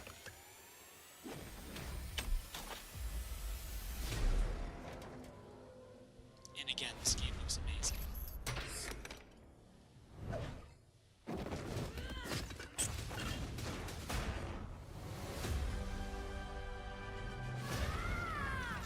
I need to become more than a man.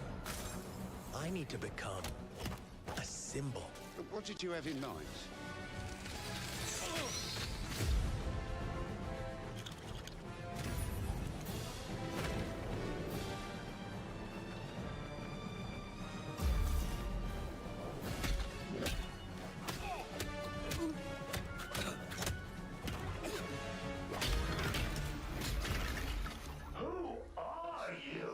I'm Batman.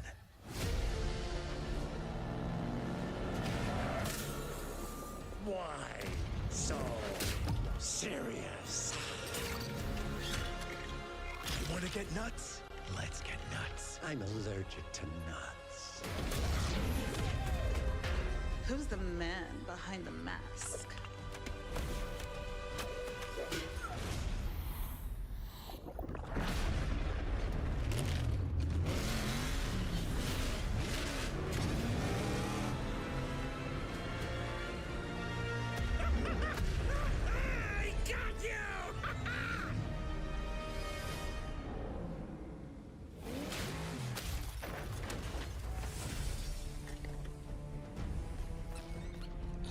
This game looks so good, man.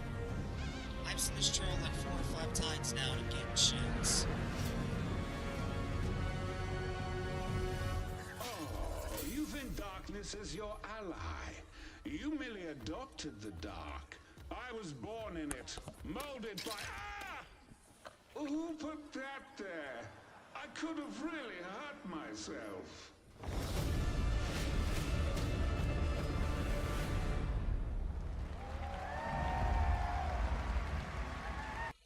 Okay, that worked out perfectly, because the processor is done. Now I just gotta share it to my drive, and then we will hear it. And then that will be what closes us out. So...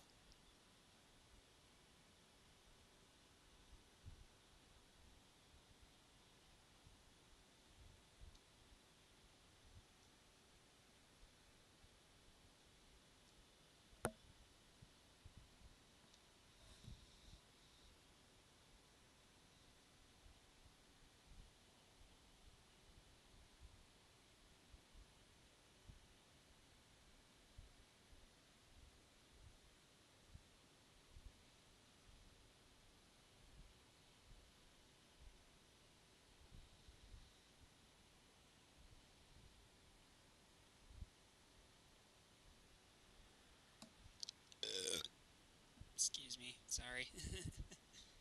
Wasn't trying to do that. That was unintentional. Sorry.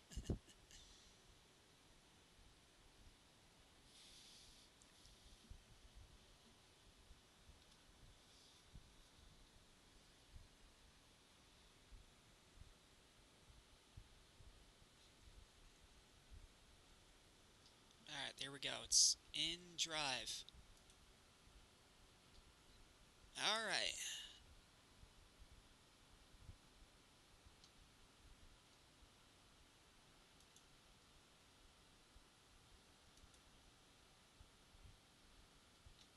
You guys ready? I am very, very proud of this cover, so. Alright, this is how we're going to close out the video. This is going to be the official live premiere for my new cover from Demon Slayer by Fable, Unholy Hymn, which will then be uploaded to the channel later on tonight. So, those of you that stuck around this long, I hope you enjoy, and I'm just going to go ahead and let it play out and turn off my mic, and then we will end the stream when it's over. So, here's the live premiere. Hope you enjoy. Thanks for watching, and I'll see you next time.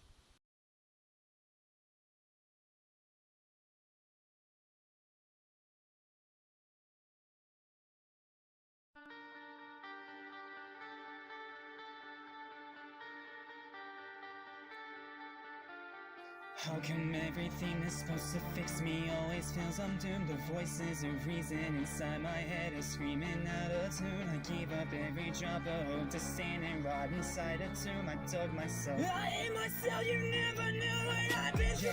One off on my head race, become a check mark, just in my wrist flip. Hit it with a zip zip, then we go and drip drip. You wanna bet I'm gonna take it all this shit? What the fuck you mean you don't want to spend eternity with me? Living the dream, the shit's really obscene. Cause when the blood runs green and they beg and they place it down normally, I let them all inside of their knees. It's I became a drug of poison. Through the moments I said I'm all in. Shadows in the night, let me for the light. This is my cry, my unholy name.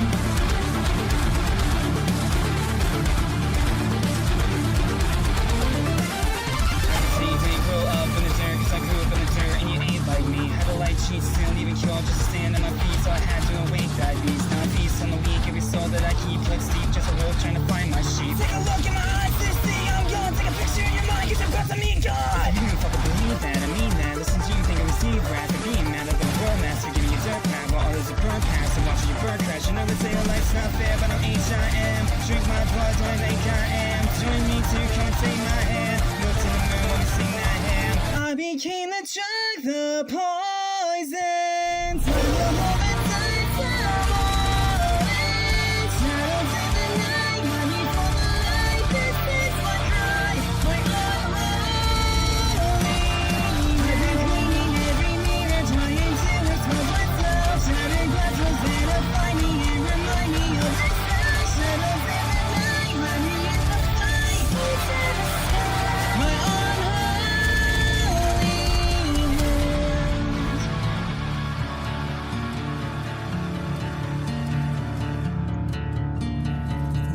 Lay me down to sleep, so my soul used to keep. And if I die before I wake, I'll come back with a